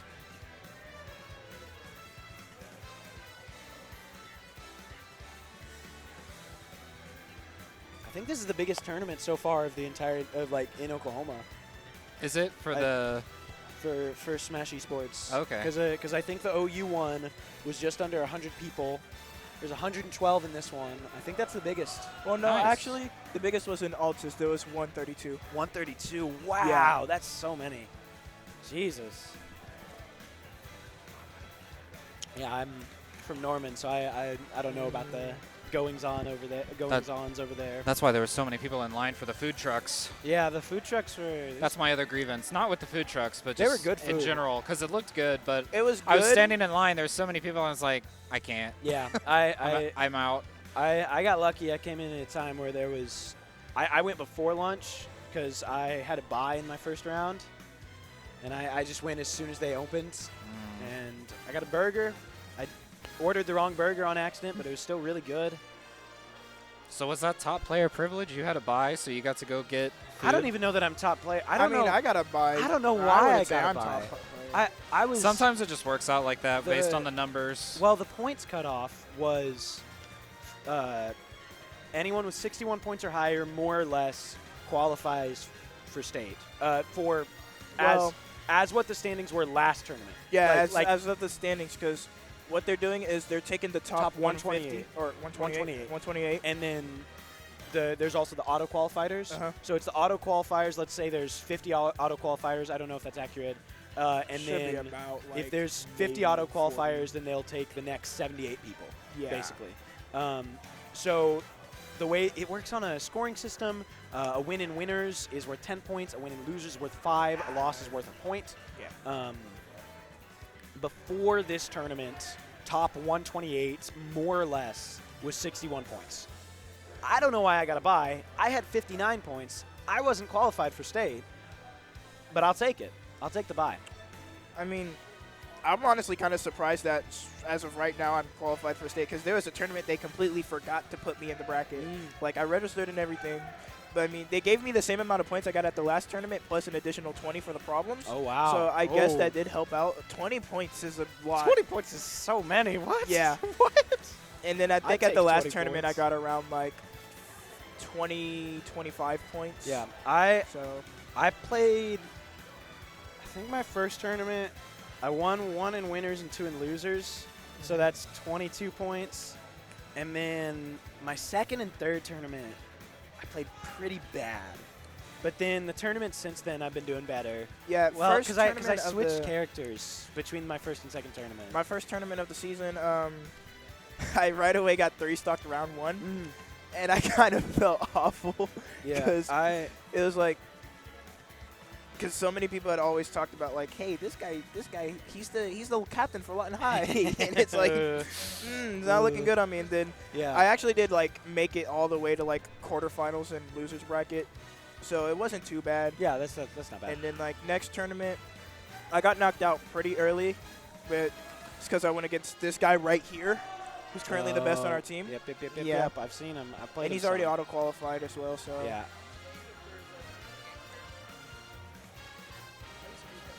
Yeah, I'm on commentary. Hi. You can commentate, huh? I lost to a Shulk player. We went last stock, last game, and I missed a bear, and I died at 70 because Shulk smash is insane. But it was a great set. It was really fun. No, that was my winner's match. I'm waiting for my loser's match. That was winner's semis, so my loser's match is loser's semis. Or maybe it's loser's quarters. I think it's loser's quarters.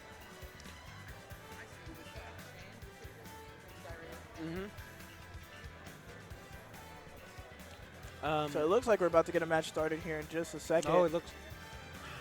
I think this will be one of the last matches of losers round 5, or else this is losers quarters. It's been an eventful tournament. Yeah, that's what I was saying. I felt, man, last tournament, because the last 2 tournaments I've been doing a lot better. I think I went like 4-2, 5-2 or something like that. I played against a poor little Mac man. I don't know that he had touched the game before. There's a little Mac player that kept on side being off stage, and I felt so bad. Yeah, the guy I played against did not keep side being off stage. I did 3-stock him, and he did 15%, and it took less than a minute and a half. So my first match in winners. Guy. First match in winners. It was actually really close. We took it to game 3. So first match it was Falco versus Kazuya. I was the Falco, and even though I had like a platform stage, it didn't really work that well. Yeah. So just because naturally how Kazuya works. And then he went ahead and banned Lilat, which kind of made me upset. Lilat's my favorite stage. Everybody else hates it, but I don't hate it. It's not my least I love favorite. Lilat. I think ultimate players are cowards who are afraid of slopes for no reason. So he just went Kalos, and then I went Roy instead. Because whenever I go on like big platform stages like PS2 or Kalos, Roy is probably my go-to on there. That's interesting. And then I took that one, and then he switched to FD, and I was gonna go Roy again, but then Roy just can't do anything without platforms. It's his biggest weakness right there. I've met some people who can work wonders on FD with Roy. He can do it. It's just it's a lot harder without platforms. There's a guy on my team, a Joker player by the name of Takaki. He's real good. I saw him play. Yeah, he's real good. One of his 2 secondaries. His secondaries are Roy and Wolf. Although I think he's dropping Wolf for Young Link. But his Roy, for whatever reason, he loves FD. Like, his Roy on FD, I think, is a little better than his Joker on FD sometimes. It's really strange. Because most Roys seem to not like that stage very much. Because we get to watch Marcus. I love watching Marcus. So, I used to be a NES player.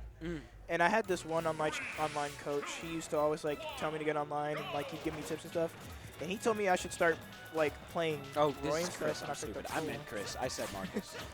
I said the wrong person. Right away, neutral. You just see they're both like going movement, play here, trying to get control of the center of the stage. Well, what you're going to see from Chris, Santa Fe's gone to like all the Sun tournaments that we have. So what you're going to see a lot from Chris is you're going to see these undershoot nairs, that right there that he does, and then you're going to see a lot of call-outs with fair as he tries to guess that you're not going to overshoot. Because if you overshoot, you get caught by his nair, and if you don't. If you just kind of stay in place, or even if you run back a little bit, he can fair you. Or we'll see what's happening because it seems like Shane. Shane is definitely playing this a lot more safer. Yeah, he's playing at a slow tempo. He's kind of sitting in the corner, waiting for because Chris really is not the most aggressive player of all time. He likes catching you with an undershoot. He likes catching you not moving. Wow, that was a clean edge guard. That's a good thing about Joker too. Yeah, his edge guarding is so far up. Ooh, that is not what you want to get hit by. It's so much damage. That move's so good. And then that Rebels guard, he knows Yeah. exactly when to use it too. That's such a good I thing think to Chris go had for. more than enough time to react to that and just go for a grab, but it's scary because. So we're gonna see him wait it out instead Yeah, this time. That works Not too. even going for a grab, going for the F smash. That's good. That's what you want to see. But what we're seeing from Shane is he's kind of calling Chris's bluff, saying if you're not gonna come out here and, huh? Nice. If you're not gonna come approach me, if you're gonna sit there and wait for me to overshoot, then I'm gonna take that opportunity myself. I'm gonna sit here in the back and I'm not gonna do anything about it. And it seems like Chris is being a little more aggressive now. He's really Yeah, he's definitely learned that. He's Picked catching that up. Shane in the corner with fair. We're seeing I'm seeing less jumps from Chris in general. Definitely. A bit more usage of tilts. Just kind of dashing back and forth. Nice Terracon though. That was a good. He's gonna Terracon. reflect that Okay, mini little he's water shuriken. both playing this very slow. So they're both at high percents here. They both know, hey, if I miss this one thing right here, he can punish me so hard. for Both that. these So- characters have very good kill confirms.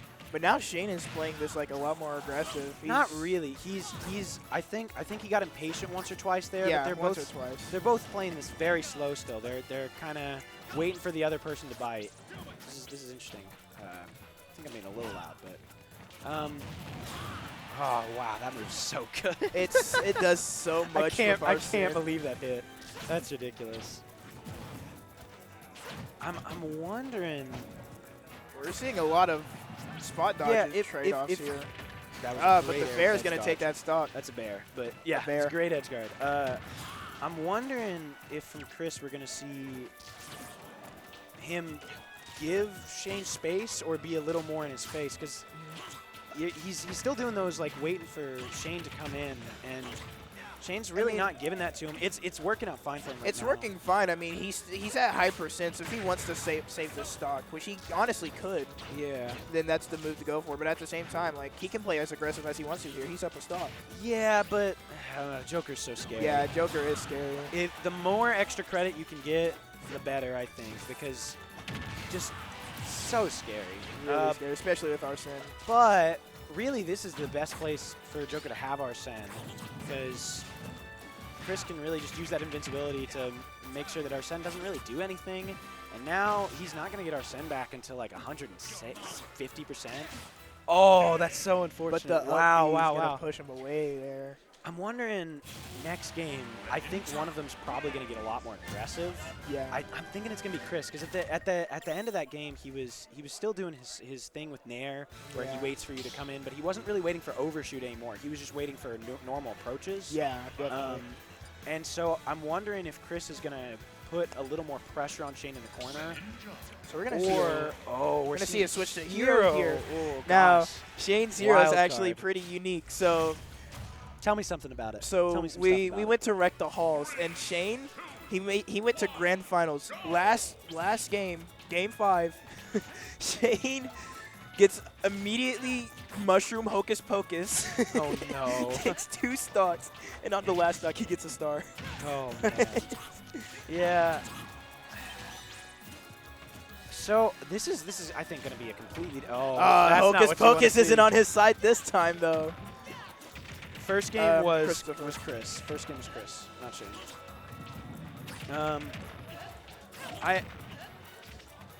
This is some good juggling. This is I'm not sure how I feel about this switch. It might work. I haven't seen enough of it yet, but I feel like. And I play with Shane a lot. Usually what he does in a tournament setting like this, he doesn't really like absolutely go for it until like he's fully aware of the capabilities of the other person he's playing against. That's fair. He's a wait and see what the other person likes He's to an do. observer.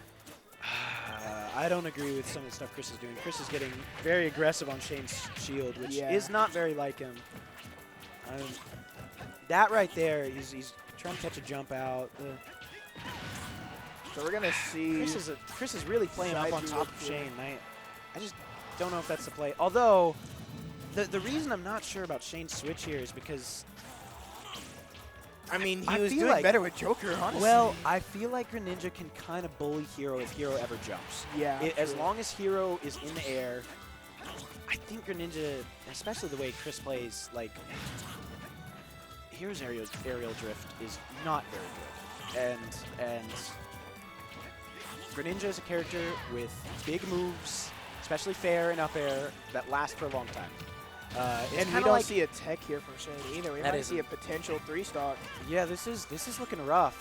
Oh wow! But the he's call gonna out. get that Okay. forward smash. That's the kind of thing he needs. He's got oomph. He can do a lot with this. He's got stage control, and Chris is playing much more aggressive than he was last. Yeah, Chris is definitely And that's a going into solid it. 50% already. Oh, yeah. Chris is playing a lot closer to his shield. Although this is kind of what we were seeing at the end of the first game, just a little bit. Now we're gonna see a psych up here. Oh, doesn't get the whack. Doesn't get the whack. It would have been pretty funny there if he got it. It would have been a big deal if he got that. And this is exactly what I was talking about. I don't really know what Hero's supposed to do. Not that Joker can do that much more about this, but that We're gonna juggling. see Kaboom on shield here. Not a lot of pressure though. No. Kaboom. It has good knockback. It's just its shield damage isn't that good. Yeah. It's not what you would want to rely on a shield. Yeah, most projectile shield damage is not very good anymore. I think this is going to be the game. No, he doesn't close it out. He's gonna make it back. See the tech I here. don't no roll. see. I don't know. I don't see Shane bringing this back. It's possible. It's possible. All Hero needs is 2 or 3 opportunities. Yeah, that's it. No, it's not. He It's not survives high it though. enough. Barely gets. Hocus Pocus heal gets with some heal. Oh. Oh no. Okay. Chris avoids the up B. We see it. Sizz misses it unfortunately. Yeah, Tries to go for the that's- snooze I- right I off the think, jump. I think Chris read the snooze coming out. He kind of knew. And he That's threw it. Doesn't make it back. Yeah, I unfortunately. think I wasn't sure about it at the beginning of that game, but Chris Yeah. was playing a lot more pressure heavy. He still wasn't approaching that much, but he's playing a lot more inside of Shane's bubble. Yeah, and I don't know if it was the switch to Hero or if it was the way the closeness that Chris was playing with, but it really worked. It was an interesting set. I mean, and Chris, he had decent spacing the whole time on Shane's shield. Chris's spacing is pretty ridiculous. I think it's so hard to space in this game. Yeah, That's why I especially with play the Melee. character like Greninja. That's why I play Melee, because like Melee's a lot easier to do finite movements with because your dash length isn't set. That's why I used to be a Marth main actually. Yeah. Because Marth, you have to learn how to space. Yeah. It's his biggest thing. Yeah. So in this game though, unlike a game like Melee where you can just like turn around all the time and you can always like adjust your micro positioning, in this game you really just have to rely on and this is something Chris is just absurdly good at. If you want to space things super precisely, you kind of have to do it by jumping and drifting in the air. And man, Chris is just so good at that. He's so good at knowing exactly when and where to jump so that he can drift in or out depending on what you do or depending on what he thinks you're going to do. That's why that shield practitioner I think was so effective because go ahead. That's the big thing here. He has knowledge. Knowledge is a huge factor here, especially in Grand Final. Like, in the beginning, you can get away with just mechanics, but when it comes closer to the end, you gotta have that to character know. knowledge. You You have to to have know knowledge. what's my opponent's burst options, how much are they using them, is my opponent taking the center stage? Do they, I don't know. It was very, very impressive by Chris. And now we're going to see Chris come back up, but this time with Angel. Yeah, we were watching Angel, match of Angels just before. Angel played Kazuya Terry, and his Kazuya was really struggling against, I believe it was, who was it? It was a Roy. But then he made the switch to Terry, and it worked for him. But in the last, oh, that's me. I gotta go. All right. I'm on stream next match. Oh, good luck, man. Yeah.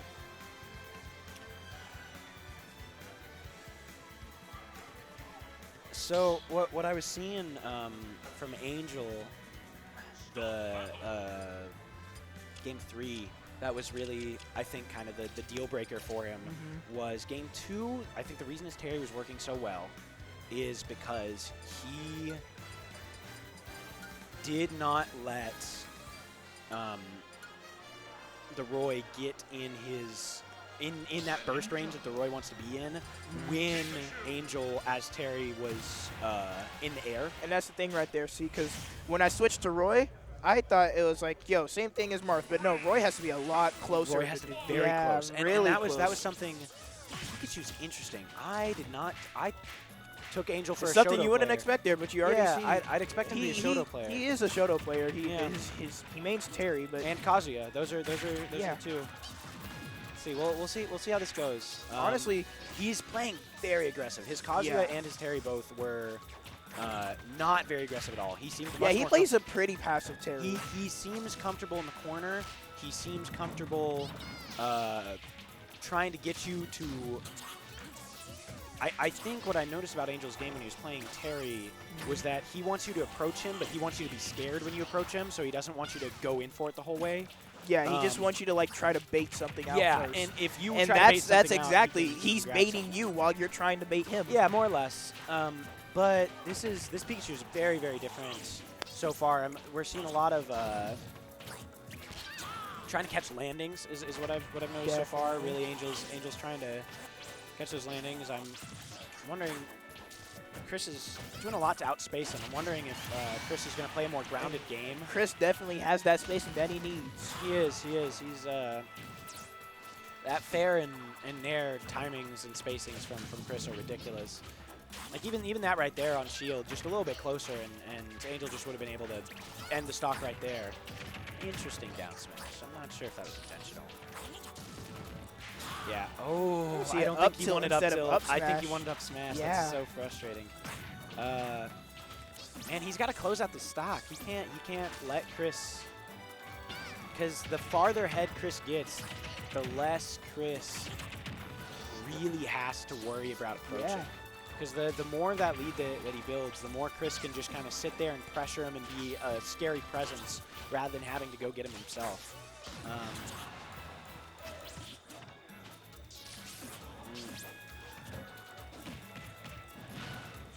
Man, this is it's Angel- not Angel- something you'd usually expect to see. No, I think it makes sense because I think Angel at this point is just trying to get as much as he possibly can out of the stock, and I think he just wanted to get, or Chris rather, is trying to get as much as he possibly can out of the stock, and he wanted to get Angel off stage. This is rough. Angel was so far up, but he just can't seem to find that kill. Yeah, you've seen him fish for up smash. There's the up air.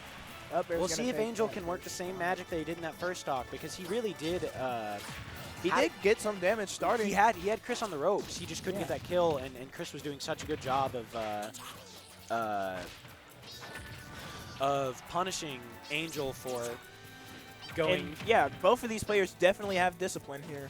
Yes, Yeah. Angel, I think the thing that got punished was actually his lack of discipline once he started fishing for kill options. Yeah, Chris was doing a very good job of that, but now I think that things are a little more even. I'm wondering if we're going to see Angel rush a bit, because this is what happened to his Kazuya, where he started rushing because he was down. Or if we're going to see Angel buckle down, play a disciplined pressure that doesn't let Chris breathe, because that really was the first 45 seconds or so what Angel was doing, and it was working. We'll see how this goes. Angel's not grabbing that often. Like there, I would have liked to see a grab from Angel, I think. Because I don't know, Chris really hasn't been spot dodging too much. And I wonder if that's in response to Angel's lack of grabs, but this looks like a completely different game than it did at the beginning. Chris really just took control and didn't let go of it. But that was exactly what happened as well to Angel in Angel's last set. That was what happened. So I'm wondering if we're going to see another character switch from Angel like we did last set. And if so, I'm wondering if the momentum will shift. And that's pretty much the biggest thing here. Angel, he's pretty much a flex when it comes to Smash. He can play almost any character. So Drake, it could go good Drake, ways here for him. Or the guy from our school, Drake, is kind of the same way. But yeah. I think Angel's going to switch. Okay. He's definitely thinking about something. I'm wondering if he's scared to go Shotos against Greninja. Ices.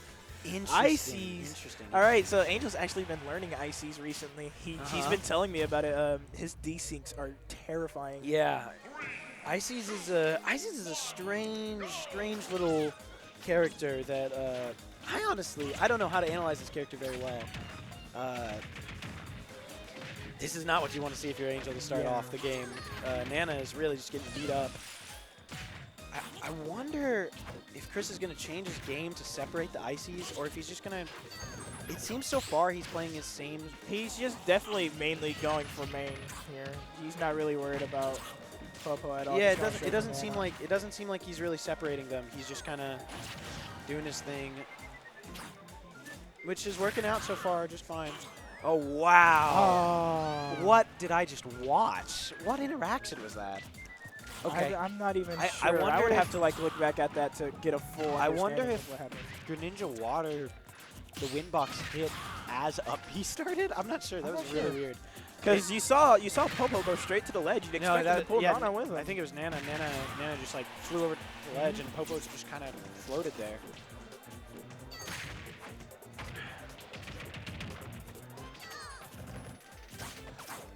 This is So not interesting. exactly able to get any like sort Yeah. of D-Syncs here started, but now he has the time to. I don't think Angel's really even going to go for D6 necessarily. I mean, Probably not. obviously if he gets the opportunity to, but really I think the Icy's pick might have had more to do with defensive options, because Icy's defensive options aren't great, but Icy's can really get a lot. They've got a lot of, and they're out of shield, and their corner options tend to be pretty forgiving. So you can just kind of hit in a general space, and it'll hit for such a long time because both characters hit a little bit delayed from each other that you can get a punish that you might not have gotten otherwise. Because thinking about it, that was something that Angel's Pikachu did seem to have a little bit of a hard time doing. You know, he had that up tilt flub and some others where he really needed a little bit more leeway on his.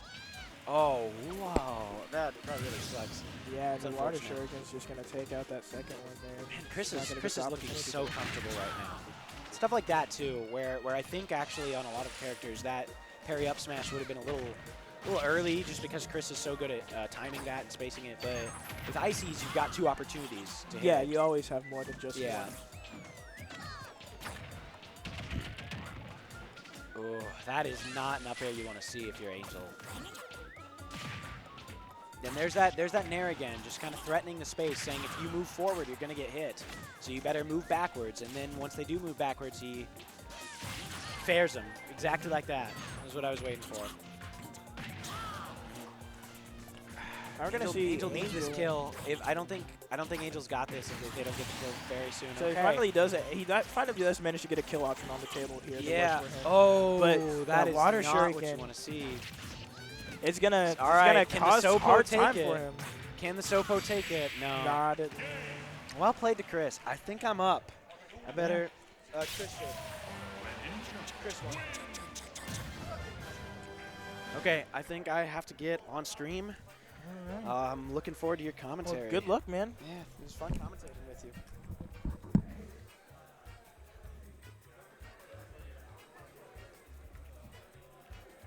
So that was definitely an interesting set there. It's not a usual pick you'd expect from Angel there, especially since he's a Shoto guy. He likes side scrollers, so it's not something that's really common for him. It's a really out of the blue option. Hi. Yo, that's good. Just talking about that last match right now. He went Pikachu, which is not something you honestly expect, especially from somebody who plays Kazuya and Terry, especially defensively, and he was playing a little bit aggressive as Pikachu, and then that switch to Icy's, it was an idea, might have just not been the best one in that situation there. Yeah, and it was really weird too because you're right, he is a Shoto player, but he knocked Chris down into losers with his Terry. Yeah. So it's just like. So the sudden switch, even after he won before, it's not something you'd expect. Yeah.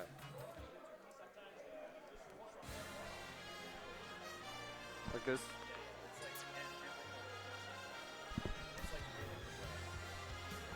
Testing.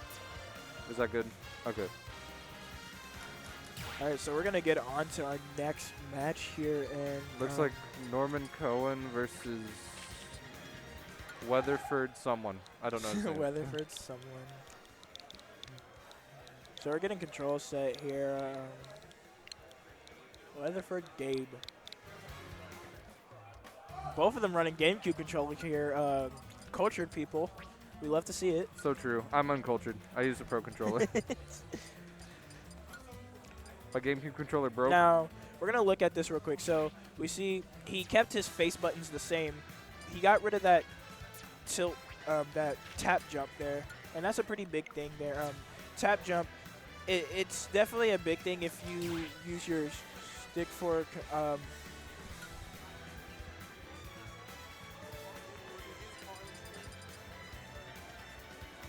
that was mine. No, it was mine. Okay, sorry. So, as I was saying, control schemes are a big thing here. If you can, like, carefully analyze somebody's control schemes and look at the character they play at, you can know the kind of stuff they can pull off. Like, earlier, I saw a Link player who set his X as jump and his Y as grab. And why that's big there. For the bomb loops. Bomb loops. Yeah, nair yeah. loops. With those, like, both of the buttons are right next to each other. It's just so easy to pull it off there. We're going to see a snake pick here, actually. Oh, and this is the person I played in winners.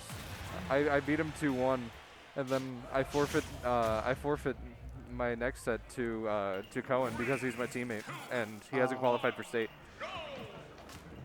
He's a good snake, so it's going to be really interesting to see if Cohen can learn the matchup in time. Because if you don't know the matchup, you can get steamrolled pretty fast. But we see like Cohen just right away getting these down tilt combos, and as a Fox main myself, I just love to see it right in the beginning. Off to a phenomenal start, 75-29. We're going to see that down throw into forward air, though. Getting something started. So they're both at pretty even percents here. 25 isn't a bunch, but at the same time, 75 is way more than 50. That's true, but Snake has that kill power. Yeah, Snake does have the kill power, especially if he moves like up tilt and such. And he's getting these grenade trades, which are really good for Snake, especially in this matchup. Ooh, the grenade throw. Cohen's able to just grab them. And that's the thing with Snake. Whenever I'm playing against a Snake, because how the way the camera works in the game, it's really hard to see where the grenade goes each time. And if you're able to read it each time and grab it, that's like really such a good skill to have. Ooh, the edge We're gonna guard. see no tech here from Gabe. It was untechable. It was untechable. We saw those red sparks.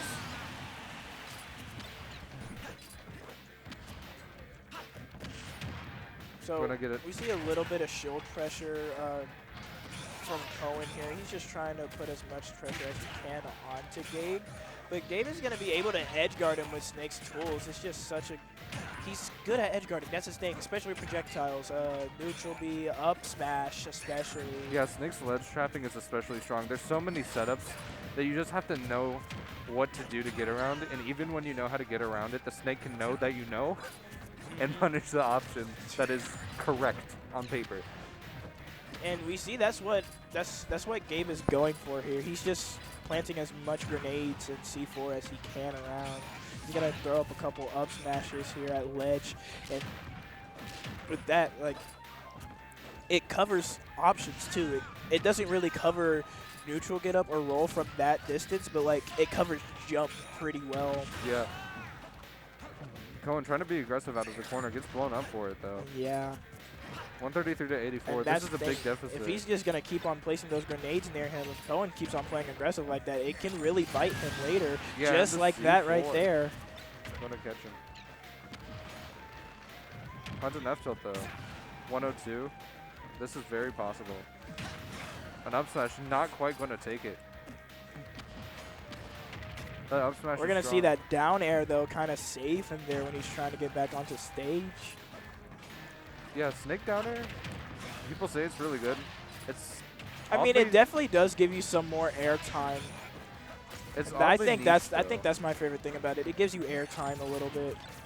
It's a frame 6 out of shield option. Yeah. However, if they commit to a drift, you can SDI the other way and just get out of it and get a free punish. Because it's fairly laggy on finish. Now 190%, we're just seeing some extra credit build up from the Snake. Yeah, he's not really worried about dying at this point. That's the thing. Extra credit is a good thing to go for, especially if like you know, hey, this guy definitely can take back on last stock. He can do it. So I'm going to save this stock as much as I can And then the F and get that tilt, extra gonna kill credit. at 80. Now, it looks like everybody on my team is about ready to go home, and I don't want to keep them up. So Sounds I had a good. good time coming out here, shoutcasting in the beginning of the tournament. I hope the rest goes well, and just good luck to everybody else who's still in. Yeah, thanks for coming out and Yeah. commentating.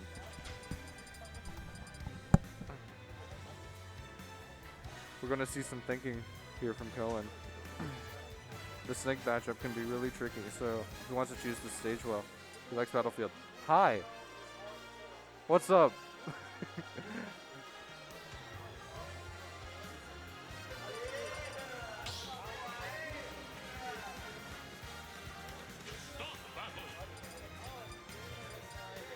Going to see the Snake run back. Snake Fox just running it back.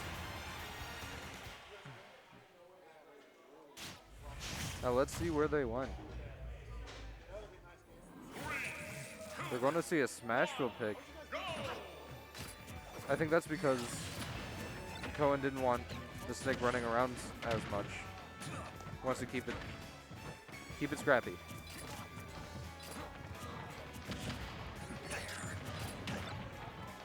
He's doing a nice job of not hitting the grenades when Snake's in shield. And you're seeing just getting these little bits of chip damage from lasers. However, Snake ledge trapping can be so potent. Oh, so much shield damage. Down air dash attack though. Another dash attack coming from Snake. Ooh, runs into up smash. Gets back to ledge. Dash attack. I like the wait. Just a little late. That trade almost ending going for a stock. However, this is still very doable. 85 to 105. That's one Nair up smash. Or a Nair edge guard. Nair bear. That's going to take it. Now, a lead against the Snake is phenomenal, but it's not going to last. The down air. Taking for stock relatively early too. Jabs just to get off. He said, I don't want you here. Nair F tilt, not going to quite be true at this percent. Ooh. Back air dash attack Nair. Decent 30%. Running into C4. Now we're seeing another even game. 17% difference.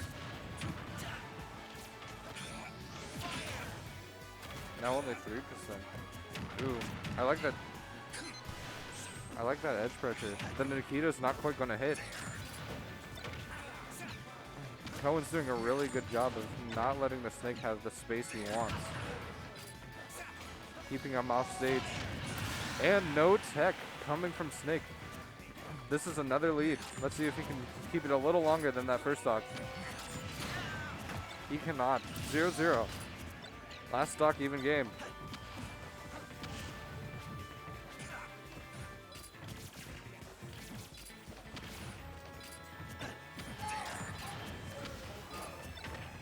Cohen just feeling it out. Back air, up tilts. Ooh, down air, falling down air. Good shield mix-ups. The F tilt though, gonna send Cohen off stage. The F smash, not gonna connect. Back air nair. What's good? We got another commentator out What's here. good? I'm new to commentary. So far the gameplay is going really well. Who are you rooting for? I'm rooting for Cohen. That's my personal bias. All right. However, the Snake's doing really good, and the Nikita is going to take the game and the set. Wow, that Snake is really impressive. Huh? Missile kills there? Yeah, Nikita's broken. I wasn't scared of it. I was like, I'm at 70. Uh-huh. I'm not scared. Why would I be scared of Nikita at 70? That's why I'd be scared. Did you forget he has shine? I wasn't scared of it. I wasn't scared of Nikita at 70. And like, there's nothing else that I would shine. Why would I shine his grenades? That just causes more chaos. The Nikita. Yeah, I just wasn't scared. I thought it would rinse and repeat. And I was like, fine, whatever. I didn't realize it was That was really well. There's just too much happening. I'm not good against Snake. Too much happening. Like, I'm commentating. Don't worry, I will. I have language profanity blocked.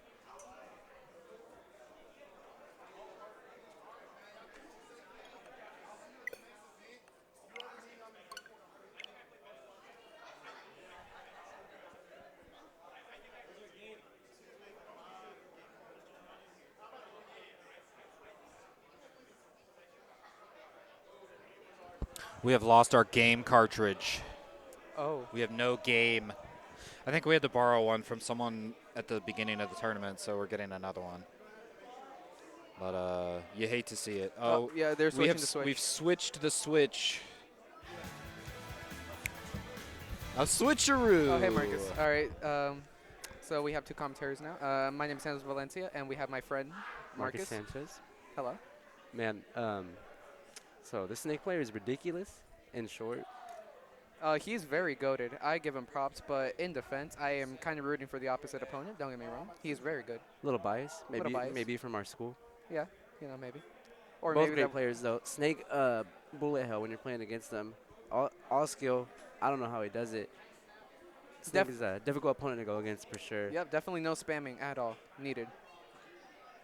But if we know what's going on, Chris might go probably Greninja, and I think for sure it's just a bad matchup for him.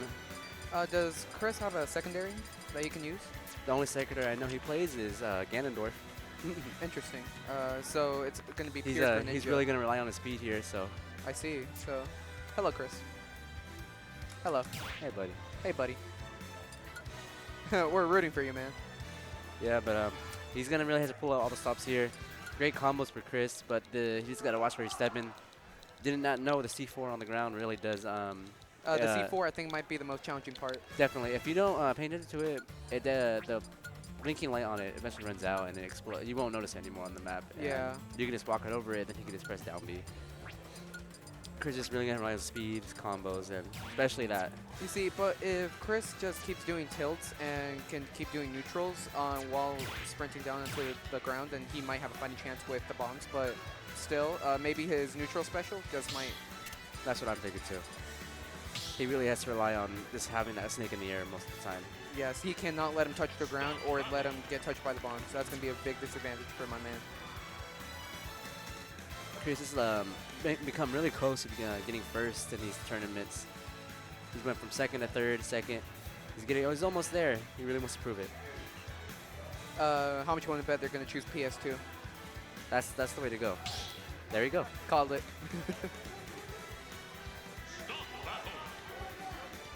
PS2 is the gentleman's map, in my opinion, at least.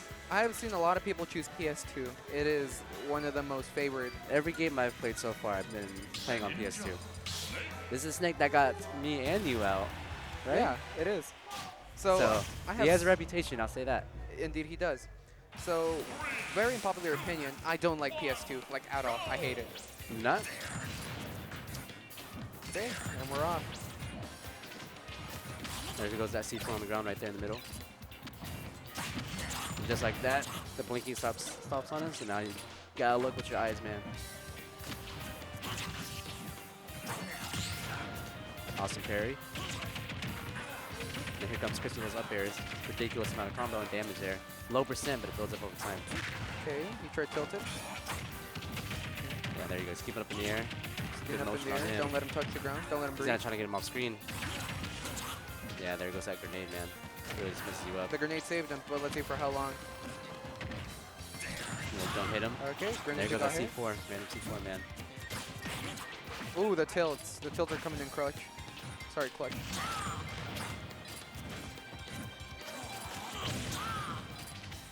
You can't really rely on that water shuriken anymore.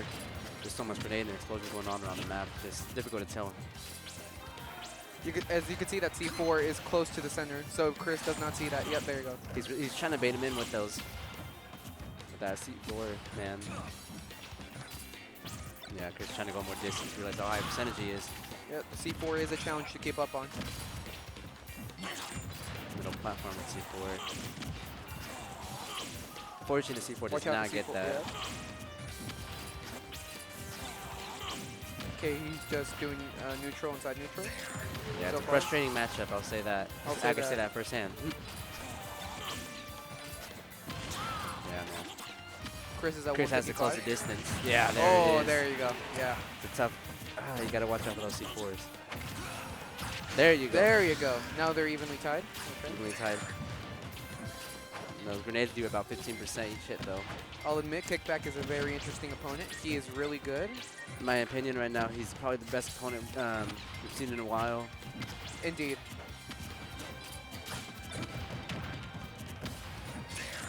He's really fishing for that C4 though.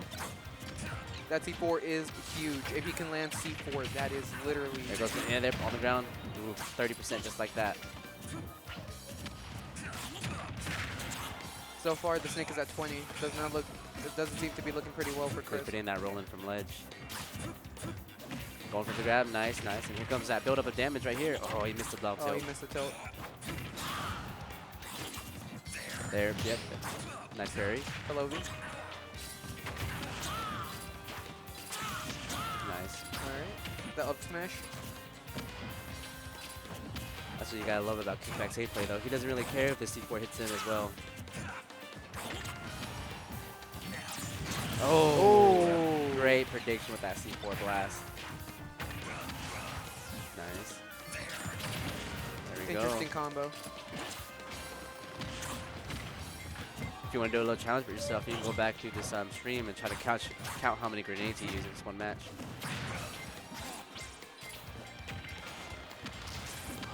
If you get the right answer, Nice, there we'll we go. give Good the forward air. winner.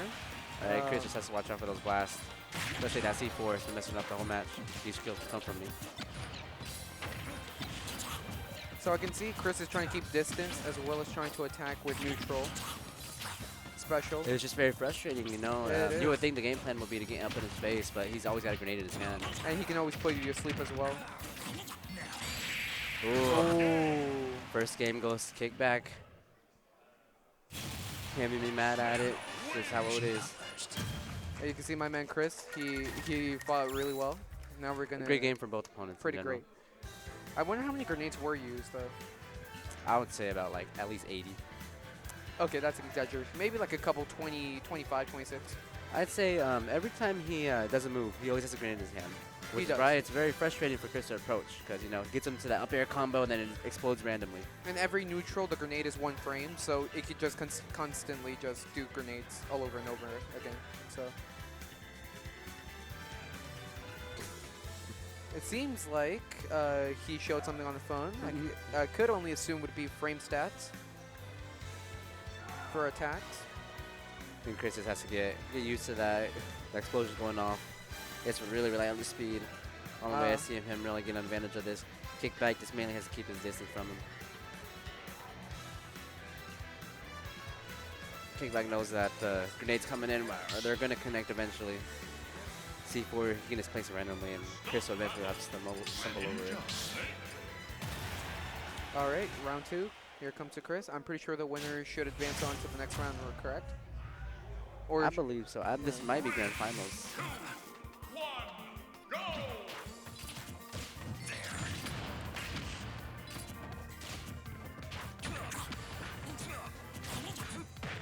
See, the Nice, neutrals there and you the go. tilts are really low made. Yeah, you always got to see the kickback's hand. He always has a grenade in there. Oh, the grenade. Let's see on the ground and top platform. See, it's hard for Chris to keep Splash your damage is neutrals going on to be the floor. ridiculous on him. There we go. Yeah, trying to fish for it. There he is.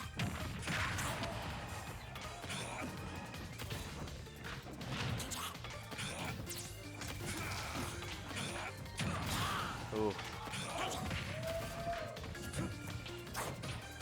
And, you know, you would think about it that maybe he's so good at these grenades and C4s, he might be really good close combat, but no, you can obviously see that kickback knows his combos. Wow. Amazing move from Chris. Especially his tilts. Ooh, that Yeah, there parry. goes that. Yeah. Ooh, yep, there you go. Just to leave to the.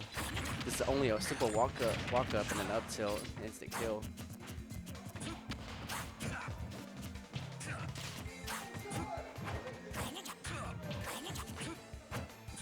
So I see the rolls Yeah, are they're training dodges right now. C4 on the ground, left hand side. oh, the grenade and the exchange for the Greninja Star. Yep. Ooh, nice dodge. Ooh.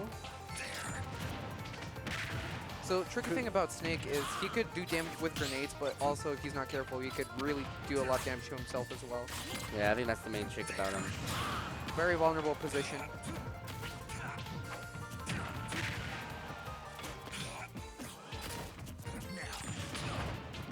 Chris has been doing a wonderful job of avoiding these C4s the whole match though. Oh, the missiles. Very Yeah, chunky. there Yeah, it there is. you go.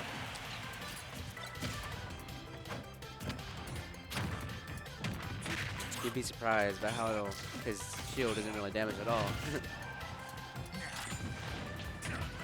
Ooh, already at 80. Come on. Oh. Yeah. Oh my. The missiles. Kickback's just looking for that lucky C4, and this might be it right Forward here. dash. Oh. He's looking for that up there now. Yeah, there it is. Tough game. That is GG for Chris. Great game, though. Great game, though. Amazing Kickback, gameplay. Kickback deserves all of it. Indeed, he does. Amazing He fought gameplay. through it. Fought through grit and grind. Good game for Snake. Awesome win for Weatherford in general, though. Indeed, indeed. Definitely There- see potential. Definitely see Kickback in the state championship area.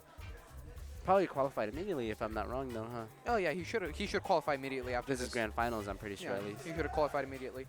So I think that he is really far beyond. I think the school is very lucky to have him. He is very gifted with the skills he have acquired during the years, possibly even months. He's a really good fellow. I was really rooting for Chris, though. He was really one of my inspirations to be on this tournament to begin with. I remember playing with Chris all the way back in like 9th grade during lunch. He would beat the crap out of me. Oh yeah, I remember when he would beat the crap out of me in Smash as well. Hey fellas, we gotta go. Well, it oh, seems that's our time to leave. It seems it is our time to leave, folks. It was nice being here. Thank you for the commentary opportunity, and hope all of you have a nice day. Hope someone else commentates. Yep.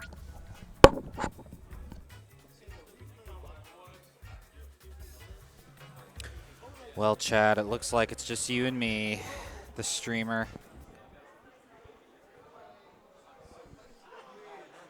What's been your favorite part of the day so far?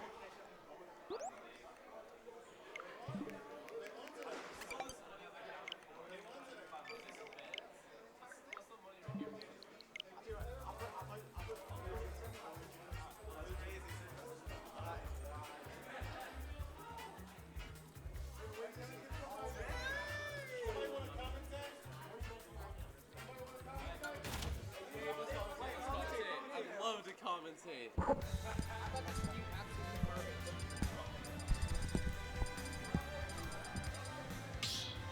Yo, what's up? Hello, hello, hello. Howdy, howdy, howdy. Ready to see this game, see how it goes? So in this match, we have a team kill here going on between Weatherford Alex and Weatherford Gabe. So if you've been watching the last few games, you've seen Gabe in action. He's the Snake player that has been kind of dominating the losers bracket at the moment. Yeah, absolutely. Snake is a menace right now.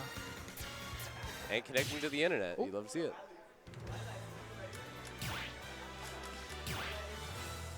Getting a Mii fighter? All right. Making a Mii fighter, something we haven't seen before yet. Mii gunner, I guess?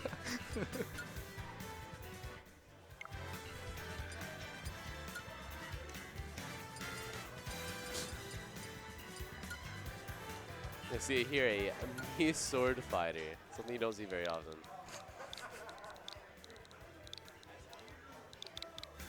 For Jake. Ah. The double horns?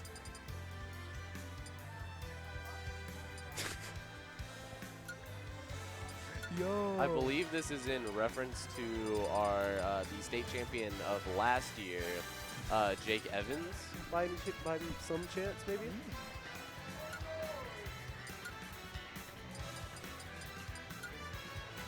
Love to see it. This is the pinnacle of gaming.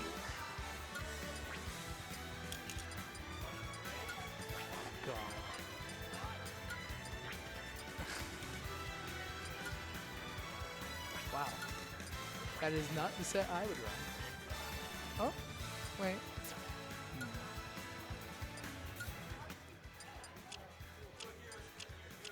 Watch him just make the Mii sword fire and just not pick it. That's what I'm kind of hoping to see. I'm kind of interested in seeing where this sword fighter is actually going to go.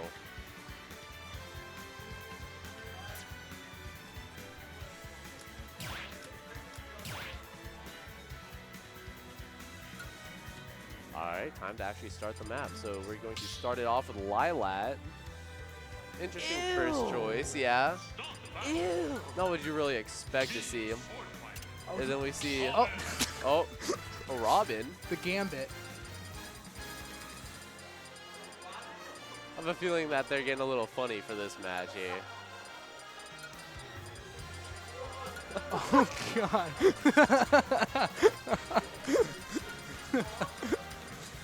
Got the Dragonia name tag for Robin here.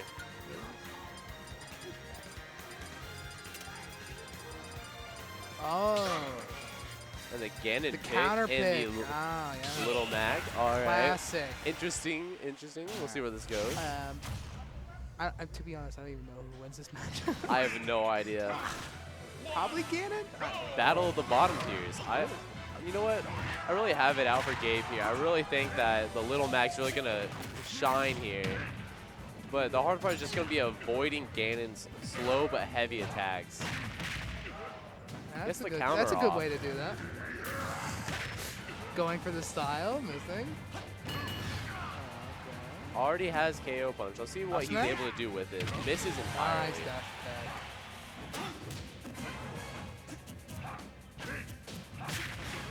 Good side beat. And Bad there's the DI.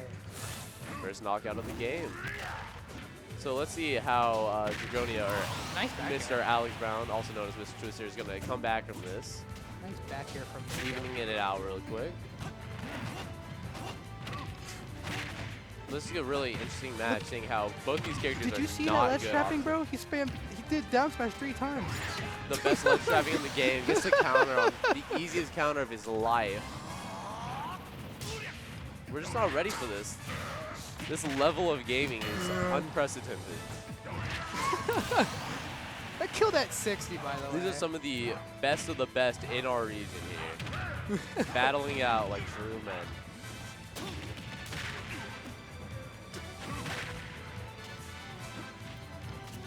Did Little Mac just down air? I think. Oh no, no one uses his aerial, so it's kind of hard to tell. I don't get that. Very even match we got here. That could have been bad. KO, yeah. And the KO punch to end the game.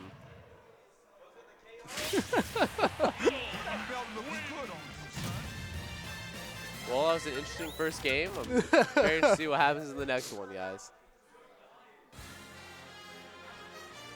Mr. Twister don't stare at waving me to like his that. loyal fans out there.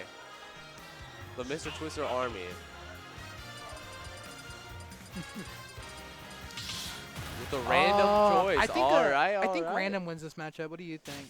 I don't know. I really have it for random. Oh, God. This is a goofy matchup. Just because I know these people, Gabe used to actually play quite a bit of the Richter here, so interesting how his old habits come back to haunt him a little He went bit. from Richter to Snake. They went up the tier list. Went up the zoner tier list. Let's see how this works. On Lilat still. Oh, wow. That was good. Robin just trying to find an opening here, Nice not up really air. finding any place. Goes for the kill. All right. Yeah, that killed. Oh, I'd be feeling the the same way mental if I got damage. this. Oh, The mind games here. You aren't ready for this. and he's dead. Oh my God. Where is he? Oh. Oh. Oh. The plays of the century here. You know, it's really hard commentating these type of games because you really just don't know what's gonna happen. I'm gonna get the read here. He's gonna run out of all the tomes and then just SD. He's gonna win. You aren't ready for the comeback. And Yeah, I told you there's one stock down already. Robin sleeper top tier? News sources say that is the worst statement ever said. yeah, I was but gonna say I want it whatever you're having. I don't.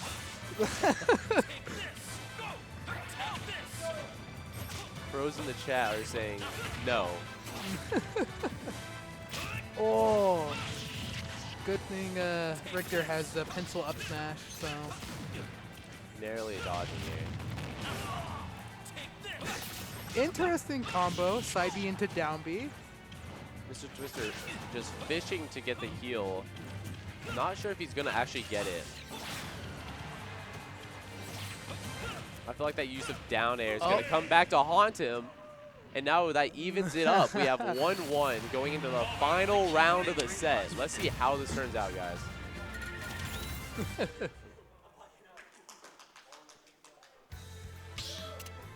don't think we're ready for the next choices here. Yeah. It's always fun seeing who's going to be next on that roster.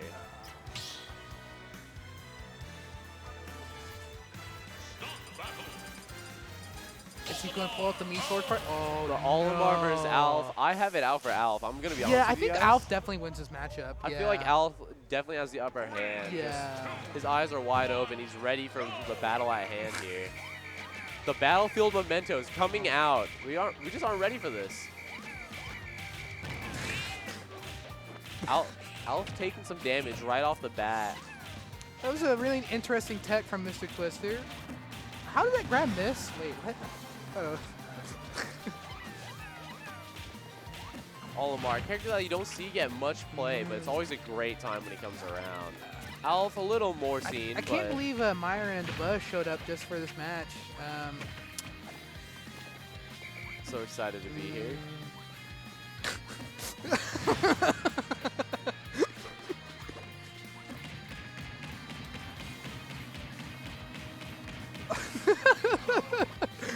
Olimar trying to get Al's money, smacking him upside the head.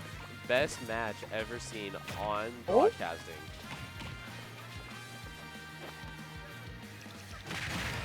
Oh, did not wow. tech. Let's see how this turns out. Goes straight back off stage. He might not. Okay. He barely makes it back.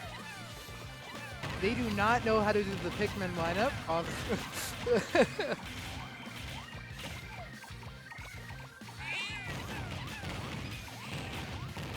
Yo, look at Mr. Twister go.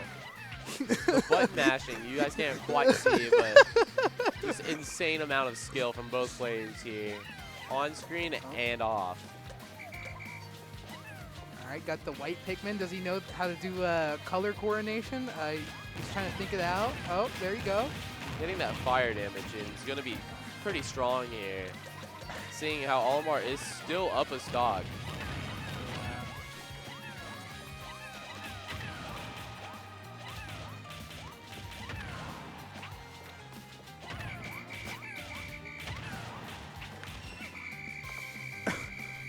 What I just love the music. Wow, that the comes around. mind games.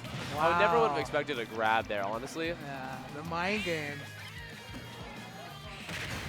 That was actually a good backhand. That was strong backhand. Yeah, that was a great backhand. Finish off a stock. That was Dragonia, or Mr. Twister, or Alex Brown, however you want to refer to him. How is he supposed to make this comeback?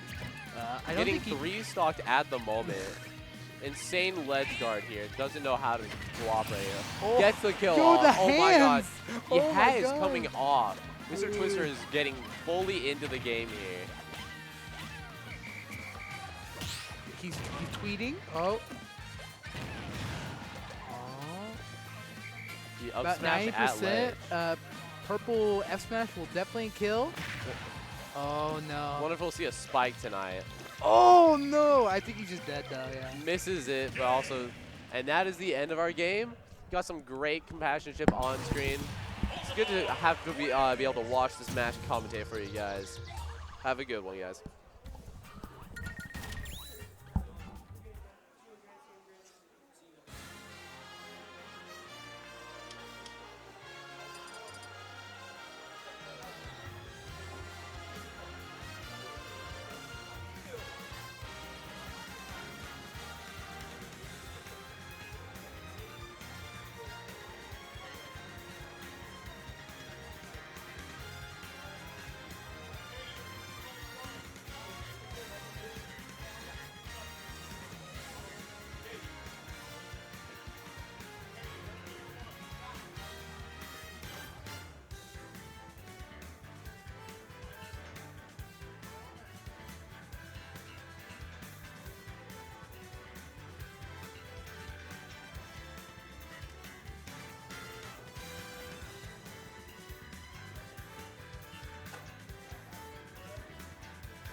Alrighty. And that's game 1 coming to a close. Favoring game here. I must move forward. The 2 stock for Mike.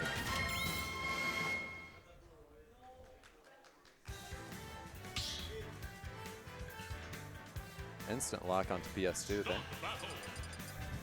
Seems to be a gentleman's on that. Dark Samus. We haven't seen this from Gabe so far, as far as I'm aware. Yeah, I don't. As far as I'm concerned, he's never played it. We'll see if the pocket's able to pull through.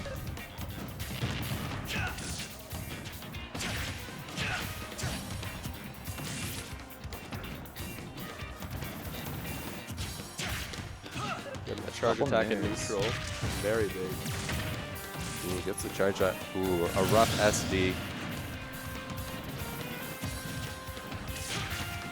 Gets the nair, goes for the grab. Whiffs on air dodge. Up smash. Stuck on the platform. Gimmer.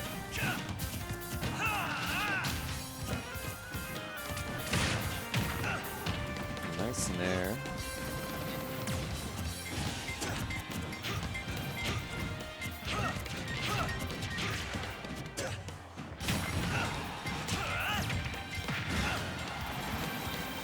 Seems like Ike is mostly just going to hold forward this game, not letting Dark Samus zone.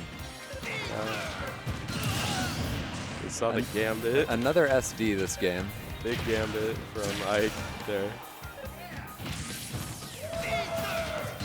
And that's a third. Friendly reminder, this is Grand Finals. Ooh, big charge attack in neutral. Yeah. Walks into him, doing nothing. Now we got Rage. Up B, doesn't quite kill.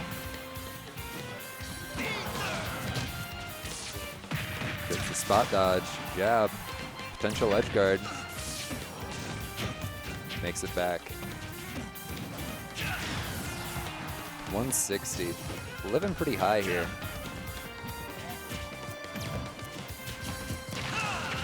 Up B will do it there. Down to final stock.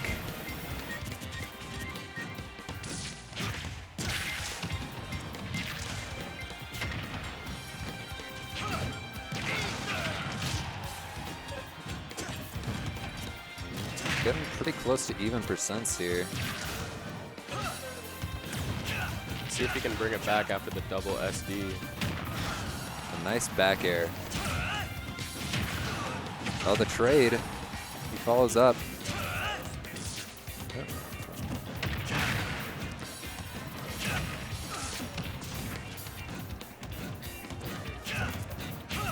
Going for the nair confirms, it looks like. Down tilt forward air. Will that do it? Not quite. Oh, he makes that's it back. big. Both at kill percent. Up B. Still living. Let's see if the slow neutral Samus will pay off. Runs up shields. Misses the grab. Up air. It's a little scary. Up B. Ooh, That'll close out the game.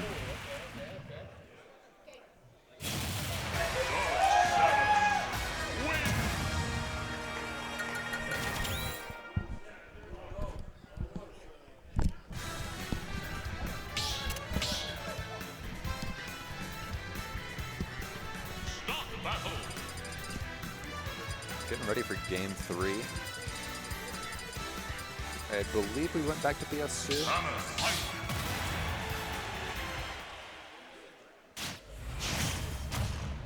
Now here's the mix-up. He went regular Samus. And he went a different Ike, I believe. I believe so, yeah. Whiffed the up B. There, run up grab. Gets the follow-up. Nice 26%. Ooh. Tried to read the air dodge. Gets the wrong direction, though. Nice grab on that up B. Samus off stage. Up B will catch that forward air. Not a fun spot to meet the Samus. neutral checks. He armors through that. Doesn't get the back air, but the offstage air dodge will do it.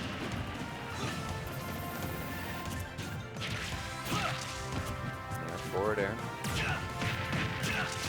The 1-2-3 jab back on ledge. Whiffs the nair, unfortunately. Ooh. Up B out of shield from Gabe. Samus on the offensive. Love to see a regain of neutral nice from back Ike. air. He expects to do much here. Oh, runs right into the grab there. Gets the up smash on flat. Using the charge shot to manipulate his movement in the sky.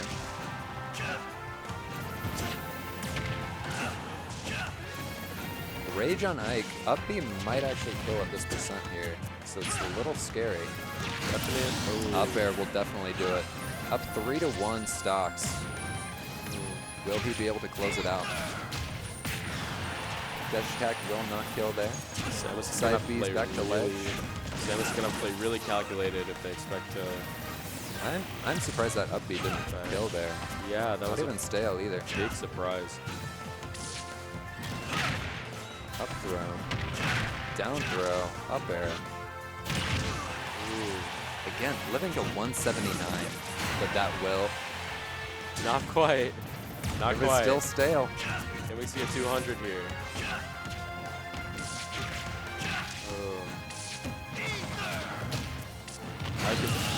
The up throw will finish it off though.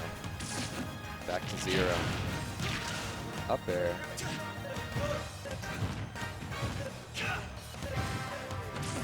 Ike is controlling neutral here. I'm wondering if we're going to be able to see. And the up B beats the forward air. Not quite. And that will do it. A beautiful grand finals. I fight for my friends. Well done.